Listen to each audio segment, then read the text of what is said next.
The city was destroyed, cars were smashed to pieces everywhere, bullets and smoke, as if a meteorite had crashed here.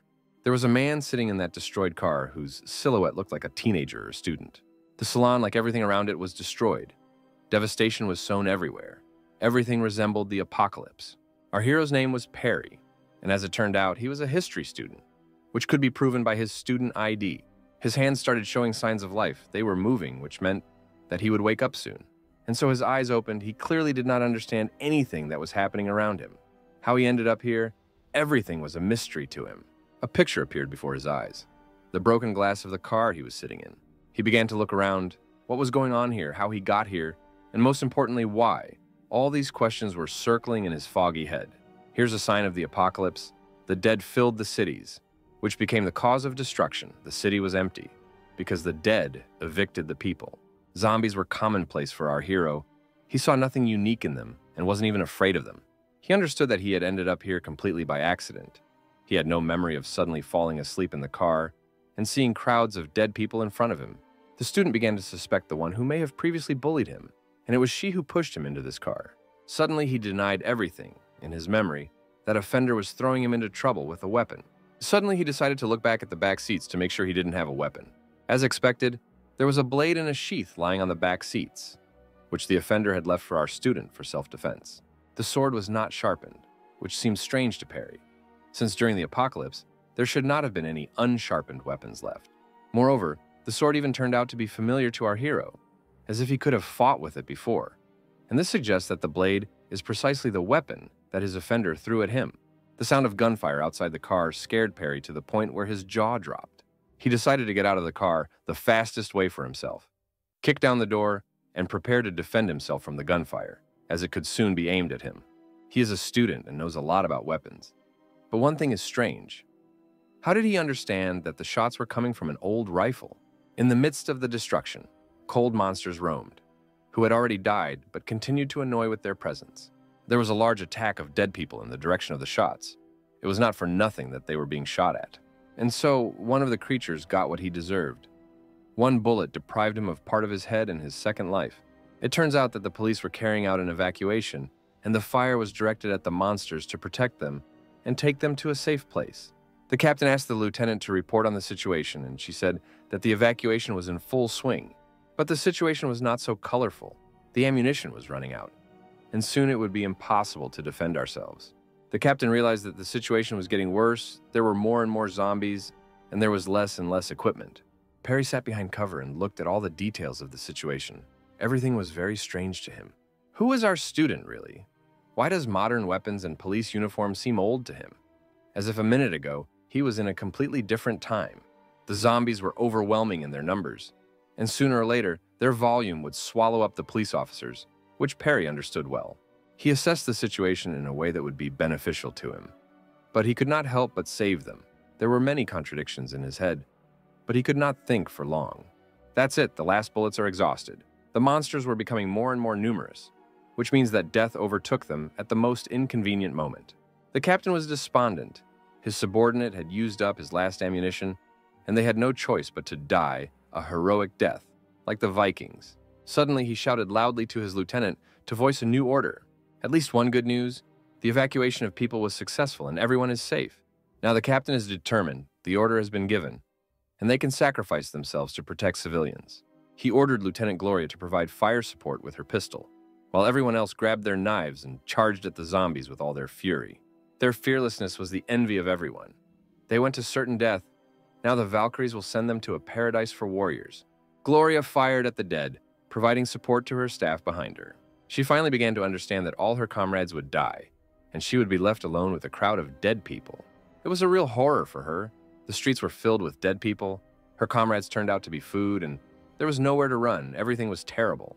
There's only one bullet left in the magazine. There are tens and hundreds of times more zombies.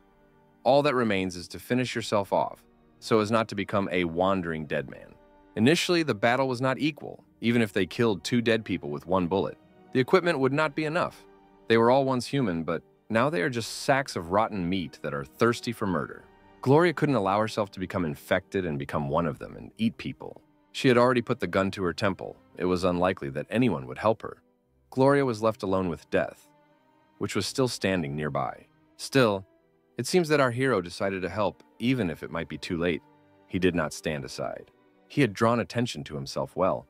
Even the dead had noticed him, and Gloria had taken her finger off the trigger. Now our heroine was afraid that someone had not evacuated, that he was acting recklessly. Perry took all the zombies on himself. What caused them to be so aggressive? Gloria had already decided to die. Nothing could stop her decision. But death turned away from her and left for good. But suddenly she realized that she had been afraid for him in vain. He had probably shown her a new level of strength that she had not seen before. Everything turned out to be true. He easily puts the heads of these creatures on the asphalt with just a blunt sword. He had no intention of retreating. Every step he took brought with it many deaths of the dead, which could not mean anything bad. Perry did incredible things. He was definitely not an ordinary student. Even a military man couldn't do that. He was probably not in his time now. Gloria couldn't believe that he was an ordinary person. Her mouth dropped and her eyes became wider. She looked at all this with complete misunderstanding. Corpses fell onto the asphalt. Earlier she thought that death was inevitable, but now the monsters were destined to die. She understood that even the elite fighters had a hard time fighting too, and an ordinary student could handle hundreds alone. He chopped off the heads of these dead men over and over again. They couldn't even make out the silhouette of their enemy. Gloria couldn't understand who he was, how he fought like that, and how much power was in his hands. Perry gave him a sharp look that cut as sharp as his blade. His gaze pierced her. There was boundless rage and a desire to kill in it, as if she was his next victim. While he was thinking and pondering the benefits of protecting the police, only Gloria remained. Once he could have saved them, but the desire for profit killed everyone else, even if it was possible to save everyone. Our hero only needed a blade from the police, since his sword was poorly sharpened, but he thanked them for that. Suddenly, he decided to use long-range combat against zombies. Even a thrown knife would be stronger and faster than a bullet. The dead man could not expect such a powerful throw. The blade would pierce him through and through at any moment, or send him flying for a long time. Even the mindless dead man knew by instinct that his death was inevitable, since everything told him that his opponent was too strong for him. Perry brings a lot of pain to the zombies. His agility is amazing, like a butterfly gracefully fluttering across the battlefield, evading every attack. He deals with enemies with great effect, and his mobility is too great for anyone to keep up with. He still needs the knife. He grabs it to increase the blade's usefulness to the maximum and kill many more dead people with the blade. The cost of the knife is justified. With a couple of swings, the heads of many dead people flew off. Everyone got what they deserved. Even a blunt sword can be used like a blade that cuts steel. And that is proof that it doesn't matter what kind of sword it is. It's who holds the handle that matters. Our heroine's legs gave way and she fell to her knees, as the surprise was especially pressing on her. The rage shining in the eyes of the dead began to fade. Perry blew out that fire. Their desire to kill was extinguished by the influence of our hero. For him, it was as if he had already seen it all. He justified their weakness by saying that they seemed to have only recently become infected. Gloria didn't think they were weak. She was more amazed by his strength, since she and all her comrades had used up all their ammunition but had suffered heavy losses. She was still on her knees in shock. Perry finally decided to look at her, which surprised her greatly. The policewoman rose from her knees and reported her rank and assignment. Perry conducted a professional dialogue with her and asked her to report all the information to him, including the location. She listened to his requests and remained silent, as she did not fully understand who he was. She was asked to report on everything, but she only asks a lot of other questions about how she was even hired for such a job if she is so emotional. The mysterious student nevertheless decided to give his new partner a helping hand to help her get up. She thanked him for saving her, but she was haunted by who he was and where he got so much power from. Gloria did not understand what kind of support our hero was talking about. At this time, he seemed strange to them, even if he spoke in business language. He also didn't understand why she asked such a question, since supporting him was a healthy decision. Here she decided to show our hero her place, since she is a police officer. And she also showed him her ID. She was a senior lieutenant and a police officer of this city, and her ID did not appear to be fake. Even an ordinary ID card greatly surprised our ordinary student. His gaze was full of distrust, since, in his opinion, no one had used such certificates for a long time. How long ago they had been abandoned and why they were used here. The uniform was also not the same as before or in the future from which our Perry came. He looked around again. Everything around him was the same as before. Old, something that had not been used for a long time. He had seen the apocalypse before, and it was exactly the same. Plus the zombies were just like at the beginning of the disaster, and there was not a single strong one. Gloria thought Perry's behavior was strange, but then he suddenly asked for the year, month, and day, which indicated his suspicion that she was in the wrong time. She too was confused by such a strange question. Or rather, she did not understand why he, having such power, was asking about the time. The guesses turned out to be true.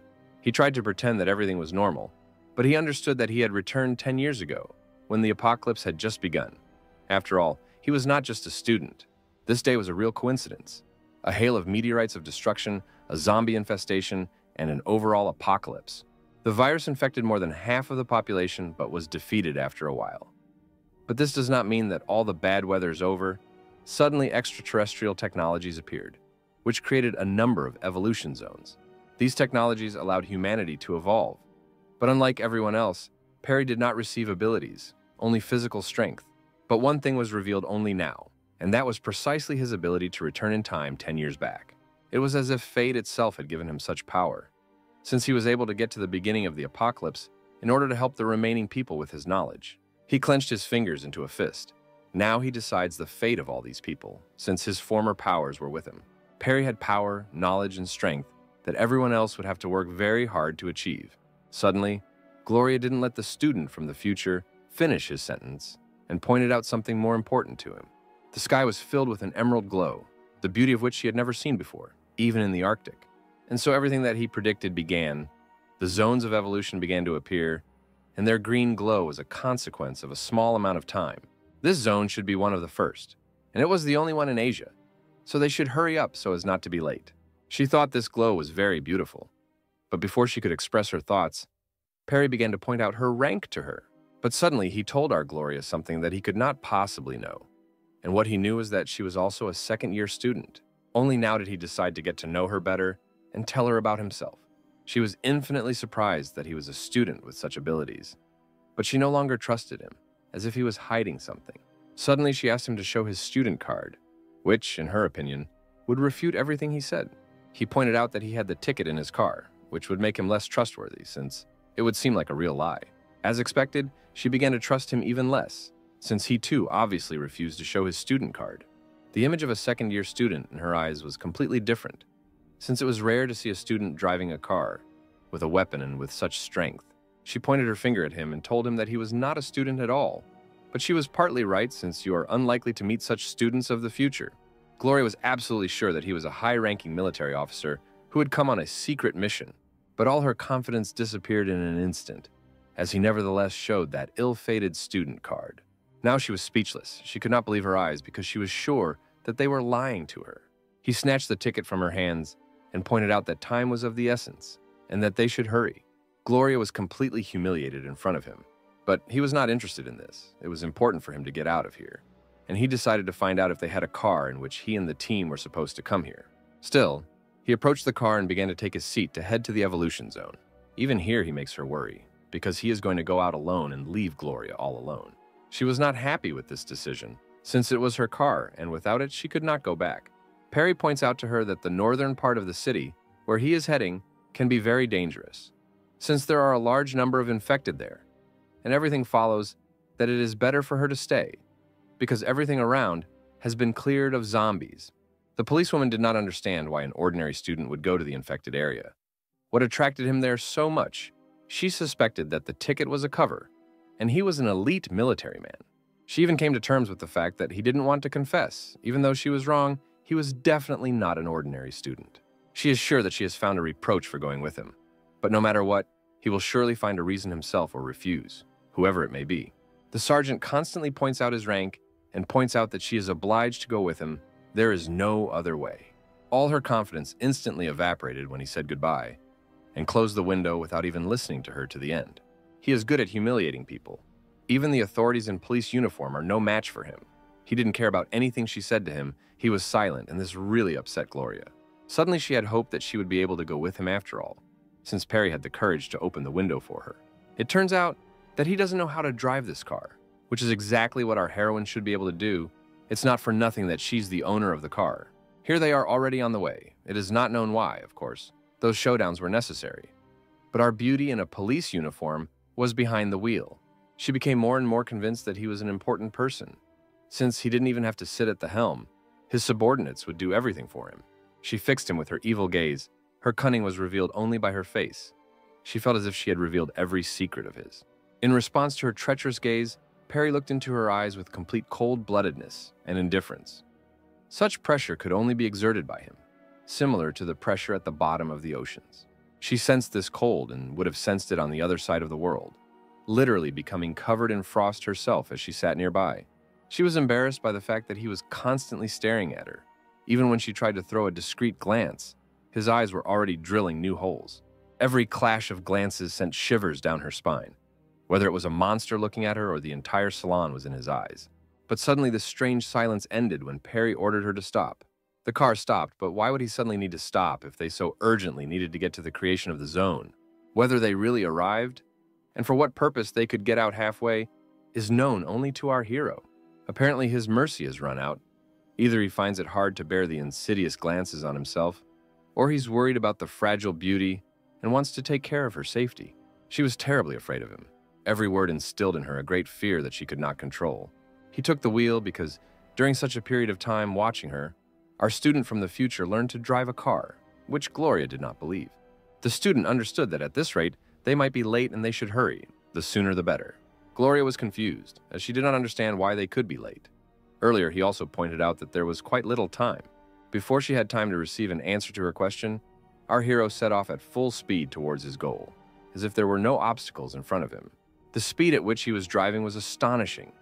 The air around him was heating up from the fact that he was rushing. It was now clear that he was in a great hurry to the northern part of the city. You can't believe this the first time. He drove better than the masters who had been driving for decades, and he had literally just learned to drive a car a second ago. But it was as if he was already speaking the same language with it. The city was already on the horizon. Being late is not about our hero. He will arrive at his destination in the shortest possible time. The speed caused the leaves to fall down. The wind remained behind and did not offer any competition to the car, driven by an ordinary student. There was still some ammunition left, which Gloria is now using to replenish her magazine. She regretted that she and her team had not been able to get to the vehicle with equipment. Then they all would have been able to survive. Meanwhile, near the city, the number of zombies was increasing, and Perry was effectively crushing them with the power of this machine. She can't even collect her ammo before Perry runs over another dead man with gusto. He assessed the situation well, and understood just as well that with every meter he traveled, it became more and more dangerous. Now Gloria treated our hero with respect, even putting him above herself, only because she suspected him. The policewoman decided to make sure why he was heading to the northern region, and whether his parents were really staying there. But his answer was very simple. He had lost his parents a long time ago and would not be able to bring them back. She probably felt guilty for what she said, but you can't blame her, because she was in no way guilty of it. Still, she told the reason for their stop and why they decided to evacuate them. But their original task was to explore the northern region. But along the way, they met people and priorities changed. The glow appeared 2 hours after the virus appeared. The authorities sensed something was wrong and decided to send people to investigate. And our police team turned out to be them. Previously, he did not have time to get into the evolution zone, but now he must have time. Here he became interested in time, and he decided to ask Gloria to find out how many moments they had left so as not to be late. There was no signal, but the time was accurate, which seemed strange to our beauty. Time was running out. Only 10 minutes and a few kilometers would separate them from the zone. According to his memory, the zone should appear at 5 o'clock in the afternoon. Suddenly, Perry makes the quickest decision of the day and considers changing the route to cut the distance and get to the north of the area faster. Each time he gave food for thought to our heroine, she could not understand what route he could be talking about, since from such a madman, you can expect anything in the world. As expected, he makes a knight's move. No one could have expected this. He turns the steering wheel, and this sharpness proves that the route has already changed. He is so serious about his intentions that he thinks in an instant. His decisions are lightning fast, and he calculates 10 steps in advance to achieve his goal. There was something in front of the car that made my heart beat faster, adrenaline rush out, and my skin get goosebumps. The new route was occupied by monsters that could greatly slow down travel to the zone. She understood that the zombies could hinder them, but Perry thought faster. He remembered the machine gun that stood on the roof, and it would be the key to entering the zone. Suddenly, she calmed down. She finally understood that she could rely on an ordinary student from the future, since he knew what to do. But fear did not leave her even now. She wanted her thoughts not to come true, but all the craziest things were already in the mind of our hero. So the machine gun was needed. They poured a hail of lead on the dead. Each one became like a sieve. They couldn't have expected such precipitation, and Perry brings their worst nightmares to life. Everyone envied such shooting. Each bullet took many lives. He left them no chance of survival. Now no one could stand in their way. All the monsters fell down and leveled themselves with the asphalt, becoming its covering. Gloria couldn't believe her eyes. The whole time she hadn't hit a single monster. The road was perfectly clear and no one stood in her way. In order to achieve maximum speed, Perry ordered her not to steer the wheel, but to press the gas pedal to the floor. Her look said it all. She was afraid of such madness, but she understood that she could trust this student. Perry knew there was a turn ahead, but he still asked not to stop and not to steer. After all, he was not so stupid as to miss such a detail of the plan. Meanwhile, the stone in the sky was shining brighter and brighter. The sky was turning emerald. The zone should appear any minute now. The city was covered in a light green fog, as if the matrix had malfunctioned and a code of green numbers appeared on a black screen. Our heroes had almost arrived in time for the zone to appear. They literally flew into its borders so as not to be late. The green haze around the car was a result of our friends making it in time. Now all the options were open for Perry. The impact with the surface was not at all soft. The car was initially very battered. Now it will not be easy for it to get back on its wheels. Fortunately, the passengers were alive. But the sand that appeared in the middle of the city softened the landing, and our heroes survived. Perry outdid himself. They arrived right in time for the zone to be created. Yet Perry's short route paid off in full. Gloria couldn't believe that the northern region had become a complete desert. Everything around was incredibly strange. The student rejoiced that they had made it in time, as if he had already known in advance the time of the creation of the zone. But Gloria did not understand this, since she could not even imagine that Perry knew the future 10 years in advance. Everything around was as in Perry's imagination, as if he saw what he expected, and Gloria herself was thrilled by what she saw. But it's true that in Asia, in the northern part of the city, statues of the Sphinx and ancient pyramids appeared. It's not for nothing that a desert appeared here. She definitely suspected something was wrong. Everything around was incredibly strange, and Perry stood calmly and looked at it, as if he knew all this in advance. Here they are, the manifestations of the zone. Everything was like a matrix enveloping this area. All those who did not know about this were very scared. People heard voices in their heads. They claimed about a certain zone. The territory that was chosen turned out to be Egypt. It is not for nothing that the first zone of evolution became the first wonder of the world. The Sphinx, a lover of riddles, became the keeper of the crystals of evolution. He asked travelers questions. Those who did not answer would be eaten by God. This voice was broadcast into the heads of every person as it was said, this zone appeared by an unknown force so that people could take the crystals of evolution while they were isolated from the rest of the world. Even when she was full of fear, she thought clearly, realizing that they had 3 ways to get out of the zone, and her heart calmed down. Fulfilling one of the conditions will result in the disappearance of the zone. Otherwise, all people will remain in captivity forever. There was some discontent. People from other areas found themselves far from their families, and they didn't care about the zones. Getting out of there was their first priority. The dead also entered the zone and were already taking over a bus, which clearly had people in it. The transport was attacked by a large-scale attack of the dead. They were hungry for fresh flesh, which was located in the passenger seats. The bus was a treasure chest for zombies. Inside, there was a pleasant surprise waiting for them, which they made their way to with all their might. The driver pressed the pedal to the floor, but in the sand, the speed would not be great, and if no one helped them, death would be inevitable. Having gained great speed, they still ran into the limits. Apparently, their fate will be known. The collision was painful. The driver should have lost his life instantly. He only had a one-way ticket. The evolution zone was truly impregnable. Even a bus at high speed could not pass beyond its boundaries. The passengers begged for salvation.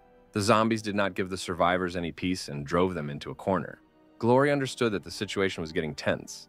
Those people were in mortal danger, and a sense of duty prompted her to save these defenseless people. Perry warned Gloria that they would only be able to save her if she gave it her all. They ran along a sandy path, the driver driving all the passengers into even greater danger when he decided to drive away from the monsters. Everything around resembled some kind of miracles.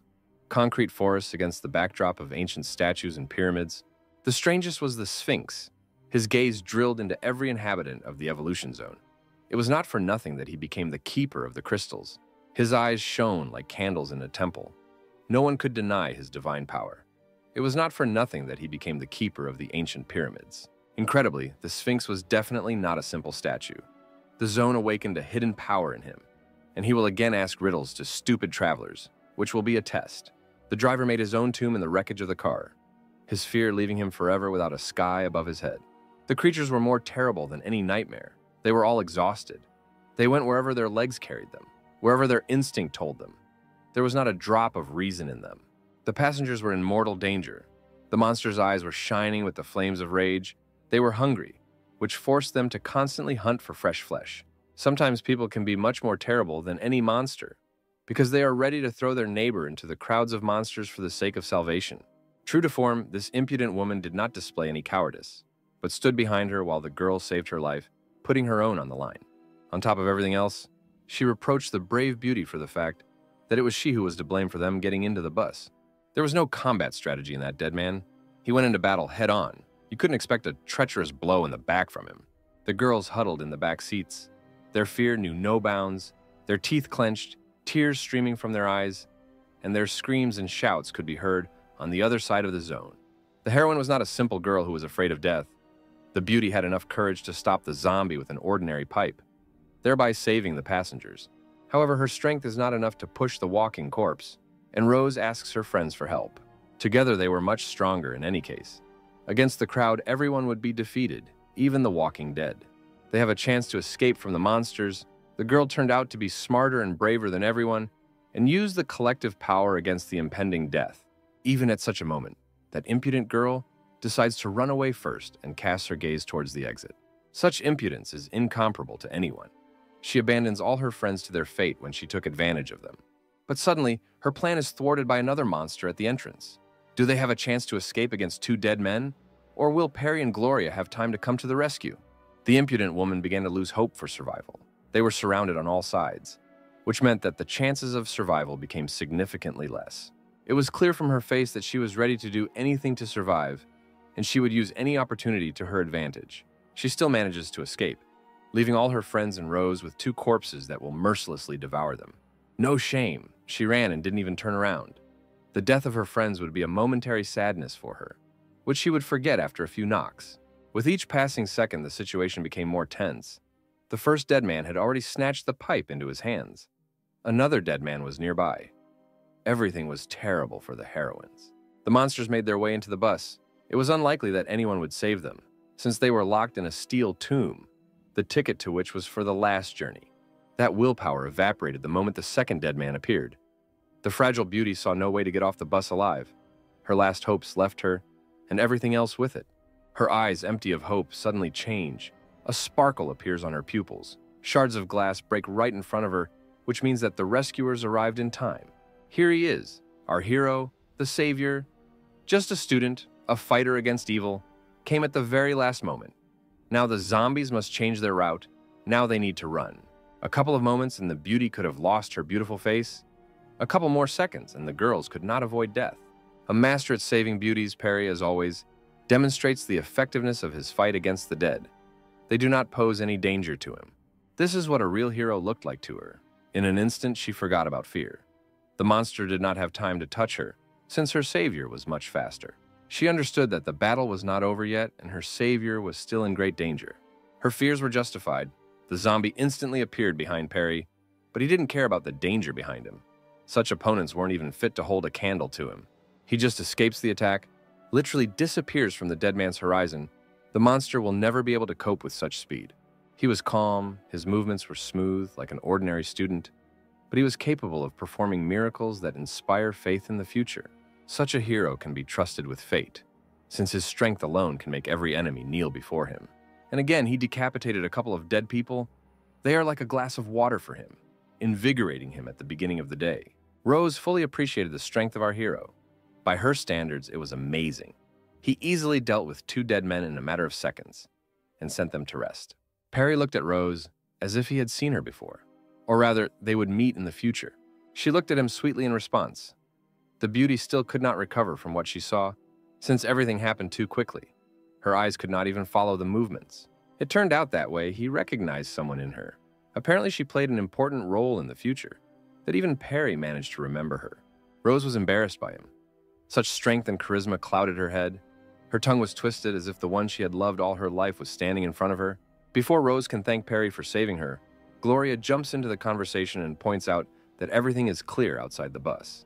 The corpse of the dead man confirmed the safety inside the transport, and Rose was able to learn the name of her new idol. Gloria inspired confidence in all the passengers and indicated to them that they should follow her. However, the rescue was not without bad news.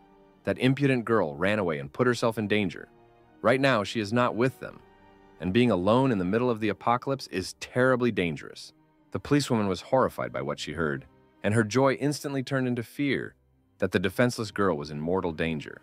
Perry was well aware of how badly things were changing, with literally every rescue not being without losses.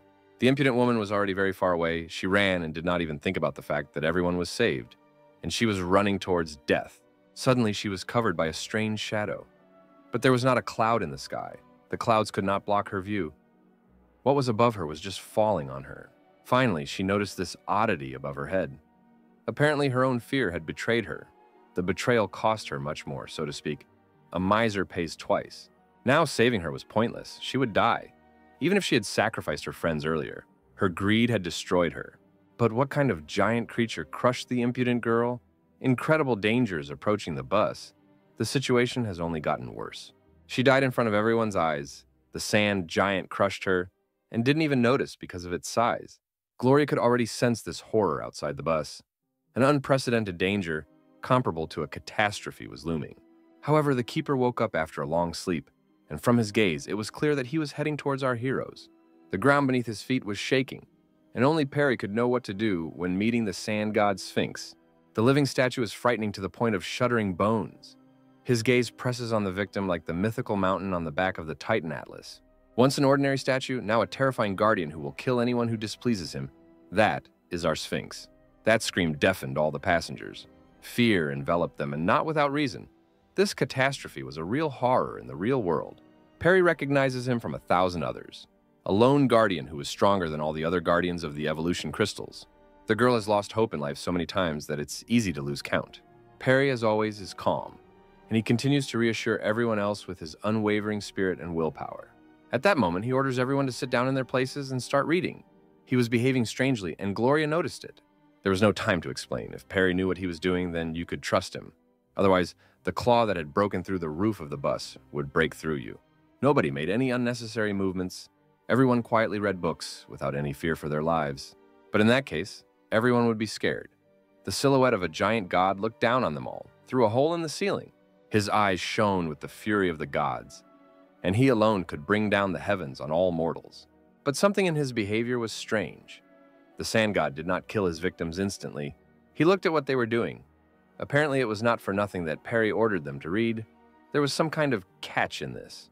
The onlookers on the rooftops were already sure that our travelers were dead.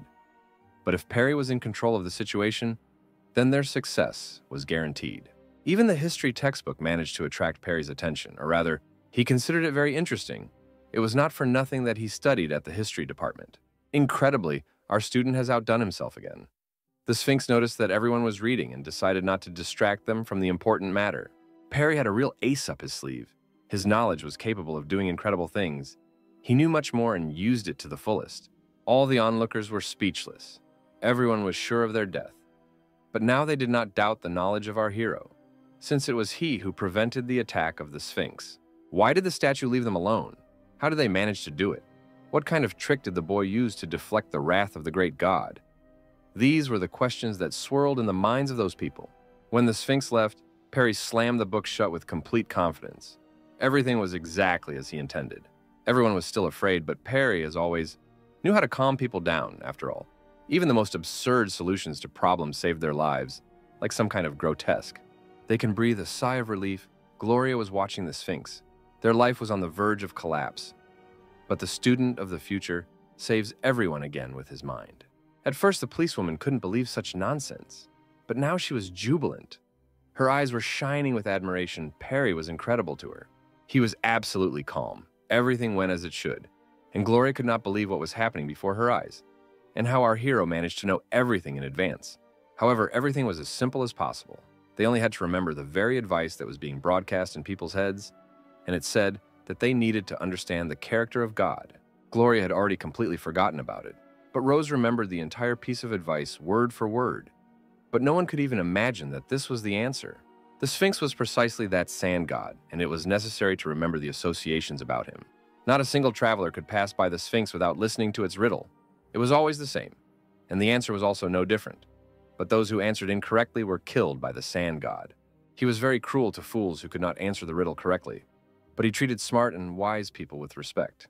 One day, a wise man appeared who was able to give the correct answer, as a result of which the Sphinx threw himself off a cliff, which means that he treats smart people with respect and therefore feels fear for them. Reading books was an excellent demonstration of wisdom and good mentality, which Perry took advantage of. But suddenly something disturbed his peace. Some thought awakened a strange surprise in him. But it turned out that they all initially had a chance to survive without our student, since they already had books. Suddenly, it dawned on him twice at once. It wasn't just like that he recognized Rosa. She could become the savior of the zone, since only she remembered the advice. She had different books, and only she could help all the inhabitants of the zone. The beauty reminded him of someone he could remember from the future. She was probably very influential. Rosa was very shy in front of our hero, but still decided to thank him and get to know him better. He made her feel even more insecure and even found similarities between them. Incredibly, in the future, our Rose was one of the most influential people in China, possessed several elements, and could create storms and cataclysms. He thought clearly and understood well that she received those powers through the evolution crystal, since it was one of the most powerful. They even managed to find a common language, and it's not for nothing that he is a student at the same institution. Gloria interrupted their sweet heart-to-heart talk by saying that they should take care of some rams, and also that they needed to deal with the Sphinx itself. Still, it's not that colorful. This method only worked until the moment when they attacked the Sphinx in order to extract the crystal. The girls began to notice the darkness outside and decided that they would rather spend the night on the bus. But Perry thought completely differently. There were too many factors that went against the girls' decision, as the large amount of blood could have summoned many dead. There was not enough food, and they also became a target for those onlookers. Perry had long known about those who were watching them. He counted about 5 people who were constantly watching them. This information put a lot of pressure on Gloria. She was already afraid that they could not only be following them, but also plotting something. The student understood that those people were not just doing surveillance. Since the conditions of the zone and the release from it contradicted this, those onlookers had to come up with something to get the crystal or fulfill the other conditions. One of the conditions was that they had to kill a few people to be freed, which meant that our heroines shouldn't get into trouble if they weren't ready to kill. Rosa and Gloria finally began to understand the seriousness of the situation.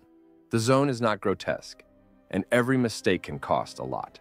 It was already quite dark. Perry points out to them that they should follow him and get it into their heads that in the current situation, people can be more dangerous than zombies. The main character completely forgot about the 2 girls. They had already completely lost hope that the heroes would take them. The student realized that he had forgotten about the others while he was talking with Gloria and Rosa. Everyone followed the path that Perry had blazed for them, killing the monsters one by one. He hoped that the sandy wind would dull the zombies' senses and they would be safe. Gloria didn't know where they were going, but Perry knew in advance where to go, and his knowledge of the city is amazing, as he found the most optimal place to survive this night. The policewoman didn't just end up at her job. She also knows the city well and suggested the supermarket as a place to survive.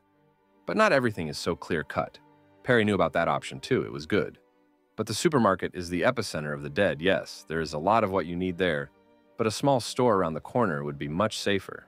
The resources of the shop are quite enough for 5 people, but dying in a giant supermarket from greedy people or hungry monsters is not the best solution. The store was very convenient in case they could be attacked, since the mere understanding that an attack from the main entrance would be useless, since there was an opposite black exit. In order for our heroes to fall into the trap, both entrances must be occupied, meaning that the enemy forces will be weaker than if they block one exit with all their forces. Rose greatly admired her idol, because he was both smart and strong. But Gloria knew that she did not fully understand his strength, and then she started praising him. How he chopped up dozens and hundreds of dead people. This really doesn't please Perry, since he's trying to protect them, and all they do is praise him. Suddenly, he stopped on a sandy road. Apparently, they had already arrived at a place where they could spend the night. It was very quiet outside, which was strange since there should have been at least echoes of enemies here. But there was only deathly silence nearby. Gloria noticed the store, it was right in front of them, but she didn't notice that it was too quiet here, which is why Perry stopped. In this quarter, there were only old people, who should be the easiest to get infected. But there were no zombies anywhere. The student suspected something. For now, he decided to explore the situation alone, since there was an obvious trap here that only Perry could disarm. So he stopped, sensed something, and prepared to attack. The wind was blowing the sand, and the silence around gave some anxiety. Perry knew that danger was right under his nose, and it was precisely this danger that was supposed to scare away all the monsters in the area. This entity was nearby. The student had already smelled it. He was on the trail of a mortal enemy. This enemy was truly strong and could compete with our hero. The entity was terrifying in its appearance, sat in a trap and waited for the victim to fall into the trap. Now, Perry knew who was in front of him, and most importantly, where he was. Such a victim would be the most dangerous enemy for this entity. Something about this car was wrong. Everything about it was scary, as if it was she who was hiding some incredible danger behind it. Perry already understood what this car was hiding and indicated to the one who was located under it to get out quickly. The student found himself a good enemy. If it weren't for him, all the travelers would have fallen into the clutches of that creature. Gloria imagined the strength of the creature that lifted the car with ease. Fear enveloped her, and she was no longer so confident in Perry's strength. Rose saw before her a real horror that no one should have to see. So this creature came out into the light. In comparison with the others, it was much more terrible, stronger. However, it surpassed all the dead and everything. Gloria saw this danger and asked Perry to run away from this monster quickly. It was not for nothing that Perry, after the time jump, said that all long-range weapons were obsolete, since no bullet could penetrate such enemies with such durability. The creature attacks. It throws the car with such ease, as if a child is playing racing. But Perry's not so simple. His agility is enough to dodge every attack. The student of the future warned his friends to be on guard, as the noise could attract more zombies. Where did such a creature suddenly appear from? Can they really mutate and become stronger? If so, then the threat has become much more dangerous. Perry called the monster mutated, but not completely. They arrived at the moment of its mutation. While it was still weak, they have a chance to kill this creature. But no matter how he was distinguished by his special strength and speed, durability and size, he was literally the strongest of his kind. It could destroy cars with its power. The monster can only be defeated if you find its weak points. Otherwise, you will be a corpse. The girls were very worried about Perry's life, since it was no longer possible to find a loophole, as in the case of the Sphinx. All their worries were a waste of time, as Perry dodges the attacks like a hare, running away from yet another forest predator. Perry's not so simple as to not dodge such an easy attack from such a monster. Such a monster, our hero, was equal to a mosquito. Still, the monster was furious. Hunger forced him to hunt for the weaker ones. But right now he was unlucky with his opponent. This creature will not give him any peace. But our hero was not going to die either. Such monsters should already be commonplace in the future. What is more frightening is what these creatures will mutate into next and how quickly. The monster fails to catch Perry and goes into a fiery rage that makes it fight even more bloodthirsty. Perry even manages to mock the monster in his hopelessness, since if he were to attack, the student would easily escape from all the enemy's onslaught. Gloria had already imagined what would happen to Perry if he got hit by this monster that destroyed cars with one attack. But Perry never fails, and he doesn't attack as if he's waiting for the right moment, since this creature has very few weak points. The monster's already at the limit of emotions. Anger's already bulging out. It wants to quickly absorb this impudent fellow, who does not even attack in response. The lieutenant noticed that there were no more escape options around Perry, meaning he had to attack or his death was inevitable. Perry didn't expect such pressure from the monster. Now it was much faster than before, which means the strength had also increased. The creature's appearance frightened everyone in the area. Among the zombies, no one was equal to him, which pushed him to the top. Now Perry did not run away from the monster, although it was already nearby and could break off a tasty morsel. But for the monster, everything would not be so simple, since the enemy in front of him was much more dangerous than all the previous ones. Here it is, a furious look that cuts enemies into pieces. The student no longer intends to dodge. Now he will chop from the shoulder. As expected from our hero, one swing of the blade, like a halberd, cuts off the monster's hand. Perry's behavior in the fight was strange. Why didn't he cut off the monster's hand earlier? What was on his mind, Gloria wondered.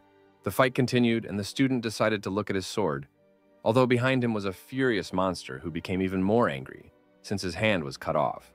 The fears were confirmed. The monster screamed in pain.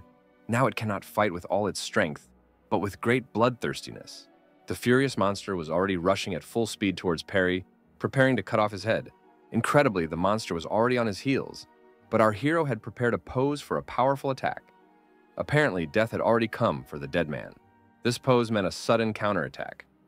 As expected, he left no chance for this monster to further mutate. Now he is another zombie who fell at the hands of the hero of the future.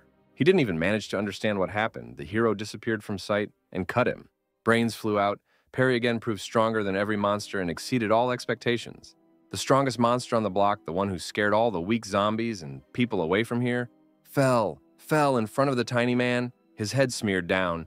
The bigger the cabinet, the louder it falls. The girls were amazed. He killed them with one swing of a blunt sword, leaving no hope for life. Incredibly, after death, the monster began to emit energy that flowed into Perry. But he had not noticed this before. His strength was replenished. He became even stronger, as if he had increased his level. This is the crystal's ability. It is capable of this too. At this rate, he will easily increase his rank even in a year. After all, his strength is amazing. The friends were very worried about that fight, but it turned out that Perry could chop down every enemy in a matter of seconds, which seemed strange, since the hero of the future always just dodged attacks. Everything was obvious. The whole secret was hidden in the monster's body. They only had to look at the monster closer. Not everyone liked looking at this creature, which was also dead and had its brains fuzzy all over the ground. Gloria thought that Rose was not afraid since she did not show it, but there was horror in her. Nevertheless, she was determined to examine a potential enemy in the future, since the enemy must be known by sight. Perry saw potential in his girls, as both were uncomfortable with the sight of blood and flesh, but were able to overcome their fears, meaning that they would become very important people in this world. He grabbed Rose by the hand. She immediately blushed with shame, but Perry wanted to calm her down so that she could see the whole monster properly. Rose began to study the monster's body, while Perry called Sergeant Gloria to join her. He asked them what they saw. There were bones on the body. They served as armor, and it was impossible to pierce it with an ordinary sword. Bullets would not even scratch the creature. The exoskeleton was too strong to cut the creature in half, which is why Perry didn't attack it for a long time. What was more frightening was that such mutations appeared in just one day, and what will happen next can only be guessed at the worst. The bones not only covered the entire body, but also strengthened. Such an advantage makes this creature immortal in the area, since no bullet can penetrate such a frame. She compared the strength of these bones to metal. In front of them was a tank on 2 legs, which could only be penetrated by other military equipment. This is exactly what was bothering Perry. Thoughtless attacks would lead to the destruction of the blade, and shots would only waste ammunition.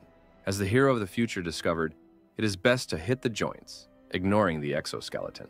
This is how it was possible to kill the monster, chopping off its head with just one swing of the blade. Gloria immediately decided to report all this to headquarters. But she didn't think at all about the fact that she first needed to get out of here. Because this big guy was the strongest in the area, the path here was clear. But now weak zombies will fill the entire space here, and they should quickly run away from here. As expected, they arrived at the store just in time, just as the zombies were gathering in the alleys. There were candles in the shop, and our heroes decided to use them. There were only 50 candles, and one lasted only an hour, which meant they had to be used wisely. Food is also a valuable resource that should be used wisely. Gloria agreed with this, and also planned to use canned goods and products with sugar later, as they have the longest shelf life. Incredibly, Perry was very lucky with his partners, as they promised him that they would take over the cooking and let him go on vacation. The hero of the future tried to offer to help, but even Rose agreed with the lieutenant. Perry's pressure immediately dropped. He finally agreed to help and can rest thanks to the care of such beauties. These are craftswomen. Both tried their best and prepared a royal dinner. Perry was very lucky with them. I will never tire of repeating. The hero praised this dinner without trying it, because it initially looked very appetizing. The first attempt at a masterpiece from the fragile and delicate hands of beauties should be promising. The reaction was amazing. He recognized this taste from 1,000. As if lightning struck, so to speak, the hands of these sorceresses conjured up a work of art. Rose already thought that Perry didn't like it, but he was more surprised because it was magical. The spices, which were the best in China, were to blame for everything, but the girls' merits cannot be denied. These spices would become a luxury in the future and the most valuable product on the black market, something he hadn't eaten for 10 years. The taste was a memory he could only retrieve by jumping back in time 10 years. Gloria took care of Perry and tried to get him to eat meat, since he was focusing all his attention on vegetables. He refused such care because he loved vegetables very much. And besides, he wanted to leave them some meat too. But what he really wanted was to eat vegetables, which were in short supply after the apocalypse, which was precisely the reason for his love of growing produce. The sergeant thought that he was taking care of them and showing his kindness to them so that they would be well fed. These thoughts moved her feelings. She admired his kindness and began to cry like a child. Rose increasingly did not understand the reason for the strange behavior of the children, since one was crying for no reason, and the other was reacting to food as if he did not like it. The candle has almost gone out, which means it's time to get ready for bed and wait for a new day. The plates were empty, everyone had finished dinner just as one candle went out. Even here, his concern knew no bounds. He decided to share the blankets with everyone, but did not take a single one for himself. He decided to sleep separately from everyone in the corner and let them bask together, but Gloria stopped him for some unknown reason. She asked him to stay with them because they had a lot of questions that they needed answers to. The lieutenant wanted to know why Perry was so strong and where he got so much knowledge, which was also interesting to Rose. The hero scratched his head and was finally able to understand what they wanted from him.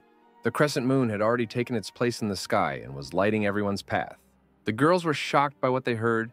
They were surprised by the evolution that the zombies had, which became stronger due to it. For one reason only, everyone around became stronger and adapted to the world around them through evolution. Rodents acquired strong front teeth to crack nuts. Zombies became stronger to stab people. Overall, with each stage of evolution, zombies can be divided into as many as 5 classes. The wandering zombies were the weakest, not particularly strong or fast, and their strength and size had not changed either. The mutated dead were already much stronger, more durable and faster. They became giants among their own and could pose a danger to an ordinary person. The frightening corpses were a nightmare incarnate. It was not for nothing that they received such a name. Only the 4th stage, and they are already disasters capable of bringing many problems to humanity. And here are the catastrophes. The highest level of power among the dead. They cannot even come close to falling to the power of the descending, the highest stage of evolution. The strays did not have any special strength, and did not show any obvious changes for a long time. But suddenly, they acquired fangs and claws, instead of teeth and hands. And literally over time, they became the most terrible creatures. Among the evolved, there are rare species, and that giant was just the kind that is found only in the desert sands. The girls understood that the dead were becoming stronger, and what about ordinary survivors who could not evolve? But there was good news too, and the evolution zones allowed people to become stronger. By that time, the sun had already taken its place at the zenith and provided an incredible view of its sunrise. Finally, they started to get out. It's worth exploring the situation so that there are no unnecessary problems in the future. Gloria walked unsteadily. That conversation was constantly on her mind as the situation was getting worse and worse with each passing minute. Rose was also restless, keeping her weapon ready to stop any sudden attack. But what haunted them was the very good news that people were also becoming stronger. Every person could and can evolve, even including our girls. They have already noticed that it is difficult for ordinary people to survive here, even for a day. It is for this reason that tomorrow they are heading out for the evolution crystal, and then the girls will practice fighting against the dead. Such good news never made the heroines happy. They were more afraid for their lives. The other girls did not want to gain new skills and become stronger, as they were very afraid of the danger outside. He forgot about them again, although he initially didn't even want to take them with him. The morning was approaching. The sunlight should have scared away the dead, but the strongest and bravest remained, and so they came across a dead man on their way, who could have become training for the girls. But no matter, Perry decided to take him on himself, since he was stronger than the usual strays. It didn't take long for our hero to deal with such a weakling and plunged his sword into his head. The blood of the fallen monster flowed from the sword, and he was unable to do anything to our hero, since the difference in strength was too great. Still, that zombie didn't live up to Perry's expectations, since he was weak, but the girls in their heads praised him again. Suddenly, something appeared to the side. The hero cast his gaze and waited for a new attack. There were dead people on that side who were weaker than the last one, which would be just right for training. Finally, they will be able to train.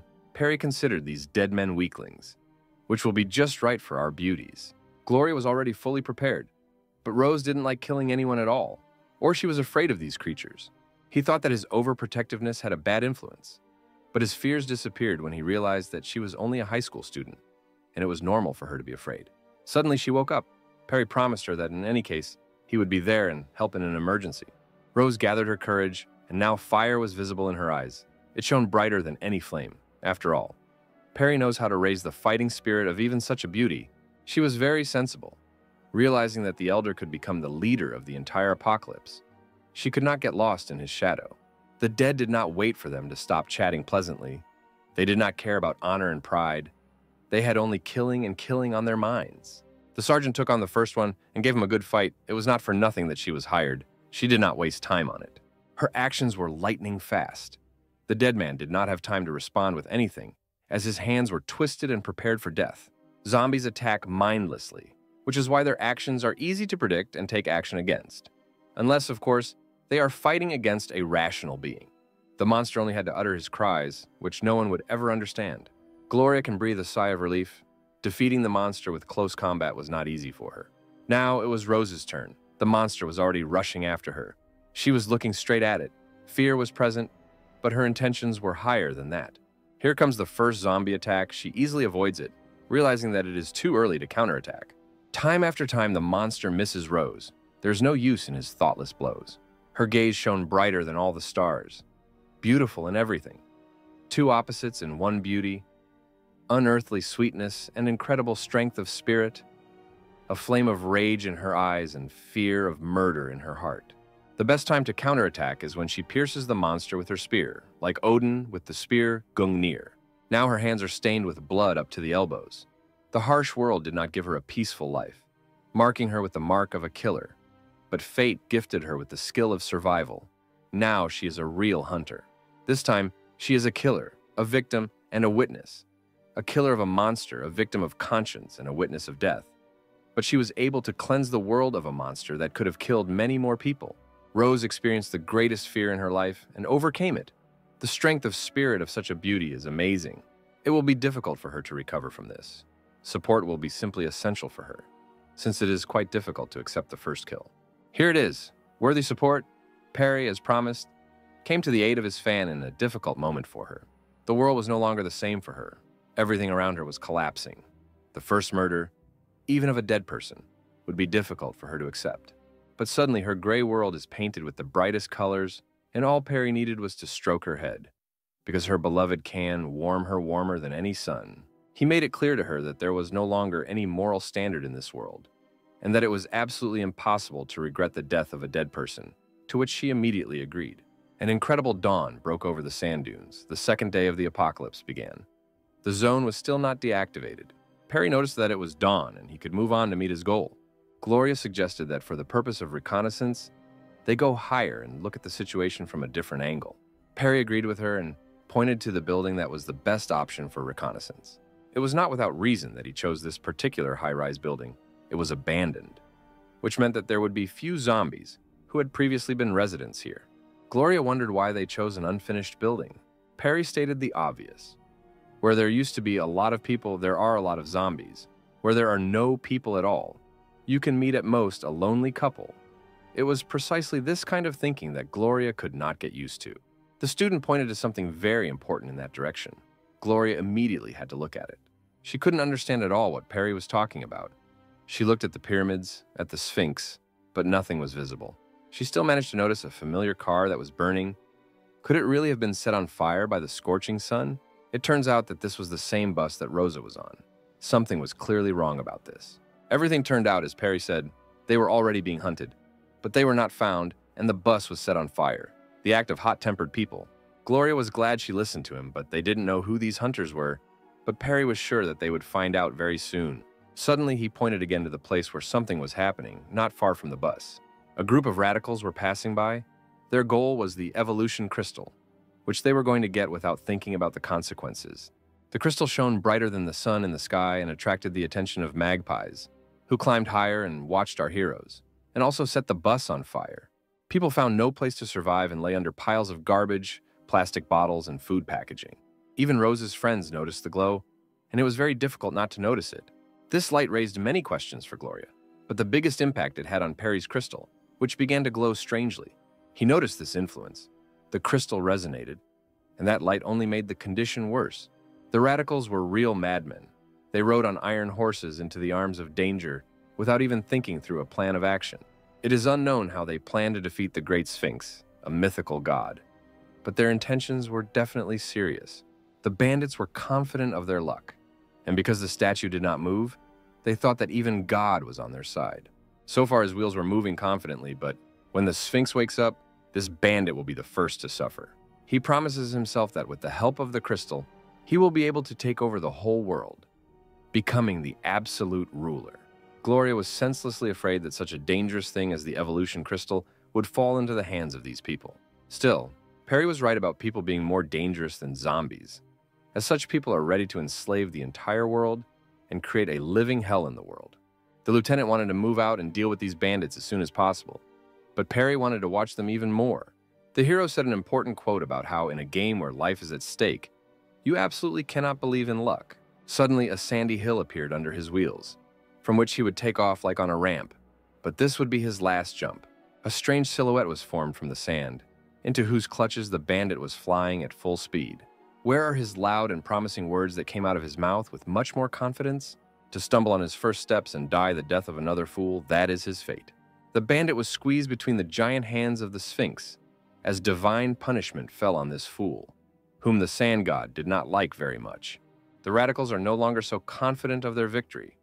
Soon their heads will fly from their shoulders at the hands of God. This will be very low on their part, since he will die the punishment of the killer of fools. They did not understand what was happening before their eyes.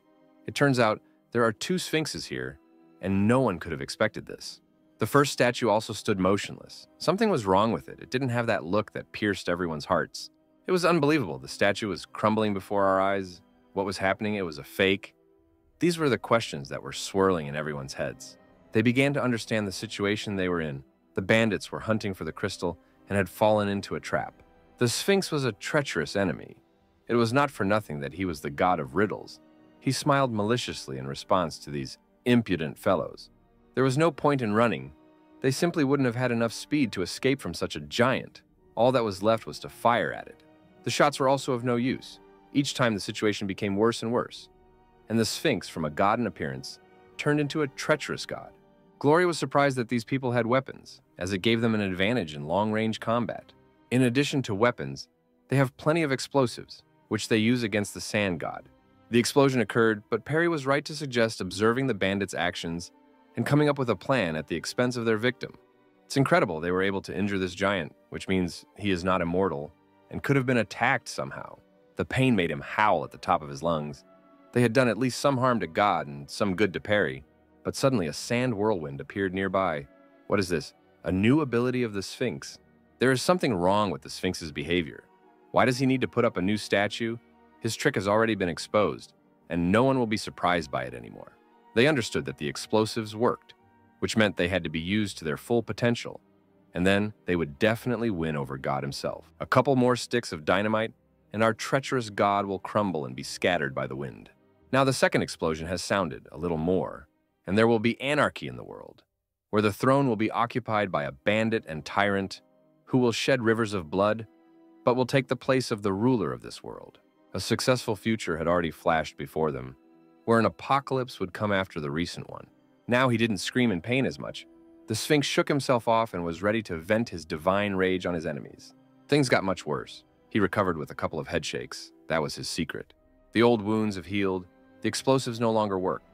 Something is wrong with that statue. There was some strangeness in it that was able to restore the Sphinx. The bandits were no longer so joyful. It seemed to them that the sand god was immortal, and they would never see victory again. They were already harnessing their iron horses and preparing to escape, but it was unlikely that the insidious god would let them go after such an intervention. The Sphinx won't tolerate this. They definitely won't be able to escape from God's punishment. The speed won't be enough. As expected from the god himself, he will not let them escape, even if they guess his riddles. The onlookers felt the horror that emanated from the monster. They understood that they would not be able to overcome such a large size, even with immortality. Gloria herself was not sure of our hero's success. Even she thought that there would be no way out after this. The enemy was too strong. But she never received an answer. Perry had already slipped away and left the horizon in an attempt to steal the crystal straight from the clutches of the god. The student conquered the sand dunes and quickly drove towards the pyramid. Now he has observed enough and will be able to come up with a good plan against God. The speed was astonishing. He was in front of everyone, attracting the attention of all the onlookers of the clouds of sand. One day the Sphinx itself will notice him. There were no unnecessary words coming out of his mouth. His riding was more confident, because now he knows everyone is waiting for every devious trick from the god of riddles. Fear is not his thing at all. It is unbridled rage and strength that gives him fearlessness in front of any enemy. The onlookers did not recognize Perry at first sight, and even considered his behavior reckless, since this had happened a minute ago. It was those bandits who gave him a good opportunity. He received enough information and can avoid every surprise. The pyramid here is not without reason. Even if there is a crystal of evolution at the top, there is some secret at its base. She definitely didn't give Perry any peace. Something was wrong with her, and he could clearly see it. The student suspected the pyramid that it could become the second guardian. It is not for nothing that in other zones the guardians protect the crystal in pairs. His hand gripped the steering wheel tighter and tighter. His intentions were more serious than ever. Victory would be guaranteed. The Sphinx himself noticed him. He could not expect such pressure from the enemies. Everyone wanted to get the crystal and become much stronger. The hero stood in front of the Sphinx. The keeper understood his intentions. He was definitely not here to observe the views of the pyramids. Perry exceeded the very impudence. He dared to call God a cat and called him closer to him. A small light burned in his eyes. With immortality, no one can interfere with him. But this does not bother our hero at all. The Sphinx followed Perry's lead. He was able to win his attention and become a worthy enemy and a madman who decided to attack the immortal god of riddles. The bandits were sure that our hero's behavior was insane. They considered him an idiot for going into battle with such danger without coming up with a plan. Sergeant Gloria understood that if Perry decided to do something, it meant he was doing the right thing. He would never run where his feet carried him. Meanwhile, the Sandcat was preparing a strong attack. Its silhouette was terrible. There was nothing good in it. But Perry's not so simple. It is not for nothing that he is the hero of the future. It is on his shoulders that the salvation of all mankind lies, and it is he who will obtain this crystal.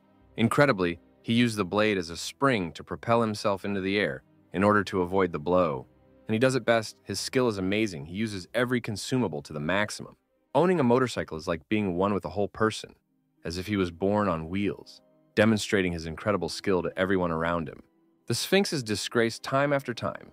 No matter how fast he is, Perry will always escape from all sudden blows. The onlookers couldn't believe their eyes. They thought that everything would be so simple, and the hero would kneel at the beginning of the battle. But no. He would destroy their expectations until they died. Could it be that the Sphinx's eyes shone with a golden light, a new ability of the god that no one had seen before? Perhaps he recognized our hero as a worthy opponent. The sand was collected into silhouettes.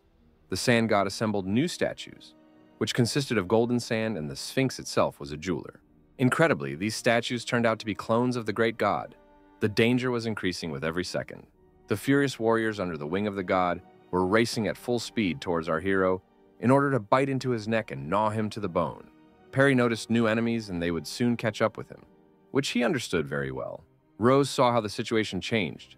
The number of abilities was amazing, and also the summoning of clones that surpassed anyone in speed. The onlookers themselves were also surprised and glad that our hero was able to expose his new ability, but they were most certain of his death. They were sure that the clones would catch up with him, that he wouldn't be able to escape from them for long, and that he would die for the sake of the bandits' success. But something changed. Perry realized that those creatures were much faster than him, and he decided to stop to protect himself from them. It was not they who attacked him, but he who waited for the right moment to take their lives and chop each one up. The bandits thought that our hero had despaired and realized that there was no point in running. Rose and Gloria did not understand the reason for the stop, but they completely forgot that he would never do anything without thinking. The chase continued. The sand lions were on their tail and did not give their victims a chance to escape. Perry quickly changes the course of events, making a sudden U-turn towards the clones and preparing to once again destroy the expectations of the radicals. There was never any fear in his eyes. He rode forward towards death. Everything in his behavior was unshakable. The two opponents met face to face. Every moment was exciting, like a gladiator in the Roman Colosseum fighting for victory. Again and again, Perry did the impossible. Literally, everyone saw that his life was inevitable, but he didn't care what they said about him. There was not a drop of fear or constraint in him, only the thirst for murder. Now the bandits were not so sure of his death. They were even surprised by his skill. None of them were capable of such a thing and would hardly dare to do such a thing. The girls also couldn't believe their eyes. Everything happened too quickly. In one moment, he chopped down every lion and once again demonstrated the impossible. But suddenly something went wrong. The top of the pyramid shone like the sun in the sky. It's incredible. That pyramid must have been hiding something inside, since the Sphinx received a great boost from the pyramid. It was as if lightning had struck Perry, and he himself suspected that something was wrong. It was not for nothing that there was only one keeper here. Or rather, there could be two of them.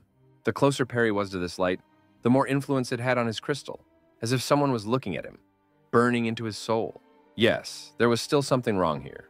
Perry wanted to solve the riddle of the Sphinx, what he was hiding in this ill-fated pyramid. After its empowerment, the Sphinx became much more agile and powerful than before. The pyramid was a stronger guardian than the Sphinx, and remained in constant secrecy to guard the crystal until the very end. Now, a giant cat was chasing Perry. It was faster and could easily catch up with the hero of the future.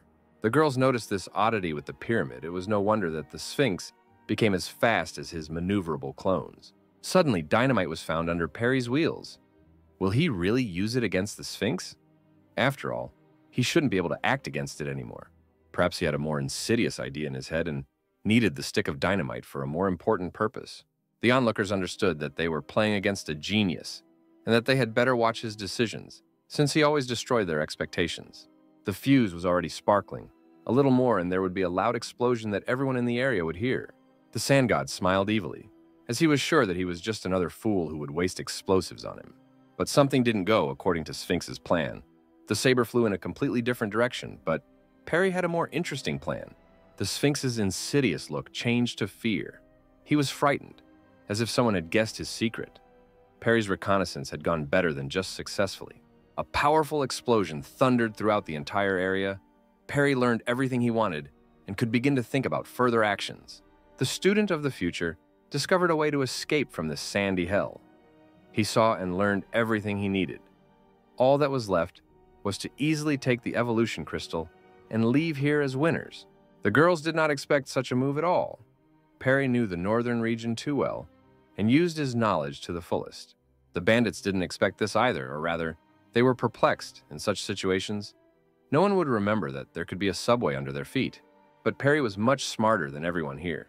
In every situation, he was one step ahead of his enemy. The situation with the bus, the store, and the building, if he hadn't been here, a lot of people would have died. Here, he can already say goodbye to the monster and leave his desert, since he has revealed too many of his trump cards to him. And so the trail disappeared from our hero. Everything was according to his incredible plan. First to observe the madman, and then to go and reliably study the monster's behavior himself. Rose and Gloria could breathe a sigh of relief that their beloved Perry was safe. But Gloria was haunted by the fact that he had not given them any place to meet. The beauty confirmed her words and believed that it would be better for them to wait for him here. But Lieutenant Gloria did not like this decision. The policewoman makes great strides in her progress, now thinking like Perry as she believes they need to think about their next steps. Someone was tracking them from the bandits' high-rise. Gloria managed to notice this, which meant that they had been tracked down, and the hunt for them would soon begin. The main thing is that these people could have set the bus on fire, which means that they have been hunted since yesterday and they should find a secluded place. Radicals will likely notice Perry's skill and want to use it for their own purposes.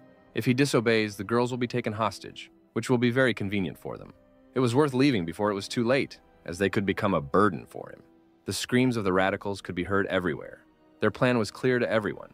Even the girls guessed their intentions. One of the observers was already running to report to the chief about the discovery of those who were on the bus yesterday.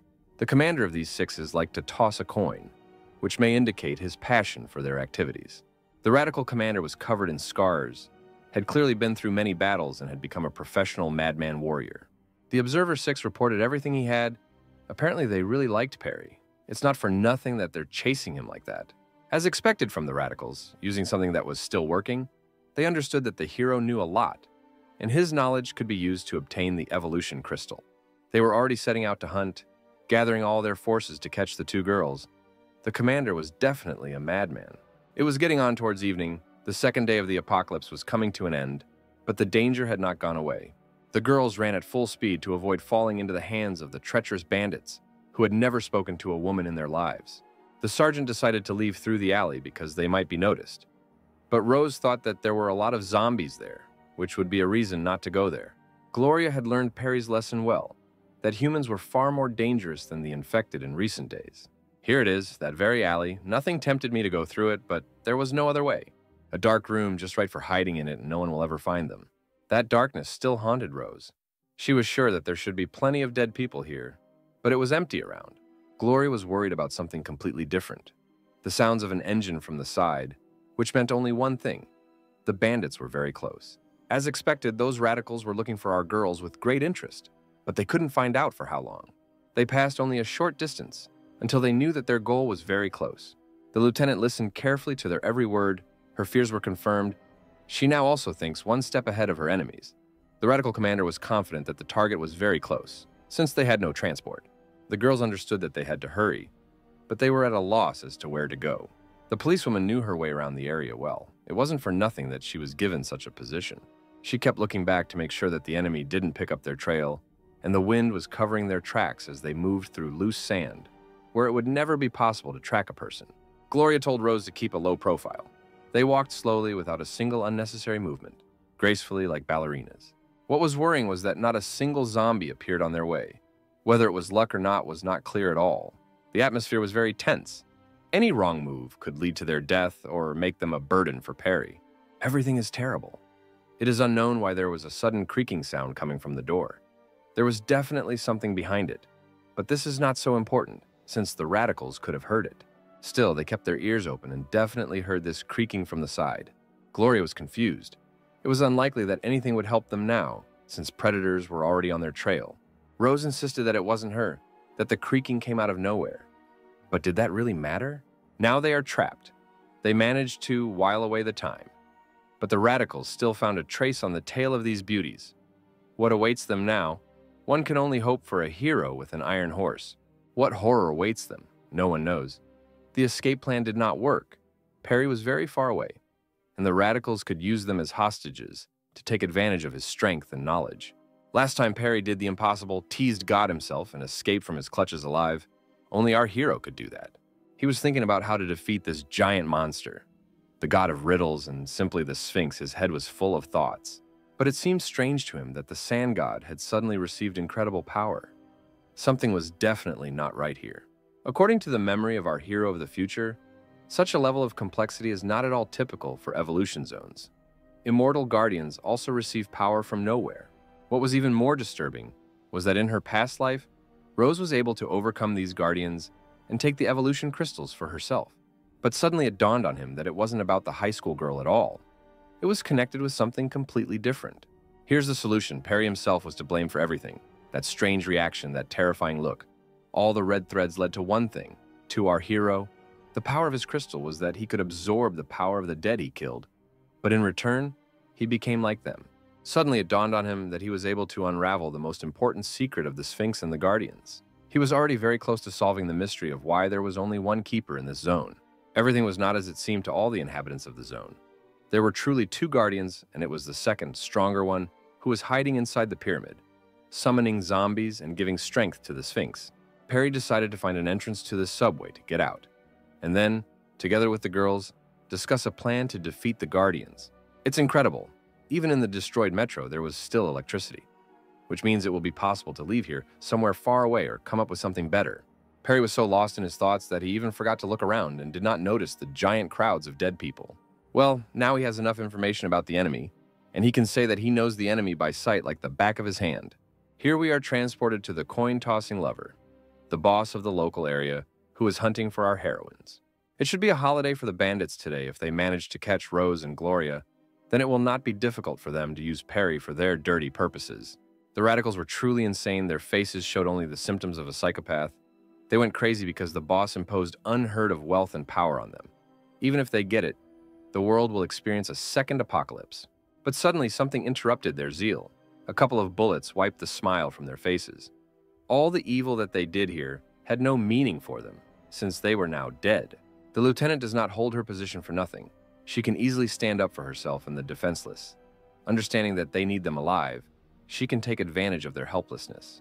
A couple of criminals have already fallen. It is unlikely that this will scare the bandits to come closer, but it certainly will not last long. The girls were in a trap they had gotten themselves into. All they could do was fight off the enemies with their last strength and wait for Perry to arrive. Still, the boss doesn't care at all who Gloria is, even though she is the commander-in-chief of the army. Now there is no law before him, and its representatives for him are only men and beauties in uniform. Here are the first shots from the bandits. They are clearly serious, even ready to wound the girl. Not a single bullet hit them, as if they weren't being targeted, but they had to run, otherwise they would not escape death. The heroines decided to hide around the corner between the houses. While they had strength, their legs were still moving, and their heads were still thinking. They could always escape. But the biggest problem was the ammunition. It ran out at the most opportune moment for them. They were at a dead end, the bandits were nearby, they were out of ammo, Everything was worse than ever. The situation was getting worse. They would have to wait a long time for Perry. For the bandits, everything was perfect. The main enemy, Perry, was distracted by the Sphinx. The girls ran out of ammunition and he could easily grab them, torturing them to death. Their temper was terrible. They laughed at the fact that the crowd was able to corner two fragile beauties, real weaklings. The girls understood that the situation was very bad. Gloria was thinking about the next steps, but apparently nothing came to mind. But suddenly panic broke out in the group of bandits. What was that? They were talking about a certain sound of an engine, which was similar to a motorcycle rushing behind them. Suddenly, the six was struck by lightning. It turned out that the sound was coming from above, and it was getting closer and closer. Incredibly, the student of the future arrived just in time. Oh, our savior.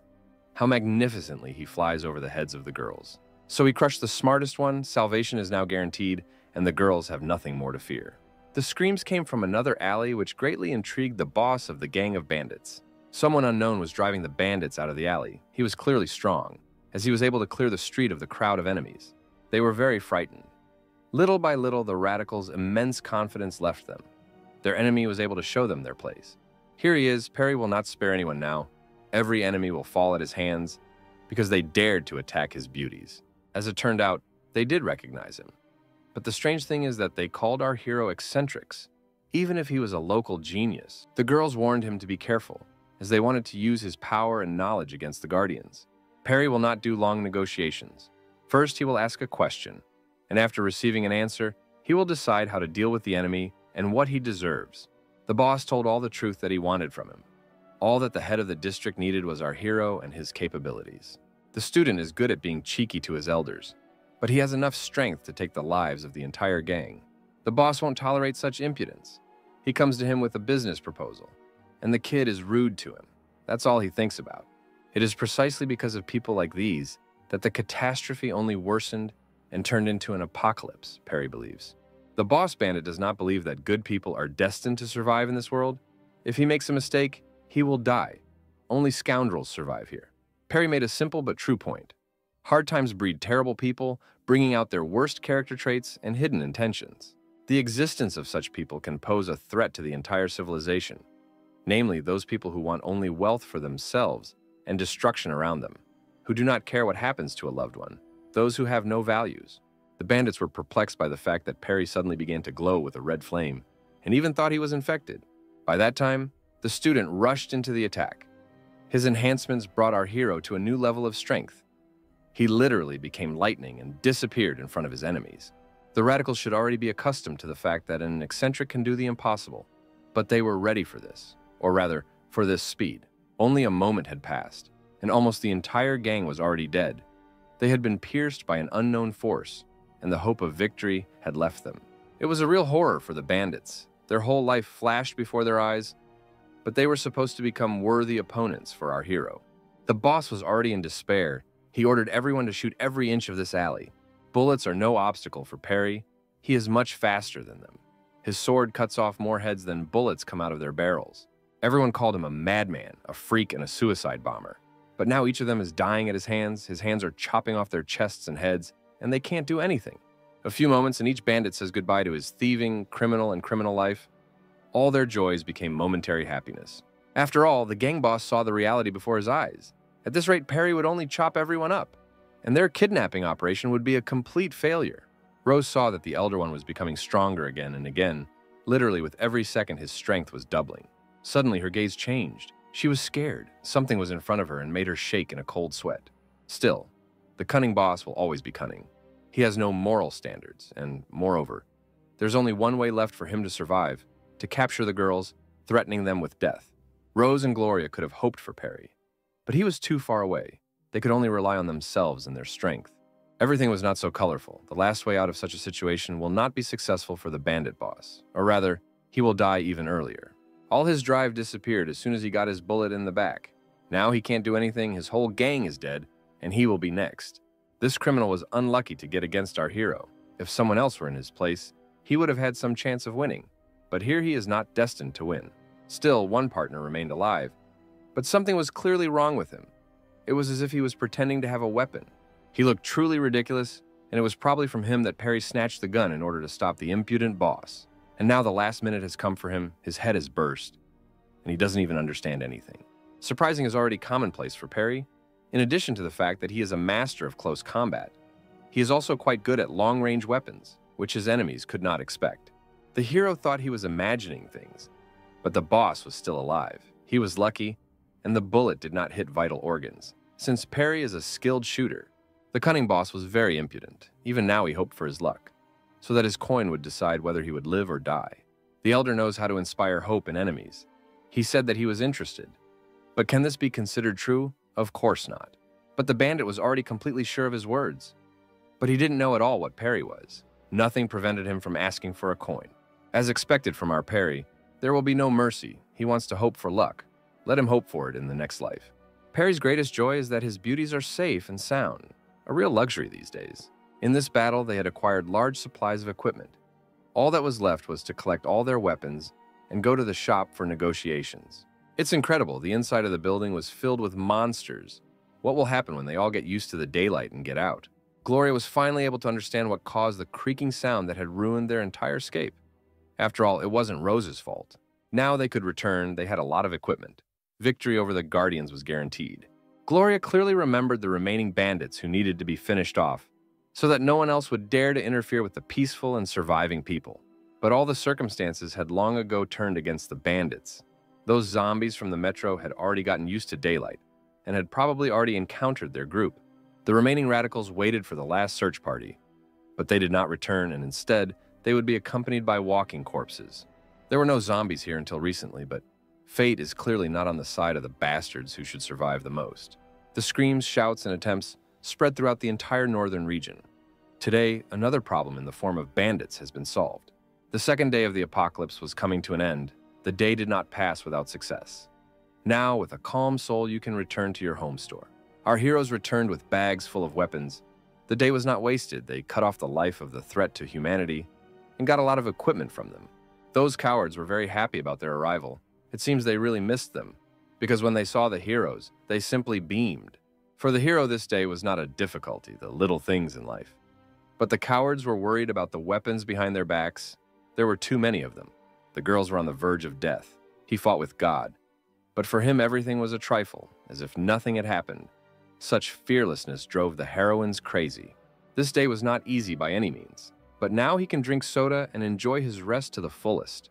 Gloria recognized this weapon. It was from prisons and police stations. Anything could be done to her colleagues, which she sadly understood. Still, it was not in vain. We managed to get rid of the bandits, who were a big threat to civilians. But no one canceled out the zombies, and they still posed a danger. There were definitely advantages to the death of the radicals. If they had acted differently, they would have suffered far more losses and problems. Gloria definitely agreed with Perry's thoughts, but it was just one word from his mouth that disturbed him. When we first met, Perry called himself a cleaner, which could mean that he had been getting rid of problems for a long time. But at that time, he did not realize that he was in the past. Suddenly, Rose became interested in what our hero had learned during the battle with the Sphinx. This is where things should get very interesting. What Perry will tell in a few moments should leave the girls perplexed, since they would not expect this from an ordinary keeper. As is known, their main enemy was the Guardian Sphinx, which he depicted as a soda can, for the sake of completeness of the picture. The high school girl understood very well how strong the Sphinx was. In addition to his size, strength, and speed, he was also immortal. It was just a nightmare. Perry suggested focusing not only on the Sphinx itself. There was another statue on the side of the pyramid that also needed to be destroyed. That same Sphinx trick that the first crazy bandits fell for, hoped for luck, and died. Getting the evolution crystal is like a kill or die contest. To achieve such luxury, you have to sacrifice everything, kill the god, or die at his hands. Suddenly, he hinted at the fake body of the Sphinx, pointing to a green soda can. What could he have meant? I think, girls. They understood that something was wrong here. The fake Sphinx definitely had some secret, which Perry knew about. The first time the bandits managed to injure the Sphinx with an explosion, they dealt quite a lot of damage to it, which was initially a success. The sand god didn't like this. Ordinary people were able to hurt him. For him, it was the worst humiliation. But in one moment, everything became useless, as the student hinted. What influenced that damage? Why did he suddenly become immortal? The beauty finally figured out that the statue contained the main secret of the Sphinx's immortality. As long as it was intact, it was impossible to hurt the god. The problem was too big. With the information that the god was not immortal, it became easier. But the issue with the second statue had to be resolved. It took Gloria longer to get there, but she was close, since the second Sphinx played the role of a totem that granted immortality. Both Sphinxes are containers. The motionless statue contains the life of a god. Because of this, it stands in the rear under the protection of the attacking guardian, who cannot be wounded. Once the rear Sphinx is destroyed, life will flow into the attacker, and that's when it can be attacked. The policewoman was perplexed. She couldn't understand how this was possible, even if it wasn't very important. The main thing here was to defeat the Keeper. Rose, however, absorbed all the information in the best possible way. She realized that it was necessary to destroy the second statue, and only then would it be possible to defeat the Sphinx. But that's not all. There's not much time left after the statue is destroyed, so you should hurry up to finish off the monster before it recovers. The plan was hard for Lieutenant Gloria. Her brain was boiling in her blood, but it didn't produce any results. Suddenly, an idea comes into her head to blow up the statue along with the pyramid. But Perry is unlikely to like it. As expected, with this explosion, they will bring themselves even more problems, and even an extra enemy that the girls did not know about. The heroines did not understand why this idea was so bad, that such a thing could happen from the explosion of the pyramid. But now the curtain has been opened for them. Inside the pyramid, there is a creature hiding much more terrible than the Sphinx. Not that it was frightening, but that it was much stronger and more dangerous, which could not mean anything good. It was hard for them to imagine that something stronger than the Sphinx was hiding in the pyramid and not showing itself. The cowards also lost their power of speech. They were unable to eavesdrop quietly, but they clearly succeeded in getting new nightmares for the night. The loyalty of that Keeper was amazing, but in many ways it would have been much worse if he had gotten out and terrorized the people who wanted the crystal. That guardian was strong, but he didn't care about anyone until someone took the crystal. And when the evolution stone was taken, the zone would subside, and the guardians would disappear. Everything was as expected. The girls were in complete shock.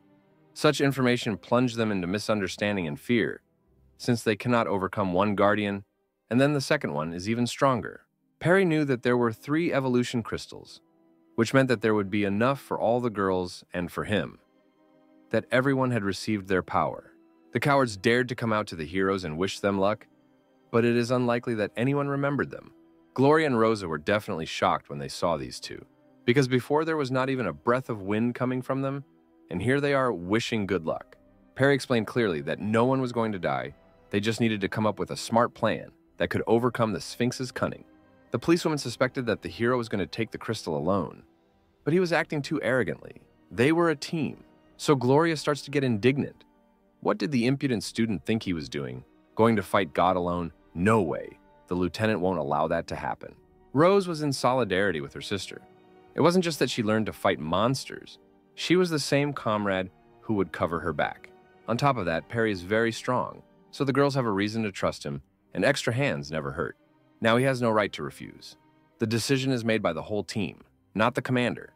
He has nothing more to say in denial. It is decided they agree to Perry's request for help, and from that day on, preparations for the implementation of the plan begin. The phrase that they would get out of this zone together and that it couldn't be any other way was heard throughout the entire store. Before thinking about a plan, you need to have a snack so that your brain is strengthened. It is not for nothing that it is also muscle mass. It needs to be developed. There's plenty of time to prepare. 3 days will be spent on training, planning, and finding resources with equipment, even if they already have plenty of it. The energy that was absorbed into Perry after killing the zombies could become a powerful amplifier, and our hero tested it on those bandits. And it was not for nothing that he was confused with the infected. Previously, the blood crystal could only increase Perry's physical strength, but after rebirth, killing zombies concentrated energy, which was collected in the crystal and subsequently gave significant enhancements to our hero. The red crystal played the role of a battery in Perry's body.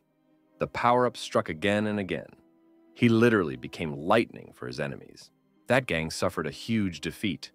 The new power made the hero's movements lightning fast. No one could follow them. Only mirages flashed before their eyes. And Perry himself had already plunged the blade into his back. The bandits were very weak and it took little energy to defeat them. But the Sphinx is a completely different case. To defeat him, you will need a huge amount of energy. Then triumph will not wait long. There are 3 whole days to prepare, which is enough time to accumulate enough energy to defeat the Sphinx with one swing of the sword. Rose had no desire to sit in the store and waste away her skirt. There was a clear decision. They fight together and to the end. Lieutenant Gloria didn't keep us waiting long, which means the hunt for zombies and their energy has begun. The plan will soon be in action.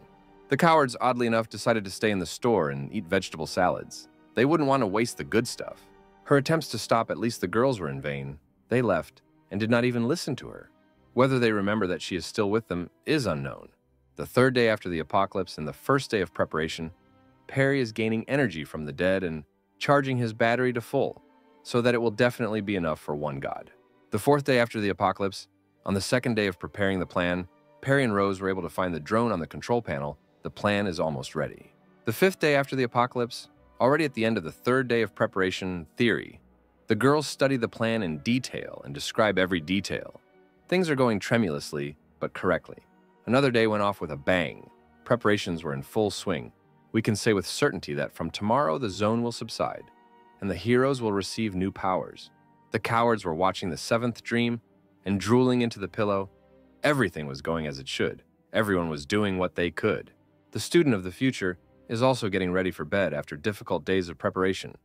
By the morning, he needs to be well rested and ready for a serious battle. Gloria glared at her partner. Perhaps something was bothering her, but she was silent and couldn't say a word. She seemed to be thinking about something. She couldn't take her eyes off Perry, as if she was frozen in thought. Perry is not a fool and feels this strange eye on himself. But he still decided to ask what was wrong with him that they were drilling him with such a look. Her suspicions were confirmed. She was staring into space, only because she was wondering how his powers were too great and how he got them. Such thoughts were clearly not to the liking of the student of the future. It was not for nothing that he hid the fact that he knew everything for 10 years ahead. He kept quiet about this. He understood that they might have thoughts about his knowledge and strength being far ahead of everyone else. But Gloria did not think about this with any hidden self-interest. Her simple interest knew no bounds, and his strength alone made her trust him. But suddenly she remembered the promise that Perry himself had given them. He seemed to have even forgotten about it. The promise was that they would always fight together. In an alliance, they would be knee-deep in seas and waist-deep in mountains. That was the promise, and it could not be forgotten. Such sincerity struck our hero. He did not expect this from the girls, since he saw in them only a partner and a future important person who is capable of controlling the elements. Of course, he will not be against such a wonderful offer, when he can fight hand in hand with such beauties, who will soon be as strong as the weather conditions. It was the sixth day after the apocalypse. The sun was shining with all its might, which meant that luck would be on the hero's side. The remaining survivors, previously there was no word from them, but now after the destruction of the gang of bandits, nothing threatened them except zombies. Smiles shone on their faces. Finally, their lives were not oppressed by treacherous bikers, and there were far fewer dead people. One of the survivors suddenly heard the sound of a motor. Someone was racing across the desert on a motorcycle and was apparently heading towards the Sphinx. Incredibly, the plan is already in action. Perry is already rushing towards the crystal, while the survivors are stocking up on supplies and consider him a madman. What kind of madman is rolling out at such an early hour? How impudent is he? How dare he provoke God? What madness! These are the thoughts that visit the heads of these survivors. But suddenly their leader noticed something. He probably recognized our hero and all his actions that he had committed 3 days ago. It was clear from his gaze that he had seen the Savior. Now it was clear that he recognized him and would root with all his heart for his victory. He ordered his men to climb higher. It was necessary to examine every moment in this exciting battle, even if a giant cat was roaming there. Meanwhile, Perry has already entered the territory of the Sand God. Once in his domain, he must behave according to the rules of the Sphinx or overthrow him from the throne. The giant cat noticed its new enemy. Now someone will emerge from here as the winner and take someone's life. The Sphinx does not hesitate and prepares his clones for an attack in advance. But will his attacks be as useful as before? Now all his riddles have been solved. The most dangerous warrior is not the one who chops stone, not the one who constantly trains his skills, but the one who, with his radiance in his eyes, is ready to convince the enemy that he is already dead. The one whose blade shines with the intent to kill. Our hero possesses these qualities. Here is his power. Whether it is a stick in his hands, in any case, these cats will be chopped into pieces. In the veil of smoke, the silhouette of the killer of the gods is visible. Our hero has dared to challenge the Sphinx and is ready to overthrow him from the throne. It won't be that simple. A stick of dynamite is flying straight at the Sphinx. What will be his next steps? But as we know, not one explosion will bring any benefit. Yet it is a way to convince him that his secret has not been solved. The survivors did not understand what was on this hero's mind. The thought of defeating this monster did not even enter their heads. Such explosions are no obstacle to the immortal god. But for how long will this last? Very soon the plan will come into effect, and the god will lose his current authority. Here's a real salvo of dynamite sticks. It is unlikely to hurt him in any way, but the best way to distract him. And then 4 powerful explosions were heard, and a white veil of smoke should appear before your eyes for a short time. The survivor didn't know Perry's real plan, thinking that he was wasting too much explosives. But once he learned the hidden plan, he would have a lot of confidence in the hero. Yet he realized that our hero's goal was not the attacking Sphinx. He needed a statue that would be reduced to dust any minute. Perry managed to hit the survivors. The battle became more and more exciting. Literally, the ground under his feet became hot lava. Our god emerged from the clouds of smoke. Everything had already been decided for him, and execution awaited him nearby. You can be sure that if his eyes see what the hero of the future is going to do, he will be in a burning rage. His anger will have no boundaries and limits. Everything around will become ruins. The first explosion has occurred, and now the Sphinx must understand that the secret has been revealed, and he will no longer be able to deceive the survivors. As it turned out, he was very afraid of smart people.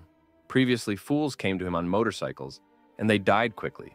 But now he had a wise man in front of him who had solved his secret. Alarm, God is angry, the real battle has begun. God's punishment will be unbearable. Now Perry will be the first target. Something inexplicable was happening under the wheels, like an earthquake that would lower our hero to the core of the earth. Incredibly, the Sphinx is clearly furious. A giant column of sand rises up underfoot. The motorcycle can no longer be restored, and Perry will have to fight on his feet. The survivor uses all emotions to describe every action in the battle, literally being on the battlefield himself. The blade is almost out of its sheath. It is a consequence of the fact that the Sphinx will soon receive its due and leave the crystal of evolution as a dowry. Soon, his sandy body will crumble into particles, and he will become another victim of Perry's sword, which will pierce him deeper than ever. The hero is already preparing for a large-scale attack. The blows should already cause damage to the Sphinx, which means everything will not be in vain. Any minute now, all that will remain of the Sphinx will be its horns and legs. As a guardian, it has already fulfilled its duty. All that remains is for it to give the crystal of evolution to the strongest and wittiest. The first swing of the blade, the sword is filled with the desire for death and sharpened by old victims who fell at the tip. The Sphinx should be prepared for the worst consequences for itself, since the blade went in very deep the first time, which means the second time will be promising.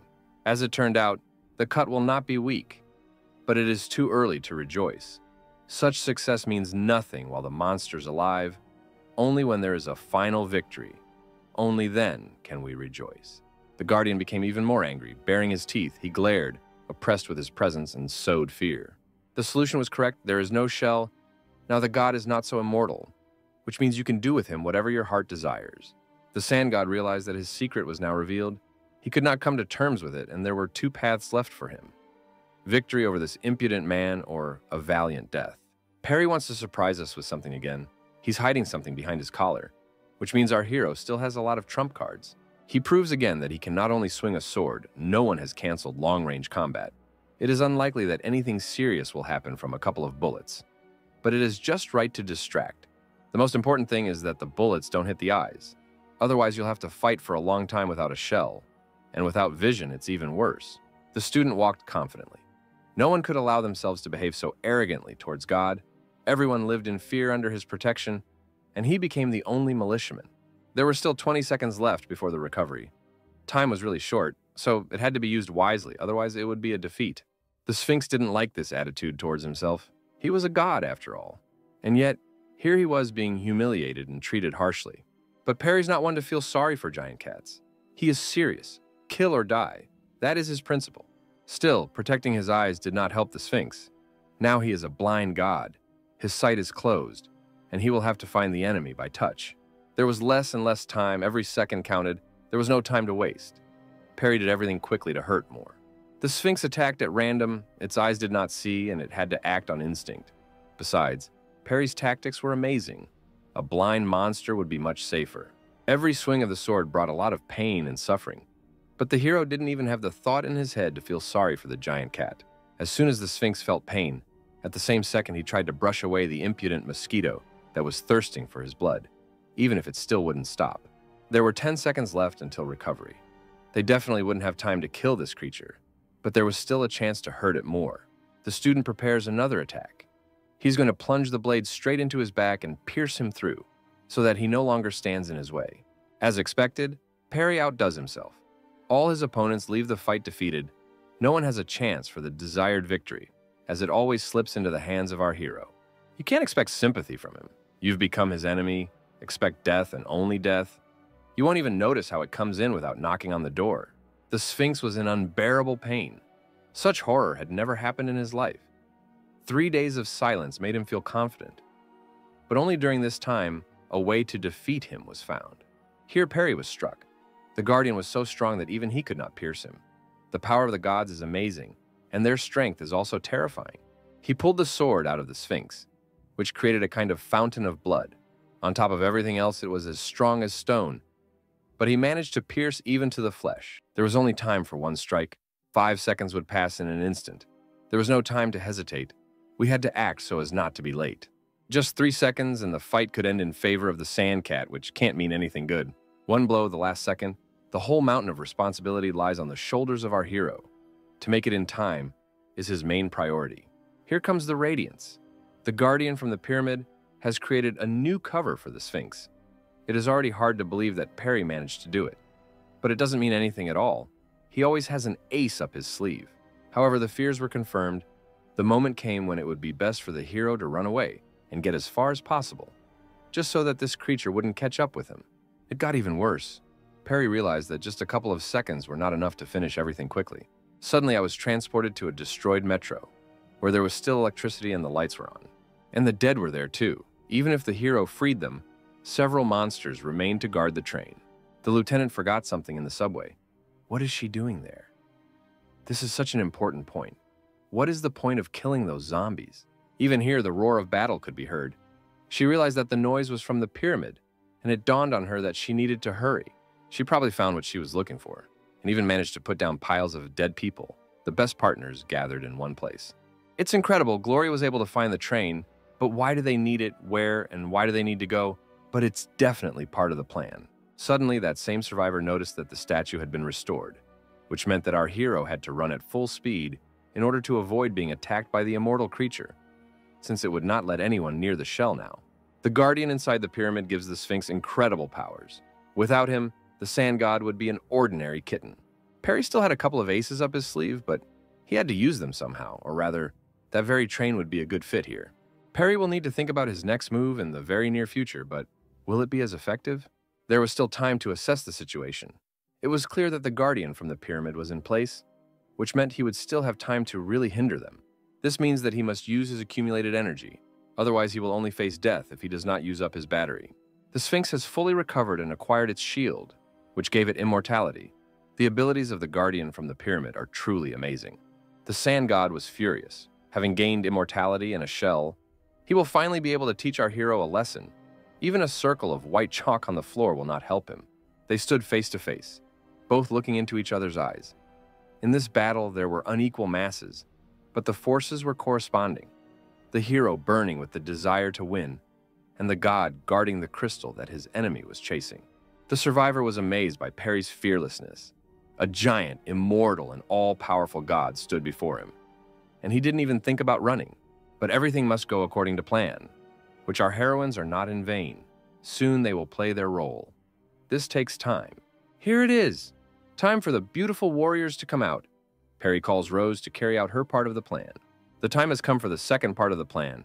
The immortal god is distracted by Perry himself and thinks that his shell is safe. But he did not know at all about his opponent's partners. The god of riddles was made a fool. And here are our beautiful hands controlling the drone. Soon the Sphinx will get it in no small way. It will be unusual for a god to see his statue being destroyed by a modern drone. Perry's plan has once again made a fool out of the Sphinx, as in one myth about a sage. The god was attacked from behind. He would be completely humiliated if he saw what happened to his second shell, which would turn to dust any minute. Here comes another explosion. The shell was destroyed, and Perry played the perfect role of bait. All that remains is to play the games of the god killer. An announcement was made that the statue had been blown up, and from that moment on, the battle with the mad god of riddles could begin. The Sphinx was simply furious. Our hero understood this well and even mocked him. Since he was originally destined to die a fool, he would be thrown off the throne and would be another fool. Even if the Sphinx understood that his secret had been unraveled, Perry made it clear that everyone knew about all the secrets of the Sand God. With such power, Perry can dethrone gods, cut metal with one swing of his sword, and outrun lightning in speed. Now the survivor can breathe a sigh of relief. Victory was already in the hands of the eccentric. It remains to wait a little, and they will be freed from this prison. Perry laid out all the thoughts of his enemy. He mocked the one who should have already lost hope of victory. It was not for nothing that the Sphinx was afraid of the wise men. They easily circled around his finger. The Sphinx, a god and master of riddles, could easily outwit fools and madmen who had strong charisma and a desire to move forward, but lacked the gray matter in their heads, which he took advantage of. Even now he has not fallen. His eyes are deep and empty like lunar craters. He was literally crumbling before our eyes. But he continued to stand on his fours, continuing to keep the crystal. The survivor experienced a roller coaster ride. At first he was perplexed. A second later, he feared for the hero with all his heart. Later he was happy and again clutched his head in fear. You can't deny the wisdom and wit of the Sphinx. He is smart, but he just can't guess what awaits him soon. That's exactly why Perry gives him a hint. Suddenly, the god was frightened by a strange roar from the side. Something was definitely brewing, and he understood it well. Incredibly, the student's priority was not to win the battle. The main task was to bring the Sphinx to the right place and to a pre-planned place. Again and again, our Sphinx was being twisted around his finger. He was truly angry and understood that another sage stood before him. Perry began the countdown, and at the end of it, the Sphinx was clearly in for the worst, his biggest nightmare and fear. This rumble was a sign of the noise of the rails. Could it really be that same train flying straight towards the Sphinx? Only he could not expect where it would fly out from. This is precisely Perry's trump card. Here's the end of the countdown. Now a turning point in their battle should occur, in which our hero became the winner. He was incredible, provoked the god, was distracted and put the Sphinx in danger of being hit by a train. The best teamwork ever, which guaranteed success from the start. The Sphinx didn't have much time left. He knew he had lost. But he fulfilled his noble role as a guardian, becoming Perry's biggest problem. An ancient statue versus the centuries-old heritage of humanity. A battle between two different times and opposites. Technology and traditional cunning and strategy. The fittest won. Each one fulfilled his share of the plan. All played an important role in the victory. A gigantic burden of responsibility lay on their shoulders, which they justified. The power of civilization was astounding. Modern technologies had once again buried old traditions and myths, and victory was on Perry's side. Rose was jubilant. The preparation was not in vain. They still won and were able to open the evolution zone in less than a week. But the situation did not get better. The dead began to emerge from that metro in huge numbers. There will be a new large-scale wave of zombies that will devour every survivor. They climbed the Sphinx and headed towards the pyramid, which meant a new danger. The fears were confirmed. The keeper inside the pyramid was angry. Black clouds covered the sky, and black lightning similar to zombie energy struck the ground. The dead were already leaving their lair. Perry was just waiting for them and was ready to chop everyone down to replenish the red crystal with energy. The girls harnessed their steel horse and were getting ready to go for the evolution stone. Gloria was also quite good at driving, and again she proves her skill. A truly good police officer and servant of the people. Rose also decided to go with her to storm the pyramid. They are filled with confidence. Now there are no obstacles at all. They were at the foot. An incredibly strong glow was shining on everything. It was there that the crystal of evolution that was being hunted for should be. Meanwhile, the hero of the future stacked the corpses of the dead like books on a shelf. They were too weak to put up a good fight. He noticed clouds above his head. The keeper was angry. Probably now the main enemy will come out. Those strange eyes never appeared. His guess came true. This zone was unique and very dangerous, having two guardians at once. It is not without reason that the Sphinx protected the pyramid, as it was in the most ancient myths that the giant statue protected the great building of Egypt. So here it protected the second guardian, receiving his protection. The first guardian was the Sphinx, who fought on the front lines, immortal as long as his real body was intact. The second guardian hid in a cave and gave the Sphinx the ability to become immortal. He was much stronger than his partner, but was useless because he did not come out. Because the zombie energy made Perry look like them, the keeper thought he was one of them and tried to control him. Now he is busy controlling other monsters and is not going to interfere with our hero, which means he can easily take the crystal without thinking about anything. But the dead will not allow you to go calmly to your goal, constantly bothering your future victims. The infected appeared only to interfere with people. There is nothing good in their existence, only hunger and bloodthirstiness. The undead were hot on Perry's heels. Even the God Killer had trouble with the weak infected. You can never think everything through in advance. Even when he was able to hide from the Keeper's gaze, the zombies will still not give him peace, and there will still be difficulties. One dead man will never be a big problem for the Killer of Gods himself.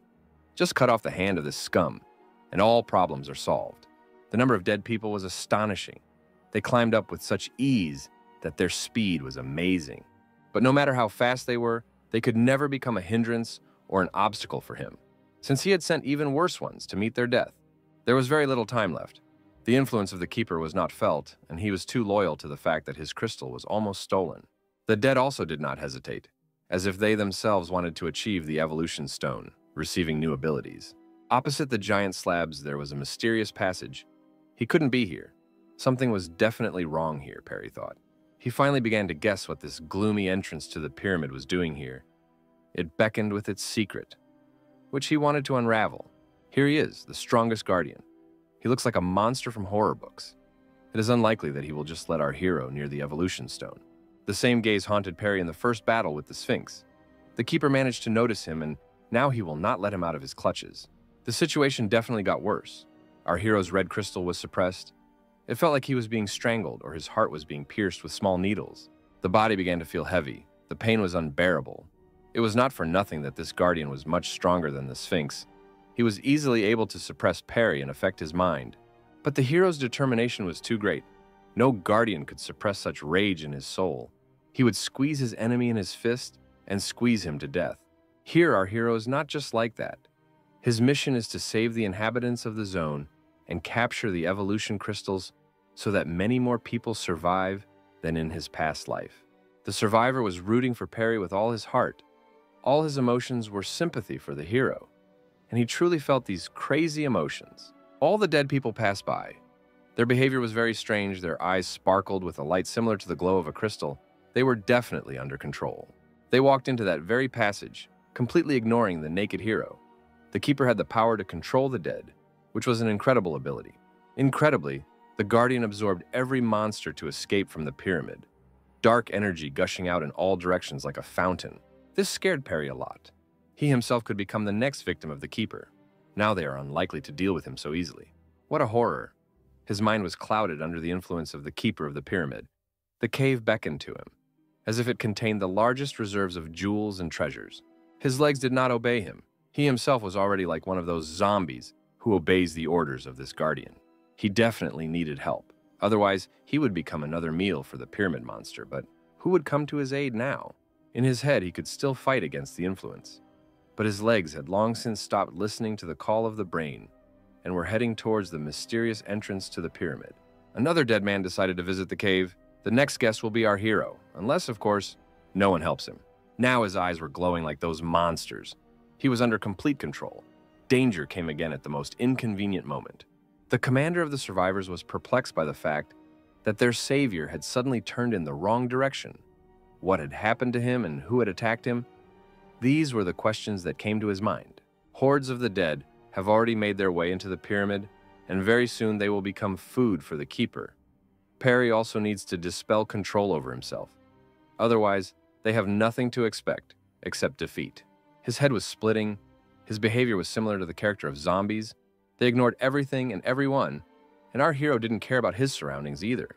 Another batch was swallowed by a terrible monster. Energy flowed like a stream. The more the creature inside the pyramid swallowed, the worse it would be. Perry was drawn there. He couldn't help the strange desire in his head, that frightening gaze guiding him like a guide dog. Here they are, the saviors. A familiar female voice was heard from the side. They pulled him out of the monster's influence. It dawned on him. His mind became clearer. Our beauties are the most loyal of all citizens. Even here, they were not afraid of the crowds of the dead and came to Perry's aid. Here is his true joy. Two saviors who promise to fight back to back and always stick together. The most sincere helping hand. Perry is very lucky to have comrades who don't care even about a storm if they need to save their friend. A couple more steps and they will be able to get their incredible abilities. Rose, as in Perry's past life, must master the elements and create cataclysms with her power. Some stands rejoiced. Fans rejoiced at the victory of the heroes. Their saviors justified all the hopes that were placed on them. They have been saved. All that remains is to help the rescue team and evacuate the area. A team of true heroes Before them is the treasure of humanity, which they have earned with all their strength and ingenuity, geniuses of our time. They have gone through a long and thorny path, have been on the brink of death more than once, have escaped every situation as if they were unharmed. Bandits, monsters, and gods have not taken them, and now no one is able to defeat them at all. The crystal shone like a chest of gold. The light was incredibly bright, but it did not bother the eyes in any way, as if it did not exist. Such was the power of the evolution crystal, a power that could only be obtained by 3 people who had gone through war with gods and monsters for it. The minute for which they walked through thorns, through crowds of corpses, which even the circle of white chalk on the floor did not help to save from our heroes. In a second, the zone will fall. The hero of the future will immortalize his name in the history of the whole world, becoming the strongest warrior of evolution. Triumph in the hands of the hero, the heritage of humanity, the result of his wit and strength. No one will ever be able to compare with him, since he is always hundreds of steps ahead of humanity. He was covered in golden flames and filled with incredible power. She was rebellious. Now he was one step closer to saving civilization. This force permeated him, such a surge of power he could not get anywhere, and here's the reaction, his eyes opened wide. The stage of gaining the ability was magnificent, like a knighting when the king touches his shoulders with his blade, placing the responsibility on the warrior's hump. He was in great shock from such a ceremony. Nothing had given him such gigantic power as he received here. Incredible, the ability to copy the powers of enemies is amazing. He is able to steal the abilities of the guardians. For people to achieve such power, they will need great luck and ingenuity. But he just needs to get into the evolution zone. And on top of that, he knows the time and place of appearance of each of them in advance. Most people from his past couldn't even imagine gaining abilities and evolving. But Perry can do everything and more. But there are also disadvantages everywhere, since the zone can have more than one keeper, and in addition, many abilities had limitations that he cannot know about. As long as he is alive, he will receive all the abilities of the Guardians, and by the end of his journey, he will become the strongest, becoming the most memorable person in this world. So the absorption began, the ability flowed into his body. I wonder what our hero will come across. Due to the 2 Guardians, there was a choice of 2 cells, each with several abilities, but you could only choose one. Surely the choice will not be easy, since there is a stronger monster from the pyramid, but almost nothing is known about its abilities and the Sphinx with weaker powers. Our hero is presented with a choice, 2 Guardians. One is under a veil of secrecy but incredibly strong. The other is weak, but he has nothing hidden. As expected, Perry had no idea what that monster from the pyramid was capable of.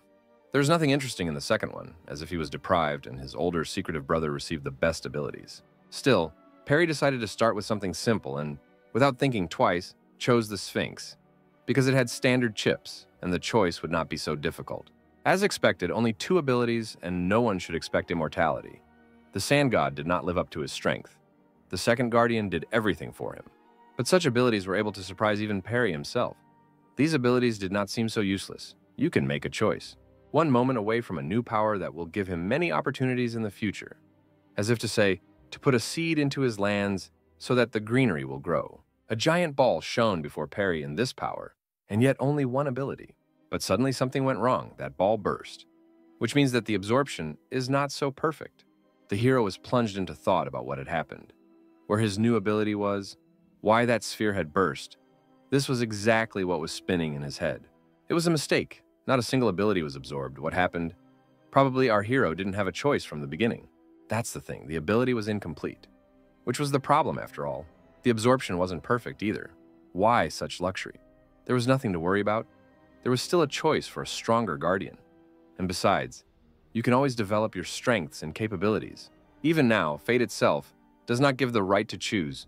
It remains to choose a mysterious guardian who must have many trump cards. Incredibly, of all the talents, only 2 were known that this monster could hide in his pyramid.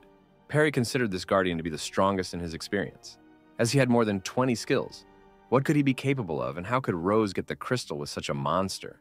There were only 2 known abilities, the Call of the Dead, which he used when absorbing the powers of zombies, and also the Soul Grab, with which he was able to take over Perry's mind. The hero did not understand that the Keeper, having more than 20 skills under his sleeve, was afraid to go into battle, even if these abilities could be useless. Another absorption of abilities. Now it should work. Otherwise, what was the purpose of all this? Once again, a large ball with force formed. What awaited our hero here? What surprise would there be? And here's success. The ability to capture the soul was absorbed. It was so strong that it could affect the mind of Perry himself even after reincarnation. This talent was a real rarity, which meant that everything was not in vain to influence the mind. Thereby it would be possible to make illusions for the enemy and influence the six senses. The choice fell on the capture of the soul. A red inscription appeared before his eyes. With such a rare talent at hand, it is difficult to imagine what he will be capable of. Perry took control of the skill with great effect, his gaze more determined than ever. There was a massive release of energy. All the power was absorbed into every pore on the skin, into the muscle fibers, strengthening the bones. The surge of energy was astonishing. A giant wave of light was directed, increasing its range. This glow warmed all the survivors. The citizens were happy, because the victory represented an exit to freedom, as if a ray of sunshine had broken through into their lives. Even the cowards saw that shine, their thoughts filled with joy, as their saviors were able to free all the citizens from the shackles of the zone. The roar reached the farthest corners of the area, and everyone realized that they were freer than ever. Incredibly, the military headquarters noticed that very surge of energy. It was a real anomaly, the degree of danger of which was unknown. Headquarters reports that the release of energy could have been caused by an earthquake, and there was also a giant pillar of light. The military had no idea what was going on there. The fifth group reported a large wave of mutated zombies. They demand evacuation from the commander, a tough military man. Colonel Steve orders the group to stand firm, no mercy, many civilians are at risk. The subordinate tried to somehow contradict, but it was unlikely to have any effect on the stern colonel. As expected in that case, nothing, but only forward. One cannot avoid fate in any way, the colonel's decision, the law. Steve was deep in thought. That zone was the first of 7. They couldn't lose such an opportunity to study it, so they had to move on. Meanwhile, a giant pillar of light cut through the clouds. It was the flag of liberation. Our hero did his best. The energy shattered like a mirror, and its fragments fell from the sky like rain. The entire area was covered with the pollen of this light, whether snowflakes covered the roofs of houses and the ground, delighting the eyes of travelers. The light of victory, the northern region was freed from the influence of the great god. Everyone made a great contribution to this victory, even the bandits contributed. Perry was already emerging from oblivion, which meant that everything was okay, and we could breathe a sigh of relief.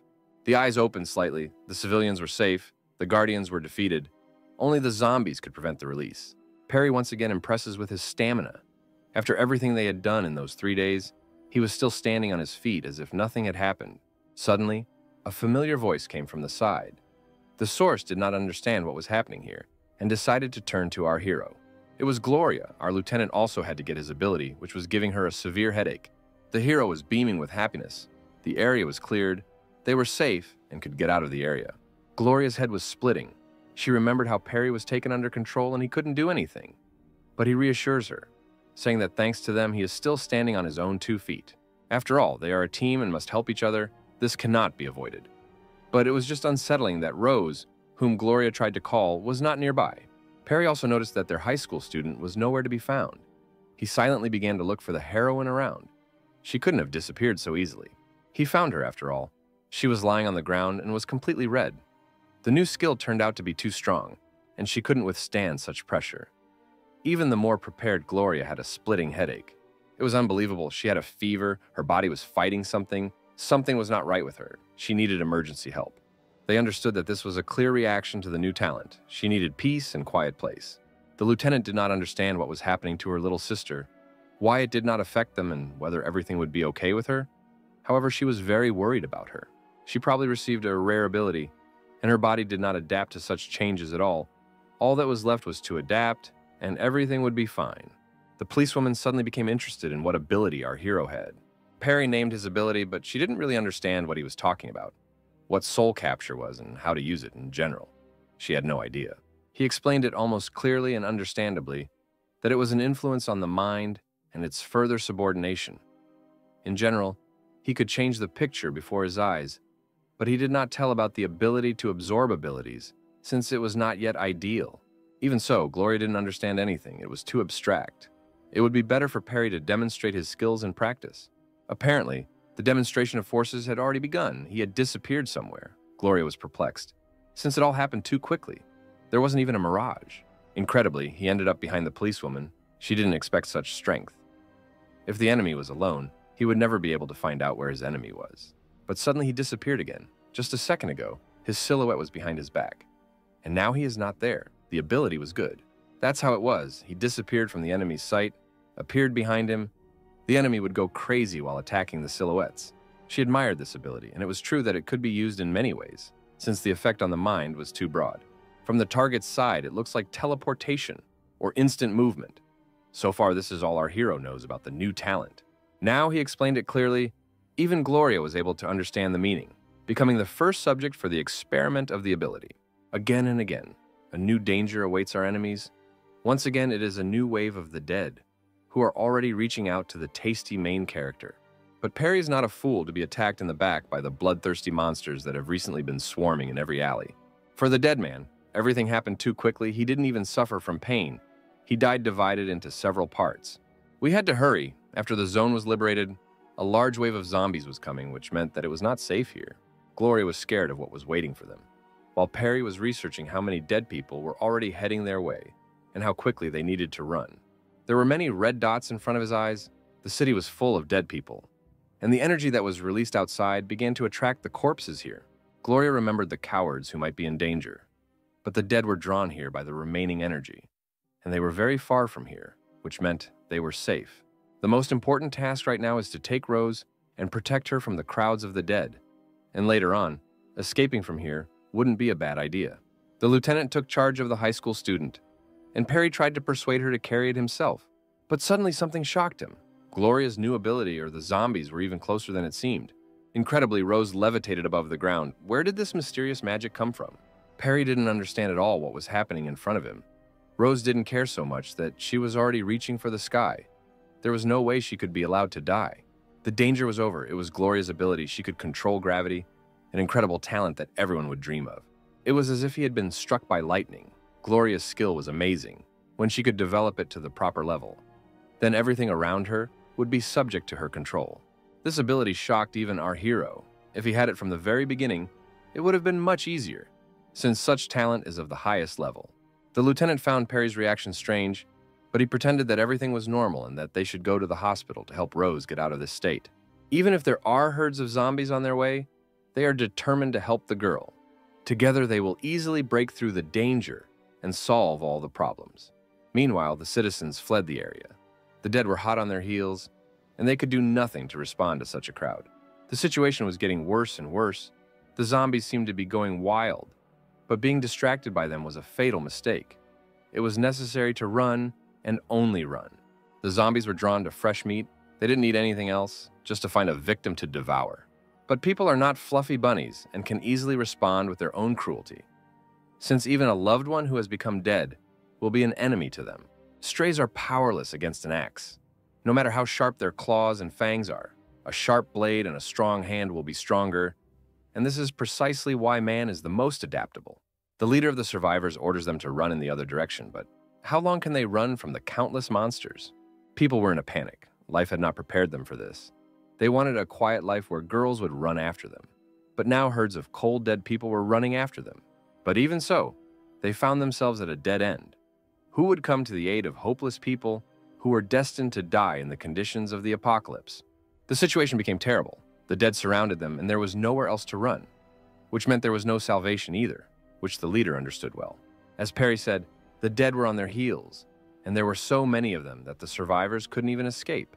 They have already attacked the survivors. They just got out of the zone, and such a surprise awaits them in the form of thousands of monsters.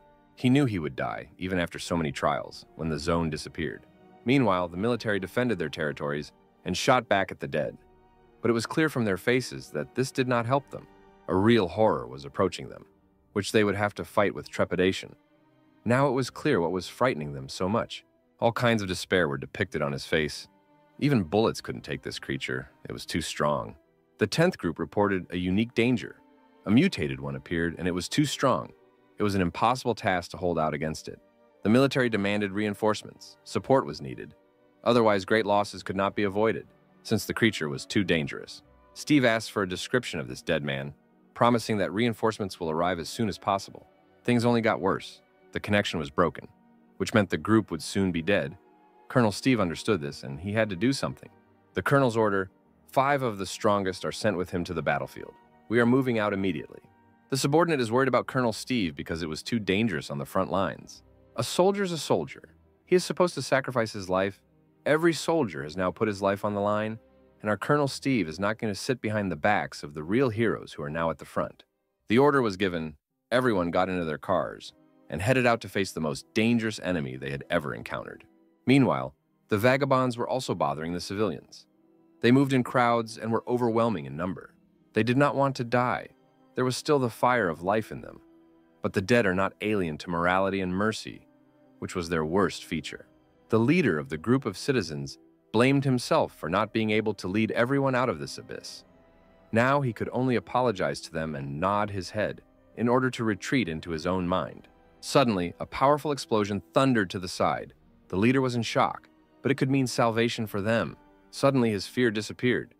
He was surprised that a giant explosion took place nearby, which could become salvation. Luck was on their side. The culprit of the explosion was the man everyone was pointing their finger at. It was definitely a salvation. This silhouette in the clouds of smoke and dust looked very similar to someone. It was a swordsman who could cut down transport. It's incredible. The strongest evolved person in the world came to the survivors who could be better than him. This is real happiness for those who, a minute ago, were on the verge of death. The chief recognized him and would have recognized him among 1,000 similar ones now. And the tears on his cheeks dried up, and hope shone in his eyes. Still, the monsters don't care what danger is moving towards them. Their bloodthirstiness and hunger have blinded them so that they see no one in front of them except victims. The leader of the survivors managed to save his comrade by killing the annoying monster that was giving no one any peace. The guy was on the edge of a cliff, but his boss will never be the one to throw his partner off. He will give him a hand and pull him out of any trouble. Here's the joy on their faces. They were saved by our hero. Only he can give hope for a bright future with his appearance. By that time, the dead did not try to run to the side. Their thoughtless movements were amazing. They went where their feet carried them. Instinct forced them to go to the victims. The swordsman walked towards them. Each wanderer will receive what he deserves, preparing to lie down in the coffin. Incredibly, he decided to use his new skill. Finally, it will be possible to see it in action and use it in practice. She acted, even the irrational dead were afraid of Perry. He inspired them with a frightening nightmare, which made them lose hope for life. The survivors were struck by lightning. They couldn't believe their eyes. But zombies can't be afraid. How is this possible? How strong is this weirdo? These are the thoughts that go through their heads. The dead were powerless under his influence. They froze like statues and awaited their fate. Death was already waiting for them in its afterlife. The hero of the future was completely confident in himself. The victims were immobilized, which meant it would be much easier to kill them. His speed amazed everyone. They were speechless from the fact that he left behind only mirages, that even they were difficult to notice. Still, someone managed to notice him. But it's unlikely that he was fighting then. In those moments, he should have already chopped up every dead man and arranged a meeting with the rotten devil for everyone. As it turned out, the heads and body parts of the dead were flying in different directions. No one could do anything for our hero. The ability's actually pretty good, as it's much easier to cut up stationary targets than it is to chop up crazy corpses. The survivors rejoiced. They did not know what to call him and decided to call him a swordsman, which Perry himself did not like at all. He asked them not to call him a swordsman, and rather by his name. But they were very delighted and did not even listen to his requests, since he wanted to say everything that was on his mind. Even now, he didn't call him by name. The man wanted him to take them with him.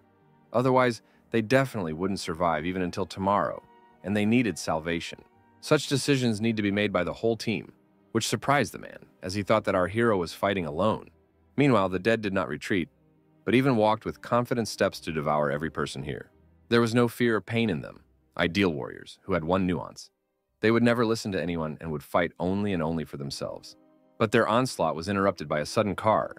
They shouldn't have walked in the oncoming lane. They should have looked left and right, and not counted crows. There was a big explosion. Who is this new warrior of salvation who's able to throw cars and thus terrify the enemies? The dead were crushed by cars, and later all the transport took off again. Is our lieutenant really capable of such a thing? Gravity control is a very useful talent. The guys couldn't believe it. Some kind of devilry was happening around them.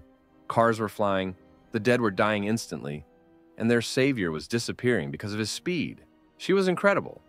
Gloria was like a goddess descending to mortal sinners, and that was why the men were scared. She was hovering in the air, and heaps of metal were flying behind her. They were horrified. The girl is a beauty and also controls gravity. Yes, Perry must be incredibly strong to have such a goddess as his partner. In their eyes, Perry and the girls are superheroes, on whose shoulders lie the fates of millions of people, and whose strength is capable of moving mountains. She finally came down to earth. Such a skill can destroy cities. It is only necessary to develop it to the proper level, and earthquakes will become commonplace for her enemies, and cracks in the ground will become a coffin. Also, such power had one drawback: high energy costs, which would take a long time to replenish. Her powers deserted her. Gloria threw Rose out of her influence and handed it over to Perry. However, she was unable to live up to the expectations placed on her. The policewoman did not prove to be the strongest on the team. One still had to get used to such power.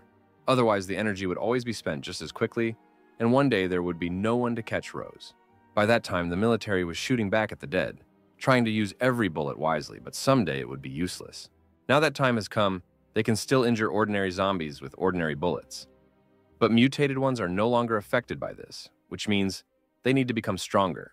The military also understood that against these creatures, bullets were like tickles. Each one would fly off them, even if they were made of steel. Enough time has passed and the dead have had enough time to obtain protective shells and exoskeletons. The guys were shooting out of desperation. They had no hope of survival, since the fear of these creatures killed everything inside the people. These modifications were extremely dangerous. A wide mouth, armored hands, and an unquenchable rage. That's what monsters should be like.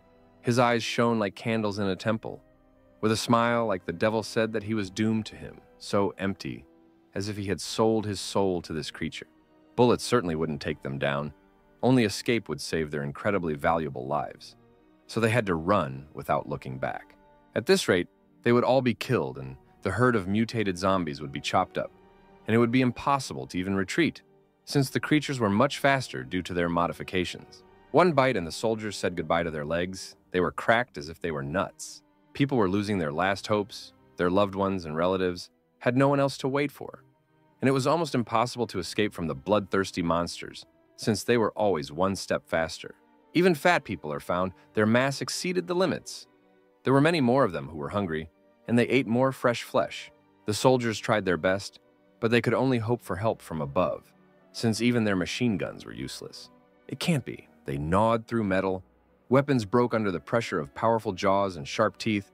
Nothing could stop them. There was complete horror all around. The apocalypse became a big horror movie, which you would really like to rewind to the happy ending, so as not to see these wide mouths, flesh, and blood that fills the entire screen. The soldier saw death before him, a fat death that was ready to swallow his soul and satisfy its hunger. Well, today this monster is not destined to eat. The blade pierces him right through. Now it is he who will meet his death, which awaits him with a bowl of soup and pie for dessert. Our hero arrived on time, just a few more moments, and the guy could have gone to his great-grandfathers and conveyed his warm greetings to them. The soldier grabbed his head and could not imagine what kind of monster stood in front of him to kill such a large creature with one swing of his sword. Perry was looking for the military and found them, but the number of dead people was not decreasing, and right now, they were behind him. Someone from the side asks Perry to get out of the way. Probably Gloria came to the rescue in time to put a couple of corpses under the wheels. The guy didn't even have time to say a word, and he was snatched from the hands of death, as a much greater danger was approaching them, which was an allied one. The policewoman outdoes herself time and time again, and is able to use her talent to drag vans of oil to kill even more monsters. Explosion after explosion, disaster after disaster. The dead fell in hundreds as soon as our heroes appeared before them. The boy didn't understand what was happening in front of his eyes. A tank of oil that appeared out of nowhere, and a wanderer who could easily kill the fat man. Now he must see a real miracle. His snot is flowing for a reason. Now his heart must definitely jump out from such a sight. As it turned out, our heroine had already gotten used to flying, and Rose became a wonderful seat, which was very soft. The soldier doubted Perry, since he was simply good with a sword, while his partner could fly and throw oil vans at her opponents. Gloria even took care of Rose, putting a cooling compress on her. The military man despaired of such superheroes. They were truly strange, since they did not have a cape on their back and used their comrades instead of a chair. But then Perry suddenly needed that same Colonel Steve. It was important for him to be close, but the soldier was surprised that he knew him. The boy pointed in the direction Steve led the zombies, but just recently there had been a signal about a strong mutated one, and our fearless colonel wanted to take it upon himself. Perry decided to take a look at the number of monsters and whether there could be monsters even stronger than the usual ones. Among the small dots, there was one large one, and that was where the Colonel was. And it was with this creature that he was fighting. Perry noticed this zombie. It was special, just in the direction the soldier pointed. He understands that Steve is well-trained, but he is not yet capable of fighting a special zombie. He does not have enough strength, and there will be another death. Perry asked Gloria to take charge of everything here, and he would hurry towards the Colonel. So he rushed to help his goal. Steve won't be able to take all the glory for himself. The soldier didn't understand at all what was happening here. They were all so strange and performed such miracles that his mind was clouded. Steve led the monster to a metalworking plant, a lot of steel piles, where entry was prohibited. But the Colonel was smart, since there were no extra dead people in such places. It was not for nothing that he sat at headquarters. Steve was a righteous warrior who put himself on the line to protect his warriors. He understood well that there shouldn't be people in the place where access was prohibited, which meant that there wouldn't be any zombies. It was incredible. This creature was truly dangerous. It seemed to be made of smoke and flame. Steve ran into the dead end without a drop of fear, as if tomorrow would definitely come. The monster behind him, an ordinary swarm of bees, would sting him, and he would become smarter not to climb into the hive. He had to have a plan against such a monster, otherwise only death awaited him here. The zombie didn't lag behind. It was unknown how long this running would last, since it was not weak, and would in one count ruin the life of this Colonel if he took on too much. He must surely know that a gun won't kill such creatures, but that doesn't mean he's a fool. He's probably using a distraction so that this rotten thing doesn't know about anything in advance. The monster lives up to all expectations, easily breaking down doors and bending metal with its incredible strength. This monster even had a mouth. It was hard to guess before, since it was made of smoke that was dispersed by the wind. Still, Steve had some kind of plan. It was even some kind of trap for the monster. The Colonel had incredible ingenuity. He was able to corner a monster stronger than him. It is not for nothing that man is the highest stage of evolution, because he has intelligence. Steve wasn't that simple. Perry shouldn't have underestimated this old man. He would give the young guys a head start and show all the monsters where the crayfish spend the winter. Clouds of smoke hung in the room. The explosion was truly powerful, and the zombie should have received severe damage. Here he appeared, emerged from the clouds of his smoke, showed his terrifying shell. This was definitely a special zombie. There was no denying that. Steve was able to declassify this asshole. After he was able to remove the shell, the Colonel will be able to overcome this creature. The second shell consisted of strong bone, which no bullet could penetrate, meaning that shots would be useless. The ammo is out, the plan was good, but you can't always rely on a weapon, you have to rely on yourself. So he takes his knife to kill this rotten thing in close combat, one-on-one, and be sure that it won't hurt anyone. His actions were precise and decisive. There would be no mercy for the bloodthirsty creature. Die or kill. This is the principle of a true warrior. Without his shell, the zombie was weaker. He couldn't move as well as before, and was a good target for the Colonel. Expectations were not met. The sword did not enter the neck very deeply, but Perry was right. Steve was strong, but not strong enough. The zombie didn't like this. He was furious. But if our hero could get there in time, there would be another dead zombie. He knew things were going badly. The dead man was too tough to be chopped into bone meal. The monster attacked him, but our Colonel is not a simpleton to be hit. It is not for nothing that he occupies his position, since he holds on in the best possible way.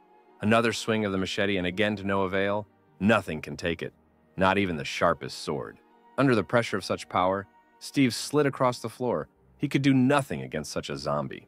He didn't have enough strength. If he had been even a little stronger, he would have easily cut this monster down. But suddenly something terrified him. He looked down and saw a new danger. What a horror it was. This creature grabbed his hand. He couldn't even move. That's how terrible the monster was. Steve is still in the fight. The zombie is too strong, even stronger than the entire military headquarters. No one can defeat him except our hero. Just a few moments, and the monster completely restored its shell.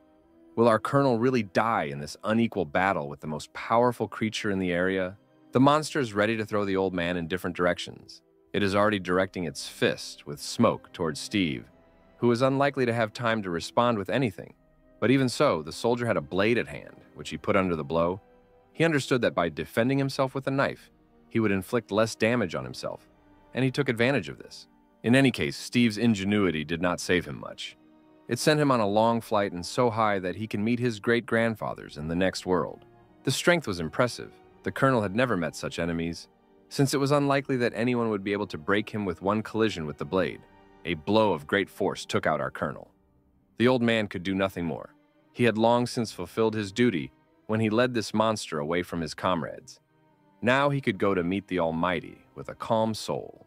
The pressure of this creature was impressive. A strong skeleton was hidden in its shell, and the cell itself was smoking, protecting it. The old man lost hope of victory. His plan was clever, but at the last moment the creature turned out to be much stronger and more durable than he could have imagined, which terrified him. Perry arrived. He really hoped that his speed hadn't let him down and that he had arrived in time. Otherwise it would have been death for his lieutenant colonel. But now his fears subsided. He noticed an old man lying near a living, smoking corpse who wanted to kill him. Steve is not at all happy to have a living person here, since he is here to protect them, and otherwise his death would be meaningless. It's incredible. The world is truly small. Perry met his first instructor. It was our Colonel Steve, who did a great job, because his student is just a miracle. In the hero's past life, the same attack by the dead happened. He was dying and bleeding. A real nightmare was happening around him. Only everything was in reality. Hundreds of relatives and friends were dying before his eyes. It was then that Steve fought with those dead men. At that time, he lost his hand, but continued to fight like the most righteous warrior and made a promise to a stranger. Perry despaired. He no longer believed in his future, since death was waiting for him around the next corner. But Steve was too great. He sent that annoying death far away, and it ran away without looking back, because it knew who it could be dealing with. Under his feet lay countless corpses that had just crossed the colonel's path, but he was too tough for them, and he was even able to save our boy. Afterwards, bright times came. The sun shone brighter than ever. But Perry complained about the grueling training, you see. He ran out of strength to run non-stop for days on end.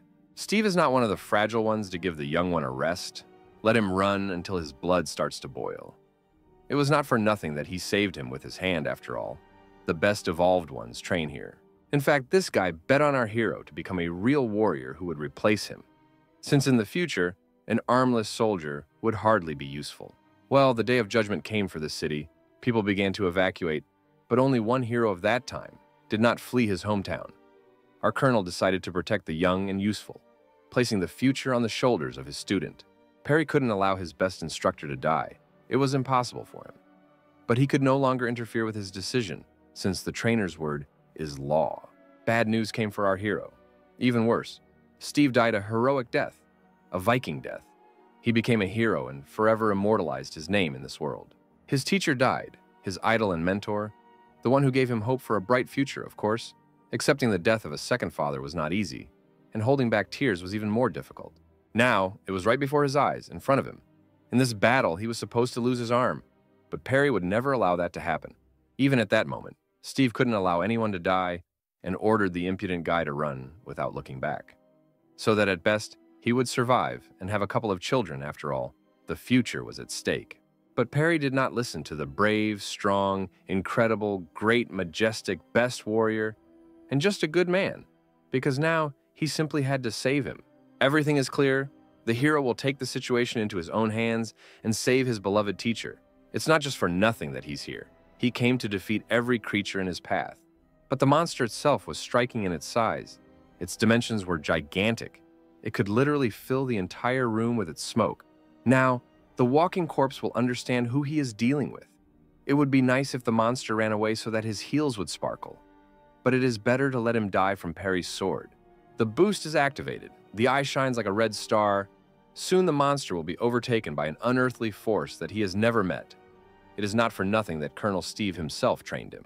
Here are the consequences of hard training. And he didn't want to run. Steve knew in advance who to bet on. He's not such a fool. The monster himself simply wasn't going to tolerate this. Many smoking fists were flying at our boy, but such attacks were too weak to defeat Perry. The sword shone with the same fury that sparkled in the flames in his eyes. He was intent on killing everything around him. The sword itself became the personification of anger and death. What would happen if it was released from its sheath? And here's Perry in action. For him, such enemies are not even fit to hold a candle. They could not do anything to our hero, since he was already long ahead of this time. The boy fulfilled his dream. He managed to save his instructor, mentor, and good man. He finally repaid his savior after so many years. Under the barrage of attacks, the monster crumbled into bone meal. There were high hopes for the monster, but it could not become an opponent for our hero. Perry made a spectacular descent to his idol. He can proudly say that he saved his second father and patron. Steve lost his mind from such power. He thought he was mutated and partially guessed. But in a past life, such people were called completely differently. This is exactly what Perry pointed out. People like him will be called evolved and nothing else. Our boy extended a helping hand to get the colonel back on his feet, by which time Steve had thanked him for saving him in his male solidarity. But he was more interested in asking the name of his savior. Perry was also worried about his instructor and his hand, but everything was fine there, not even broken after all. He had fought with monsters much bigger than that. The student was interested in the fact that some soldiers had entered the city, the area of which they had liberated from the zone. But Perry, whose soldiers had visited the city, was worried. Everything was exactly like that. His soldiers entered the city with the aim of visiting the zone under the light anomaly. But he was already afraid that there were no survivors there. Perry knew there were people there and that he himself was one of the survivors, but something made him remain silent. Father bandaged his hand, but he was ready for any situation in battle because experience cannot be wasted. The boy came straight to the point. Initially, he could not allow the military not to set up headquarters in the city. Steve understood what the young man was talking about, but it was not clear to him what awaited them if they resisted our hero's proposal. What catastrophe could befall them? The high level of mutations among zombies is to blame, and the same gigantic population size created ideal conditions for modifications in monsters. Steve realized that there could be more monsters like this smoking creature, and that one day they would catch up with them again. The old man thought quickly. Perry knew from the very beginning who to turn to, since he would definitely listen to him. It was not for nothing that he was a colonel, and just one infected person will destroy the city's military base, and then the city itself will turn into ruins. Perry remembers well how it all happened and how many people died there. Luckily, Steve believed him after all. He is not a stupid man, no one doubted it, since Perry explained the situation well, and because of it, he trusted him. The old man reported to headquarters, but immediately after that, he looked at his new comrade. But something greatly surprised him. The student did everything that was necessary. The mission was completely successful. Now he can leave the colonel without explaining anything. As expected, Perry had not yet managed to go far and decided to hear what exactly Steve would report to headquarters. Now he could breathe a sigh of relief. He was calm. The military headquarters would not be built, which meant that people would be safe, including the best man in the world, a man with a capital letter, a good man, Steve. Under the protection of two beauties with superpowers, the city can be calm, Rose will become a significant person, Gloria, with the ability to control gravity, will not lag behind. Steve is safe and sound, these three are reliable, Perry has completed his mission, one zone is open. Civilization has received its breath of air, it has a chance to develop. But if something happens, Perry will always be there. The hero says goodbye to the city, but will definitely return when needed. He is definitely not here for the last time. But we must continue to move forward by storming the new evolution zone. And so a whole half-month passed. The sunset was just as blazing and warmed all the insides of the soul. An unknown car drove through the empty roads and dry trees. The driver was a surviving Kyle. They were driving to a nearby town to find their child, and it was clear from his appearance that they were in a hurry. Kyle's wife, Betty, sat in the passenger seat, wrapped in a blanket. It was cold outside, and in the car, too. They had plenty of supplies, but the cold was really bothering them. Betty asked her husband to turn on the stove, otherwise he would get sick. But he understood that there was little fuel, which made him refuse her. The sign indicated that there was a gas station nearby, and it only took a little while to fill the tank. The father of the family was angry, and not without reason. The situation was driving him crazy, and also the fact that the gas stations were filled with dead people, and it was becoming more and more difficult to escape. My wife was feeling really bad, and on top of everything else, there were fewer and fewer travelers, and the gas station was very close. We couldn't miss such a chance. Still, Kyle agreed with his wife and decided to risk their lives to make sure they reached the city. There was a fork in the road, there was a gas station on the left, and that was exactly where they needed to go. The car has changed its route. It will be terrible if the gas station does not live up to expectations. Time passed and they arrived at the gas station. There was silence all around. It could not mean a friendly company or help from a living person. The wife was very afraid that there might be someone here, since it would be better for it to be empty than for there to be a hungry creature around the corner. Kyle was angry at his assertive wife, because she could not be convinced of anything, but that was why he loved her. Husband and wife were one Satan. He told her to sit quietly and watch the situation, so that if she suddenly left here and hoped for fate, she agreed with him, and besides, she was clearly afraid for him. After all, he was her beloved husband. Kyle had good intuition. He understood that the silence did not mean anything good, since some kind of monster was hiding behind this wilderness. Everything was too calm, only the rustling of the wind and a mysterious silence that became a sign of danger. What a horror. Danger was waiting in the most inconvenient place. An unknown monster grabbed my husband by the leg and tried to drag him into the depths of hell. Kyle knew there would be dangerous creatures here. His scream could be heard in that very city, and everyone in his place would be screaming at the top of their lungs. This creature was more horrible than anything, a real gas station nightmare. The husband and wife had no luck with gas stations. The man's heart sensed that it was not worth going there. Still, the man was able to escape from the clutches of this creature. But it is unlikely that she will stop chasing him so easily. She will definitely not get tired of it, and will only get tired in her next life. Betty screamed at him, tried to call him to come into the car, but he was being chased by the most terrible creature in the world, and he had no time for his wife. This mutated man seemed to have inhaled gasoline. His face resembled a drug addict on his third marathon of substances. But our man didn't care about the monster's appearance. He could very soon become its food or dinner, which he had been waiting for so long, sitting here. The guy threatened the creature with a knife, but whether it would be scared by this toothpick is a good question. And screaming here also makes no sense. As expected, the creature threw the knife away as far as it could. It definitely didn't care about this piece of iron. This monster breathed its hot air on the husband. Its drool flowed straight onto his face. Death was definitely inevitable. Kyle stopped kicking and giving signals of hope. He was sure that he was already dead. The cold, fresh, and wet earth was waiting for him. His death would be mourned by the drops from the sky that would fall any minute. But suddenly, the fear in his eyes disappeared. Hope finally appeared. A whole minute of humility passed, and salvation arrived at the last minute. The monster was cut into many pieces. Who is Kyle's savior? Who is our hero? Unbelievably, Kyle hit the jackpot as he stopped at a gas station to see the strongest evolved in the world. This is our hero. Perry arrived just in time. This monster was destroyed by our hero. His head was crushed by the thick sole of his boots. His eyes popped out of their sockets, and his soul along with it. Perry asked the survivor why he hadn't noticed the supermarket, but he replied that he had noticed it a long time ago. But the problem was that there was hardly anyone here. Our student took the place of the cashier of the 24-hour store. They were very lucky to meet the liberator of the first zone of evolution. After all, the world is too small. Perry didn't want to stand on ceremony with the creature for long and decided to create a fire out of it. But why? It definitely won't get up. The match has blazed. Let the creature burn with all honors, and the man who was previously the monster will go to the best place. The crown of the fire blazed majestically against the backdrop of the scarlet sunset. Yet the beauty of nature amazes time and time again. Our hero will not stand on ceremony with the dead for long. In a couple of seconds, his enemy will smolder under the tongues of fire in order to get through this flame to another world. They were very happy with such hospitality. If Perry had not been the cashier at this store, they would have met only in the next life. Perry himself was very hospitable, even glad to meet people who could tell him about a civilization he had not been to for several weeks. Betty found it strange that our hero burned the dead man under the fire, since its light could attract many new zombies. The answer was simple and lay right under their noses. Those zombies who noticed the fire within 100 meters would run to the fire, but they would be able to smell the smell of rot from kilometers away. Now it was clear to her, let that creature burn and not attract anyone. No one could come up with anything better.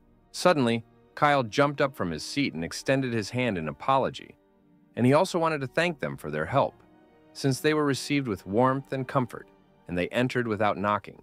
Perry didn't care at all about such sincerity, since he was only here to save lives, and he wouldn't care what he got in return. The student was pure and had no hidden intentions behind his back. It was important for him to meet real people, and he had not met any since the store opened. But Kyle didn't care about all this. He wanted to thank everyone in every way for saving him. He was burning with happiness, because he definitely had a conscience. Perry was in shock. His gaze was dulled by such a rush of emotions. Kyle did not listen to him at all, as he was obsessed with the thought of gratitude. But his offers of help were far from appropriate. Even here, Perry was very rich and had all the resources to survive. The savior was not at all interested in material goods. What was important to him was a good campaign, and most importantly, information about the first city liberated from the evolution zone. Kyle was very rich in this, even speaking with his shoulders wide apart, as his head was full of the most interesting stories about this city. The man had been to many cities and seen military men. Such a conversation immediately lured Perry, and it was not without reason. Kyle could definitely know a lot. Firstly, he met military personnel in many cities, but the city in the first zone was distinguished by its preparation. The strongest army was located there. In that time, that city became the best place in the world, so to speak. An oasis in the middle of the desert, so Kyle claimed. In the middle of a terrible world teeming with monsters, a city appeared that became a resort for survivors, as everyone was heading there, and it was very popular. And our guy is no slouch. He has an eye for the best.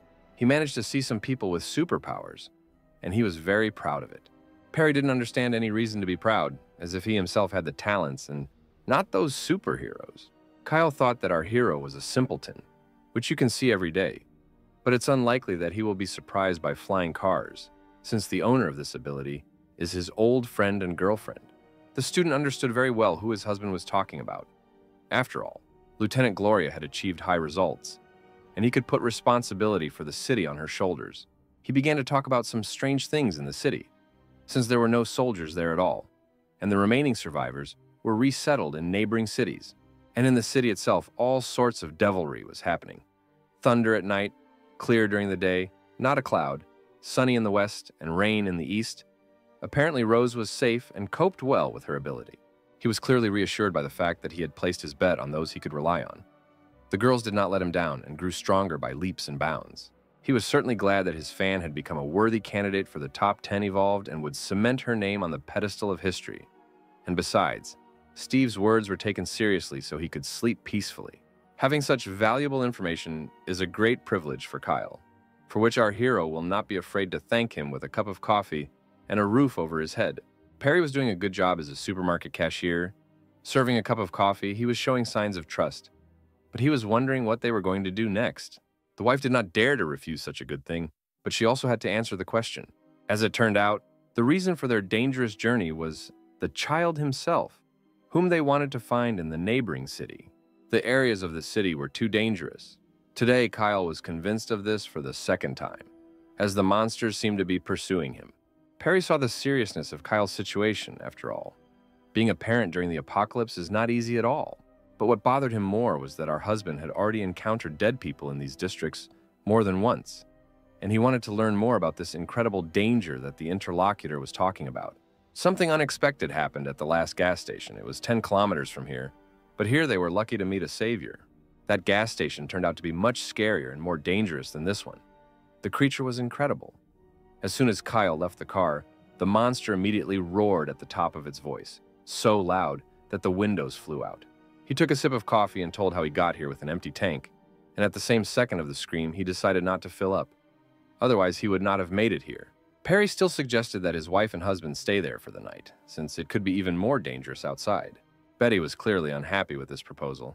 She wanted to meet the baby as soon as possible and not bask in the warmth. Kyle noticed this look. He knew that he couldn't contradict her.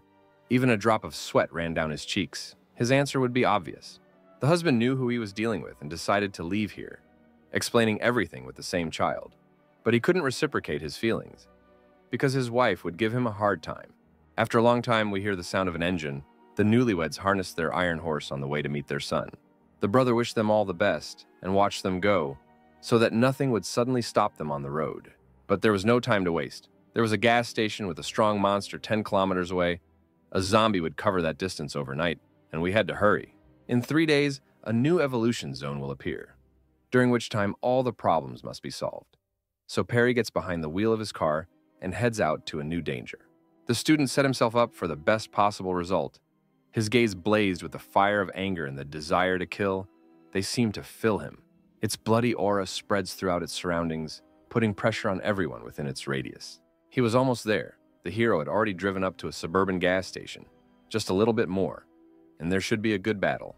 Perry pulled up to the gas station, but everything was silent. There was no sign of life, not even a sign of hostility. He got to the place that Kyle was talking about, according to his stories. As soon as he got out of the car, a loud howl was heard, which knocked out the windows in a circle. It was as if nothing was waiting for the hero here. The silence was similar to that in Perry's domain. But there was a monster hiding there too. Now there was not even a wind tickling the treetops. One thing could not be denied. The smell of blood here was very strong. Everything was mixed up, people and zombies. Every single one of them died. Too many people have died here. What kind of creature is it that hides here? And could it be that this gas station is its lair? In the pitch darkness, there was a dead silence. No sign of life, no danger, only countless corpses underfoot, which gave off the most vile aromas. There were only corpses, blood, and weapons in the room. Many people and zombies had been here. but it was unlikely that any of them had left. He found it strange that the outer doors were damaged inside the room. There was clearly something there, and his victims definitely wanted to escape, but they failed. There was something hidden in this darkness. Even zombies were afraid of it. This is typical for mutated ones, who were special. The enemy became doubly dangerous. He sniffed every note of the smell, tried to hear every extra rustle, peer into every dark corner, but there was nothing and no one. What was this gas station hiding? There was an even more terrifying secret in the warehouse. Perry noticed it. He sensed something. His sixth sense never failed. Still, he dared to approach and find out the secret of the gas station. The smell of danger, blood, and death should come from here. This is where the enemy should be. As it turned out, the hero hit the nail on the head. The monster looked like the devil, the demon, the devil. That was the reason for all the deaths here. Perry did not expect such a sudden attack from the monster. The monster was not stupid, and waited for travelers here for quite a long time, later killing them without any pity. Kyle didn't lie to him. The enemy was truly strong, which meant that he couldn't hesitate with him. He had to be killed quickly so that he wouldn't suffer. The blade was full of energy. The hero sharpened it with his willpower and intent to kill. It can cut steel like the bloody sword Murasama. Soon this creature will get what it deserves and leave this world. And Perry needs to chop it into the smallest pieces. For now, you should retreat, gain distance, and counterattack the enemy with the greatest force. The battle is heating up. The hero got into the monster's territory. He was furious at such impudence. Now only one winner will come out of here. Perry understands that the enemy is far from weak. He urgently needs to make a decision for the battle. Now he will be on guard and will not fall into the zombie trap. Things are getting serious now. The student will use the power of his blood crystal on this monster to destroy it in a matter of seconds. He pointed his fingers at him, with the aim of showing him his place and his gigantic superiority, which he demonstrated with his whole appearance. The new force strikes, the zombie doesn't have time to look back, and he is cut into pieces, and with such force that it is possible to hack down crowds of such enemies. The dead man sees such an enemy for the first time in his memory. He has never met such madmen who would dare to enter this place and kill such a creature. Perry smiled brighter and brighter with each attack. One grin of our hero kills from the inside, like needles piercing the heart. Another strong attack on the monster, but he can't respond to it in any way, since he is very weak in comparison to him. The young man doesn't even give him a second to rest, after all. He was trained by Colonel Steve himself, a hero and savior. His merits could not be denied. The monster didn't even have time to come to his senses before his soul was about to be thrown onto the scales. Perry completely cut up the zombie. It experienced incredible pain, which can hardly be compared to anything. The hero is a real monster. Even such a monster is a mosquito in comparison to him, which can only bite. The monster was in complete horror. Previously, all enemies were easy for him. But now he came across an opponent not on his level, or rather, the strongest evolved in the world. The young one was always dozens of steps ahead of this monster. Only the Guardians can become a good opponent for such power. The monster tried to brazenly escape from the fight. An example of another fear of zombies. They are also afraid of mortal danger. But Perry is not going to let him go for everything he managed to do. His escape never worked. He would have died anyway, even if he had managed to corner such a victim. Yet here he is, the winner, as if no one had hoped for the monster's victory, since our hero, having given his enemies a head start, still wins. The monster's lair was cleared by Colonel Steve's apprentice. Perry once again demonstrated his strength and power. During this time, he only became stronger. However, the inspection of the gas station was not finished. There must be something secret in the next room. Something was definitely hidden there. Perry sensed that there was something terrifying here, something much more powerful than the past, and it was probably the cause of that very scream. The student burst into the door without knocking down the door and its frames in order to instill fear in the enemy. There must be something in this warehouse. The hero studied the entire local area in detail, but suddenly something disappointed him. The enemy was not waiting for him. There was no surprise attack, and he looked down on the monster. But what kind of aura was there? What was emanating from this room?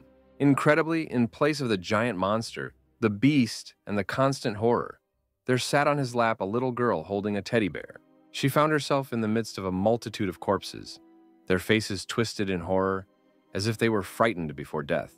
There was nothing in her eyes, no sadness, no sorrow, no hope. Everything in her was empty, as if not everyone around was killed, but specifically her, like a knife in her back, like a sting. He was conflicted about whether to leave her here or give her a helping hand to pull her out of the abyss of despair. Conscience is our hero's second name. He couldn't leave her here alone, since she is first and foremost a child, and then she can be evolved. Perry didn't stand aside. He wasn't afraid of that aura and the many corpses that could die from it. Even so, he dared to help her, expecting a return. But she didn't want to communicate at all, and it's true. How could she speak when there were zombie corpses around her that were once people? She and the whole room were covered in blood and rot. What could she do except keep her mouth shut? She was very scared, as if there was another monster in front of her. Such situations kill a child's mind at the root. She will never be able to forget such a thing. Still, Perry did not despair.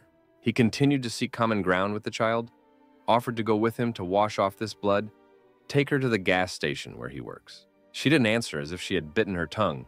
She didn't even have the strength to say a word or reciprocate.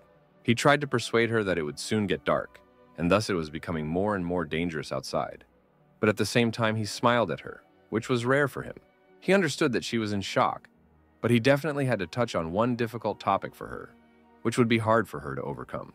Perry knew what he was getting into, but he still asked her about her parents. Now she was completely desperate. It really hurt her, which only meant one thing: everything was bad with her family.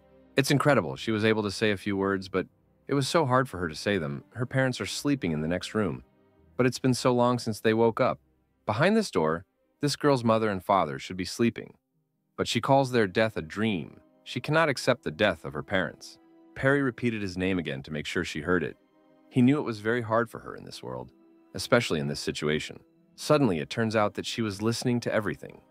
But what was stopping her from speaking was the lump in her throat that was pressing on her neck, preventing her from taking a second breath of air.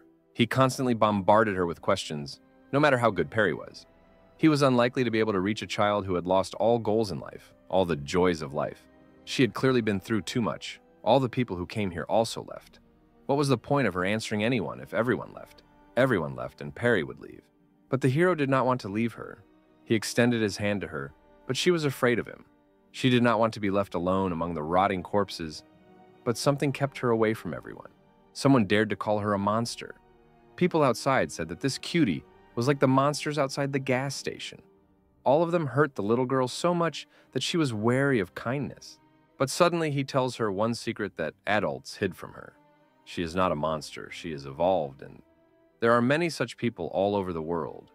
And those who called her a monster are no better than all the creatures around. Incredibly, he was able to light a flame in her eyes. 1,000,000-carat sparkle appeared in them. Perry found the reason for her oddities. She can no longer consider herself a monster. The young man will always find good words to cheer up a person or to awaken his fighting spirit. He said that they are similar. These are the best words for someone who considers herself an outcast. He is just as evolved.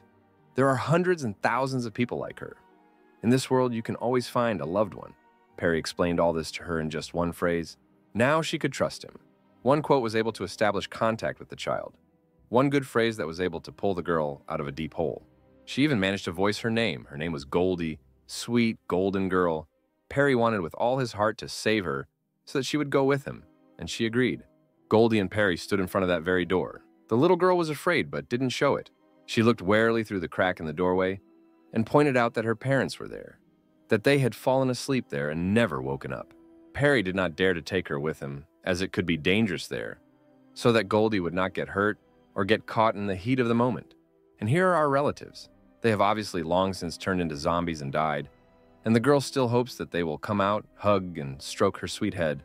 But the world was too harsh for her.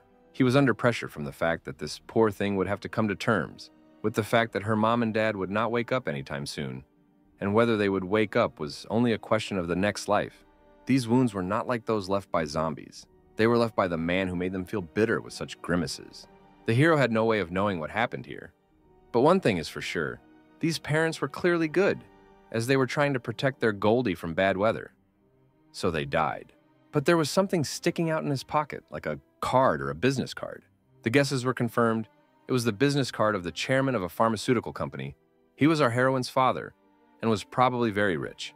The pharmaceutical company was very expensive, its headquarters towering like a skyscraper cutting through the sky.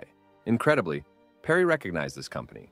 At the beginning of the infection, it received large funding from a certain union, becoming a global giant. But suddenly, the owner of the company, a famous biologist, dies at one of the suburban gas stations. He considered Goldie a poor child, and for good reason. She was a princess to them. But now she would have to come to terms with their death. It wasn't easy, but the hero decided to tell the sad news about her parents. They would hardly be able to wake up again, so she should come to terms with it. She couldn't believe her ears. Goldie was sure he was lying. Her eyes were full of fear. She didn't understand anything, whether to rejoice or cry, jump for joy or freeze like a statue for the rest of her days. She continued to blame herself. Her father and mother were not there because they wanted to save her, and she, with her oddities, led them to death. He explained a couple of things to her, even if they were very different from ordinary people. It didn't mean that she was to blame for their deaths. She hadn't done any bad things to be guilty at all. Having evolved, they had the ability to become stronger, thereby using this power for the benefit of their loved ones, protecting them. The hero was incredible. He managed to touch a girl who was completely broken inside. Being a parent is not easy, but Perry definitely knew some kind of catch in raising a child. After such words, it was difficult for her to hold back her tears, but the student tried to explain to her that tears were of no use now. The parents needed to be seen off on their last journey and said goodbye with dignity. The night continued. The rustle of the shovel on the ground symbolized the beginning of the burial. Now they were locked in the ground. Perry bid a fitting farewell to Goldie's parents, who can now breathe a sigh of relief as their beloved daughter will be safe under the wing of such a strong man. He saw nothing good in the burial, as if it all brought him great pain. His fears turned out to be true. He was awakened by terrible memories. Everything around was burning. The dead occupied him. These memories appeared to him for the first time after his rebirth, and in freedom he seemed to be bound by his past, which weighed on him again and again. The shovel fell out of his hands. Such memories weighed heavily on him. He could do nothing about them. Just recently he taught Goldie to forget the past and move on, but his wound only grew wider and wider. He grabbed his head. Once he also dug holes for his comrades. Once he also buried his relatives in the ground. It hit his head very hard. His cries of agony brought a savior. Perry found himself in the real world again. His eyes were very scared, as the hero again saw his worst dream. Goldie was very worried about him. He had never behaved like this before. And then suddenly he grabbed his head and screamed at the top of his voice. Perry decided not to scare his partner. For him, it was like a small memory that did not bring him any inconvenience. He couldn't have expected the past to come flooding back to him like that. But now he's okay and can breathe a sigh of relief. After some time, it was already morning, the blazing sun was shining in the sky, and Perry's new team had to leave. There was very little time left before the new zone.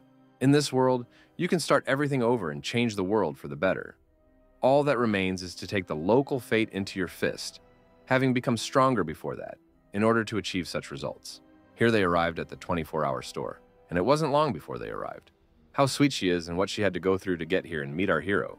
Even after that, she did not stop being truly kind. Perry did something incredible. He wouldn't even be a bad father, because in just one night he was able to instill trust in Goldie. She is no longer alone. After some time, a new evolution zone should appear. But the first time, people failed to defeat the Keeper and the crystal went to the dead, who became even stronger.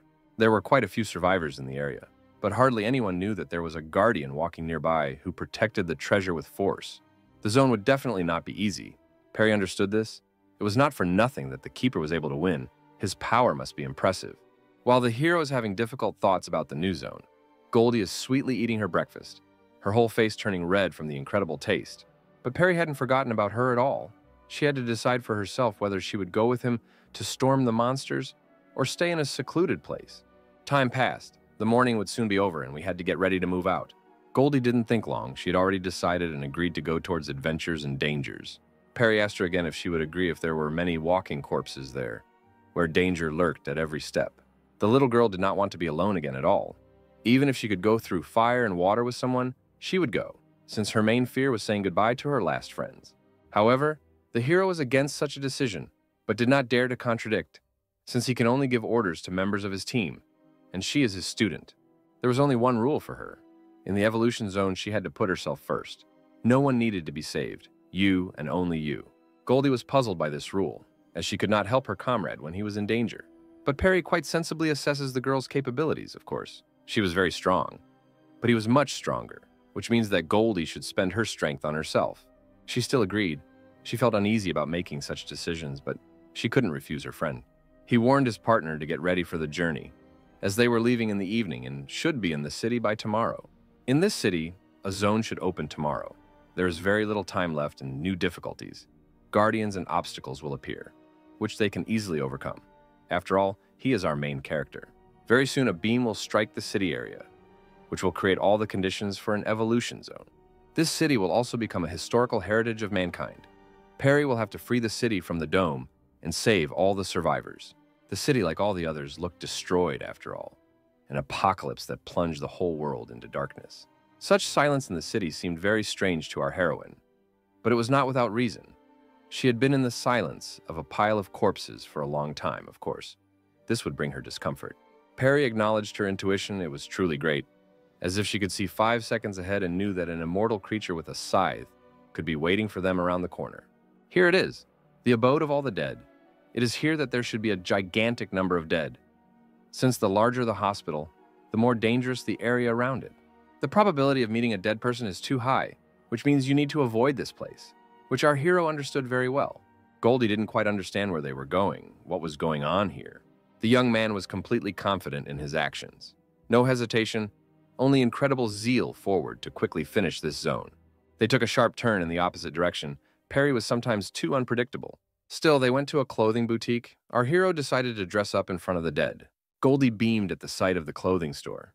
Perry definitely knows the way to a little girl's heart. Dressing up for battle is his best decision. The student knew that the gas station was very good in terms of supplies and equipment, but there were no clothes for our princess there at all, and it was already getting cold outside. You wouldn't know it from her face, but she was definitely happy to go on little shopping trips to look extra cute. Perry makes her dreams come true, even during the apocalypse. All the signs of happiness were on her face. She was shining right before our eyes. Her clothes and appearance brought her incredible pleasure that could not be compared with anything. 30 minutes had already passed. The sun was warming the air. Very soon the heroes had to leave the boutique and set off to conquer this zone. Our handsome man walked out of the store as if he was conquering the catwalk.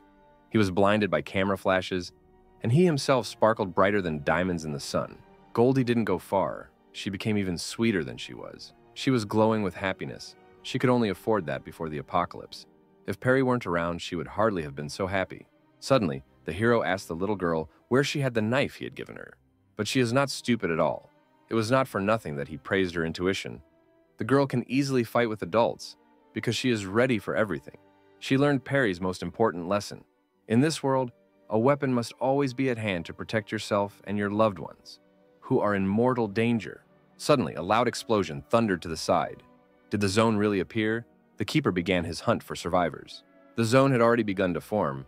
Perry did not expect such speed at all. Everything happened instantly. Goldie wasn't scared at all. She understood that the dome would soon cover this area and would fall under the influence of the keeper, who would appear here along with everyone else. Perry crouched down and covered Goldie because anything could happen, and he couldn't let her die. The red glow covered the entire area. The zone was almost formed. The test of humanity will begin again. Suddenly, we are transferred to the intelligence department of the city. The headquarters reports that the satellite has noticed a strong surge of energy in the city. The similarity with the previous evolution zone is 97%. The military could not believe that the dome was appearing again. The people in it had to quickly defeat the enemy and take the evolution crystals. The dome was forming. A red glow covered the entire city. The creation of the Crystal Keeper would soon be completed. The transformation of the environment will be completed very soon, and a new force will appear any minute. Goldie guessed that everything was almost over. The zone was formed, and the Keeper would soon be chasing our heroes. Perry wasn't sure either, but some feeling told him that the test had begun, and the enemy would not keep him waiting long. There are many strange things around. It was only recently daylight, but now the sun has left its zenith. Goldie is very good at looking at such little things. It was the influence of the zone. The night would soon overtake them, and it did not promise them anything good, since the enemy could be sitting in the shadows. It was incredible. Suddenly there was a roar that had not been heard before. Could it be that the enemy was already nearby? The Keeper had found them and decided to release his forces on the survivors. Our heroes were noticed after all. The mutated ones were hot on their heels. The local boss was definitely involved here, who directed this crowd here. The first creature is already attacking. One thing is strange. All the dead ones have already evolved, and each had their own new ability. Perry didn't expect the enemies to be so strong to begin with. The battle definitely wouldn't be easy. Still, the hero of the future was not a weakling. Such monsters pose no danger to him. He cuts them down with one swing. like an executioner depriving a condemned man of his head. Perry was too magnificent for one mutate to hit him with his attacks. But he had killed worse. Goldie was amazed by such power. But she didn't even realize that this was only a small part of his abilities, which surpassed the entire population of the Earth. The girl herself is not going to stand aside. She's also capable of a lot for her age, which is indicated by her murderous aura. Her blade is sharpened by determination, and she intends not to let her comrade down. Many dead people fell at her hands. She did not give anyone even a chance to win, yet it was not for nothing that the hero saw gigantic potential in her. She was incredible. She easily cut down heaps of enemies, which she will be capable of in a couple of years. She will become the strongest and smallest evolved in the world. This team was perfect. Both could cover each other's backs, and they trusted each other. Thus, they could give the Earth a lot of dead people. Here is the power of two evolved ones, one student and a little girl, who are capable of sending all the enemies in the city to the scales, where they will be determined to go to heaven or hell. Even so, the zombies did not want to retreat at all. Among them, there was one that was different from everyone else in his aura. He was like a shadow. He was clearly the strongest zombie here. As it turned out, the enemy was not a simple dead man, as if he had received a boost that only one, that very same keeper, could give him. Unbelievable, the battle would not be so easy. The monster pointed its vile paws at Perry and shot out its claws. But such attacks have not affected our hero for a long time now. Every claw will be reflected. The monsters seemed to have broken loose. Someone had released them, someone stronger, who could control and strengthen their subordinates. The hero of the future is not so simple that one enemy could harm him. With one look, he can paralyze the enemy, so that he does not even have time to come to his senses, and his body is chopped up. It wanted to suppress Perry with its gaze, but he was too strong and would easily bring down the entire sky on him, so that the creature would never leave its lair again. And so the two deadly glances met. The monster could not even think that his enemy would be so strong. In the blink of an eye, he pressed on him with the mass of the earth.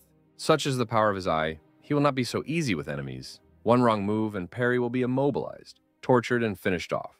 The zombie realized what kind of monster stood before him. That pressure was no longer there. Too much weight had been placed on him, which he could not handle. The dead man screamed in pain. His mind could not forget this influence, as if he was killed from the inside, and he could do nothing about this pain. But Perry has no intention of delaying.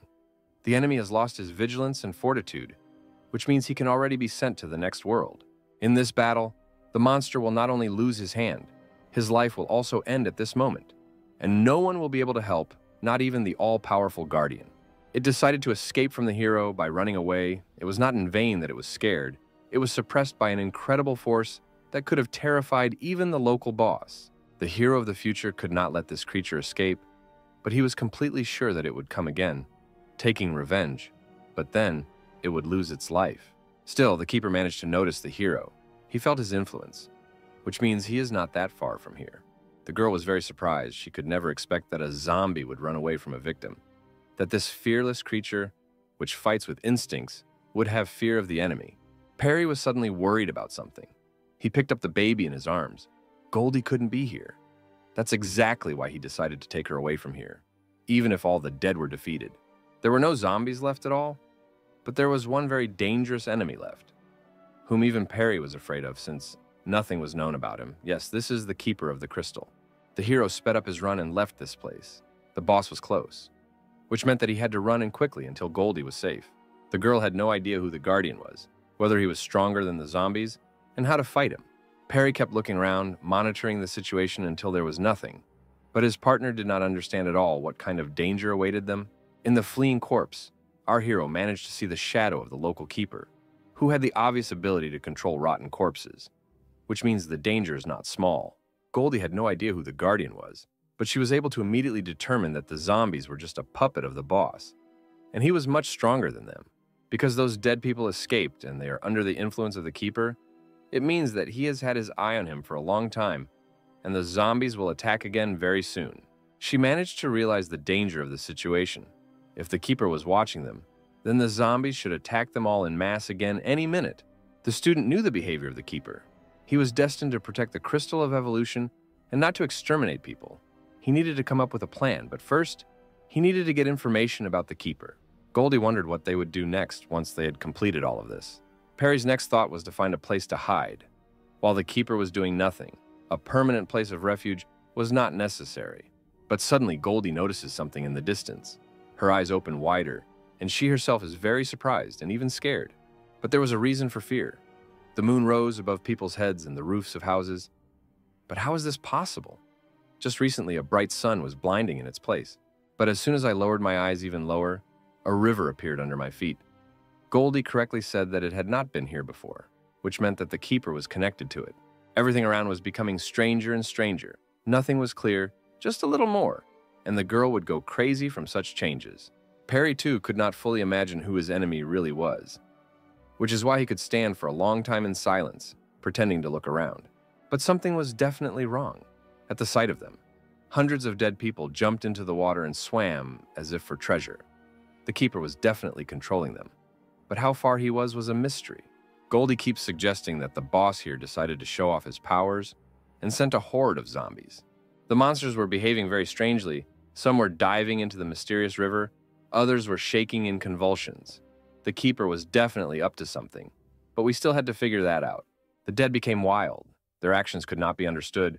They became too unpredictable. Their eyes shone like little lights in a gloomy temple, and their smiles sparkled like lunar crescents in the sky. These scum filled the entire nearby area. The keeper wanted to drive the heroes into a corner, but it is unlikely that he will succeed as easily as he dreams. The girl realized that she and Perry had been noticed. They needed to run quickly. Otherwise, they would become food for the brainless carcasses that would go wherever their legs carried them and wherever the keeper led them. These creatures are real monsters. No stray would be as scary, but they are good candidates for the role of a nightmare in a horror movie. The hero grabbed Goldie by the hand and they began to run headlong. Those creatures were on their heels. But it was not safe to catch the eye of the keeper at night. Meanwhile, a white ball overhead illuminated the dark alleys where the most frightening creatures sat, which you can't find even with fire during the day. It turns out that there were still survivors in the city. One of them was sitting on the roof of one of the houses. But he did not choose the dangerous path of a swordsman or infantryman, but became a more useful support, a sniper. So far, it was completely unknown whether he was an enemy or an ally, whether he would help our heroes or become a puppet of the keeper. One could only guess. But one thing was clear. He was the enemy of the dead, whose heads he cut off with his unexpected shots. The enemies did not even suspect that they were being hunted. Here are the consequences. Crowds of the dead could see how their brothers lay on the ground with broken heads, and no one could guess. The sniper alone cleared the entire area. He was great, since the keeper could not guess who exactly was hiding behind the mask. Even understanding where the shots were coming from would be an impossible task for the enemy. It turns out that the sniper was connected to the local groups of survivors who had evolved talents. But when he called her, he only received the hiss of a radio. The groups were defeated. Such a thought creeps into the sniper's head, since he has not been able to hear the answer to all the calls for a long time. But the sniper was distracted by something on the side. Another team of survivors disappeared, and all sorts of devilry was happening around. He managed to notice our heroes. He was surprised by the presence of a child in their team. What recklessness! How can you send a child to the battlefield? Perry managed to find a temporary shelter, but the keeper arrived at the most inconvenient moment. It turns out that he can influence not only the dead, people are not a hindrance for him either. The hero guessed that it was the keeper, but it was unlikely to help him, since he would lose consciousness any minute. Goldie noticed that something was wrong with her partner. She was very worried about him, since everything happened too suddenly. The girl tried to wake Perry up, pushing him back and forth, screaming his name. She was confused, because she didn't understand at all what was happening. In response, she received silence from Perry. He could not say a word. Besides, they were in great danger. The enemies were supposed to be on their heels, which meant that it would be difficult for them to get out of such danger. She decided to check the situation. The enemies were supposed to surround them very soon, which was good, since in such a situation they could not avoid death. But the zombies weren't the first problem. Among the crowds of the dead, there was a creature that stood out more than anyone else. It was definitely the Guardian, who was already ready to attack with his countless army of monsters. Goldie also noticed him. He towered over everyone like a shadow. The Guardian was close, which meant that it was under his influence that our hero was. It's only a matter of time before they're squeezed into a vice or surrounded on all sides. Goldie definitely needs to do something, otherwise, death is inevitable. The zombies were getting closer and closer. It was unlikely that anyone would help them. Perry had not yet woken up. All that was left was to hope for the power of our little one. She sensibly assessed her strength. She would definitely not be able to defeat so many enemies, and such strong ones at that. there was nothing left to do but wait for the hero to awaken. The zombies were striking with their terrifying power. The same zombie without an arm was here again, as expected. The keeper would not keep him waiting long, which meant that all the strongest monsters in the zone were here. Still, you can't rely on fate. You have to take it by the hair and lead it where you want. That's what our heroine thinks and rushes into battle to meet the dangerous creatures. She was incredibly strong, easily cutting down every monster in her path. No one could resist her. He was left completely alone. All his pawns fell in a couple of moments. No one could resist the little girl. Real weaklings. The monster was struck by such power that he couldn't even react to the speed, as it was as fast as lightning. The baby was monstrously strong and fast. Not a single mutated one could keep up with her, even those who were under the influence of the keeper. She wanted to attack the monster before it even realized that she was already under its nose. Her potential was too great. But there was clearly something wrong with the monster. He already knew exactly who was at his feet, trying to cut him into tiny pieces. However, she was able to realize that the enemy was under control. Now she would not be able to attack him unnoticed. It's incredible, the keeper appeared in front of our little girl. What's wrong with him? He was like a shadow. How to fight this creature if it's intangible? Everything was terrible. Goldie realized that it would not be possible to attack the creature since it was intangible. The corpse was no weakling. It was no trouble for him to send a little girl on a long flight to visit her loving parents. The attack was unsuccessful, but even so, Perry managed to protect her from the crowds of enemies. Even so, she could have put down that monster if not for the keeper. Goldie is a real superhero. She sacrificed herself for the sake of a person who was valuable to her. She was told to protect only herself, but she took into account another more important lesson. The strong must protect their loved ones and relatives. She's a great girl, like an ordinary child who got into a battle against monsters, but was able to fight on equal terms with them. Perry couldn't even stand up. His legs wouldn't hold him up. The keeper wouldn't let him get up. His ability to control people was amazing. He was able to suppress Perry after such enhancements. He had to hurry. Goldie could be in danger, and he didn't even know what was going on there, and on top of that, there had to be a keeper nearby. Perry hoped to use his soul trap ability to get out of this dream, but it didn't work. A red cross shone above his body. The enemy's skill exceeded the strength and power of our hero, as if he had met that guardian from the pyramid again. This power was incredible. Literally just recently Perry was crucified on this cross. But he has not yet lost his strength of spirit.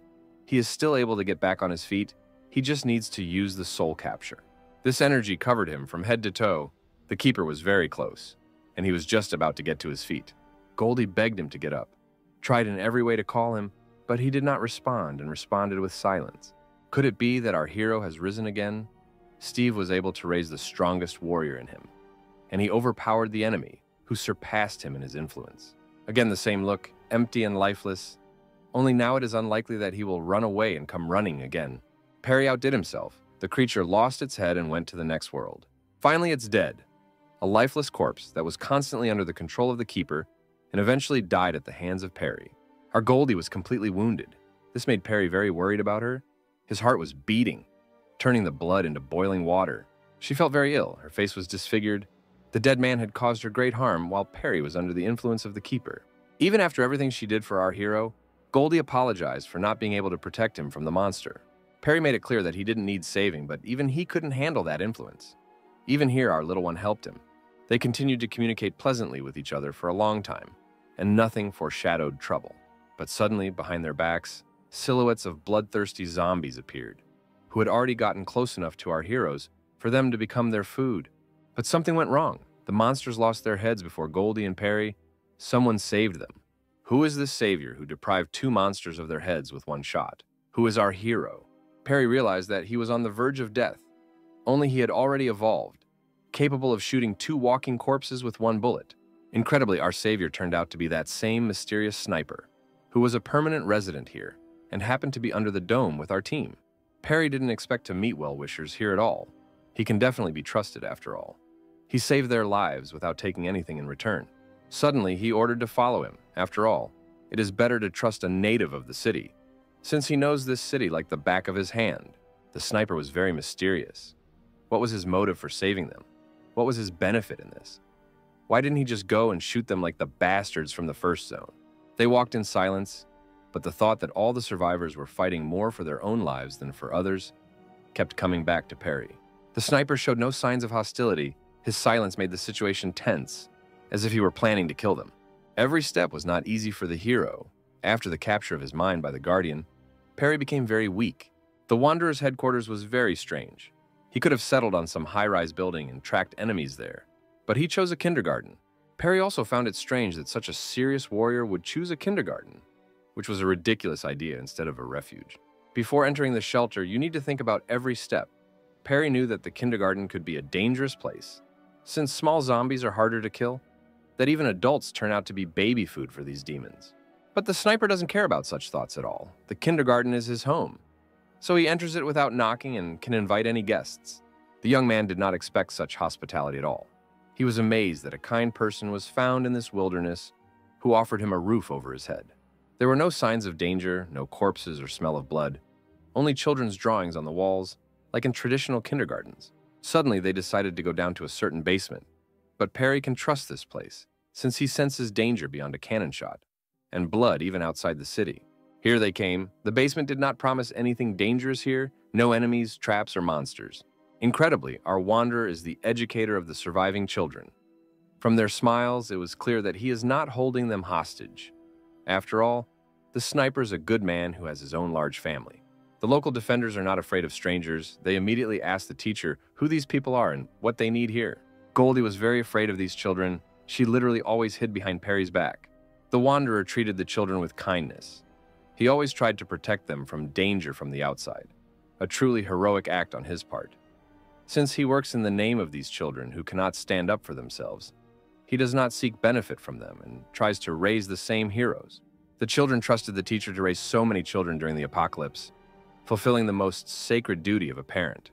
Finally, the wanderer will show his kind face. Such people can definitely be trusted at first sight, since they work miracles only by their actions. But something was wrong here. The serious sniper spoke in a female voice, and his curls shone with a pink sheen. Could it be that our wanderer turned out to be a sweet teacher? Incredibly, our good wanderer turned out to be a charming girl, a kindergarten teacher, and a good mother of these children. Her name was Lillian. Her maternal instinct did not allow her to abandon these children, and she became the best mother in the world. Perry used to know a certain Lillian, who was one of the top 10 strongest evolved. The hero also introduced himself to our savior. After all, she was magnificent, as she was strong, beautiful, knew her purpose, and also knew how to raise her large family.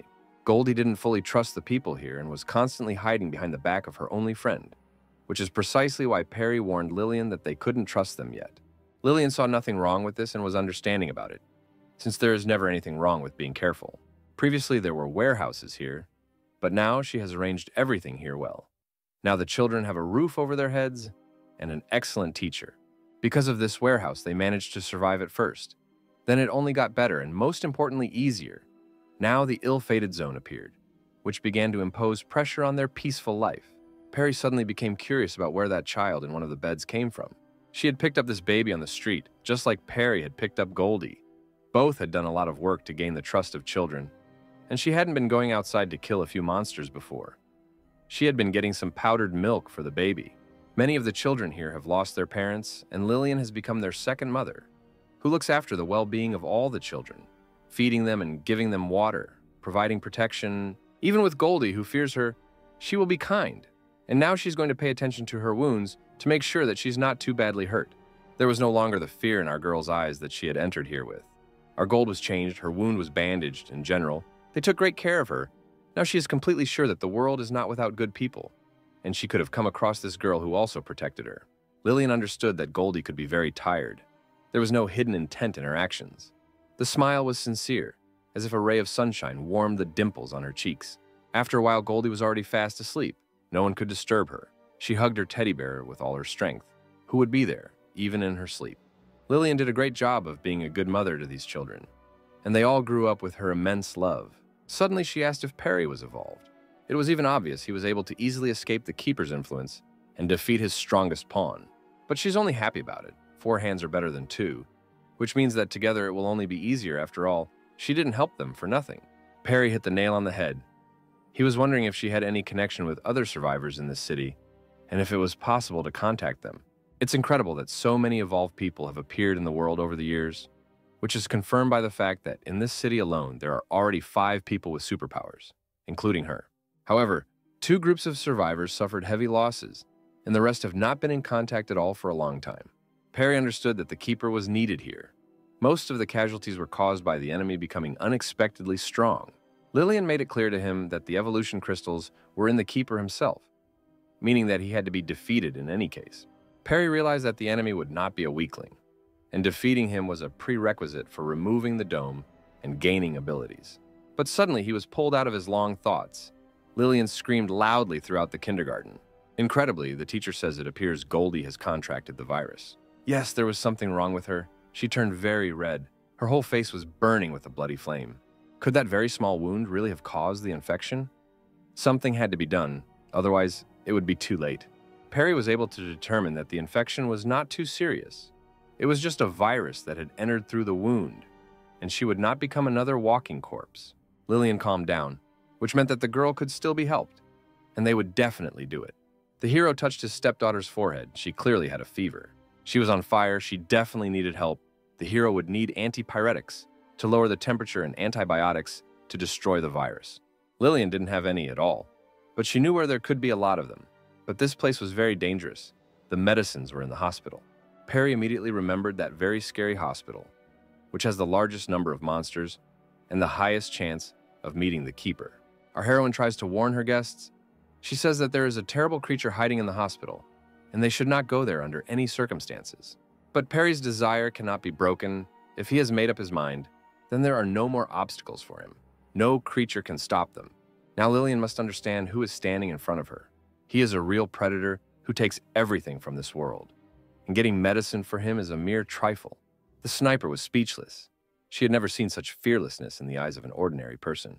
But she herself is not going to stand aside. She is going with them, after all. She knows this city better than the fingers of her hands. And here it is, the very same hospital that attracted a lot of attention from our heroes at the beginning of the trip. The entire hospital was a nightmare for the average person, as it was filled with walking corpses. But our hero never looked like an ordinary person to be afraid. Lillian said that a dozen people armed to the teeth came in here, but not a single one came out alive. There were more zombies, which meant they needed to retreat. Perry didn't care at all about any little things. He didn't see any obstacles in front of him, which promised them a guaranteed victory. Without antibiotics, Goldie would get even worse. There was no time to waste. It didn't matter that it was dangerous here when the poor child was dying in her arms. Our sniper was lost due to such determination. The hero was too stubborn to let his partner die. Lillian tried to shout to him, stopping him as he followed his steps, but he could no longer hear anything. He could not be stopped so easily. Perry was already standing at the entrance to the hospital, his shadow falling upon the bloodthirsty dead that guarded the hospital from the outside. He knows how to attract the attention of enemies. Even here he is in front of them, like a red flag for a bull. But our hero is not here for the dead. He needs drugs to treat his partner so that she does not die at the beginning of the journey. If someone interferes with him, everyone will be beheaded. As expected from our hero, he didn't even see the danger in front of him. Every monster was chopped down in the blink of an eye, and Lillian worried in vain. The teacher looked at this with her mouth wide open. She couldn't believe her eyes, even if he was evolved. But to kill everyone in an instant, this was new to her. So they entered the hospital, and the hero became interested in where the medicines Lillian had spoken about were. She offered him to take him there, but she and Goldie would need protection, which he would provide. Lillian walked ahead. They needed to go up to the second floor, since that was where all the drugs were.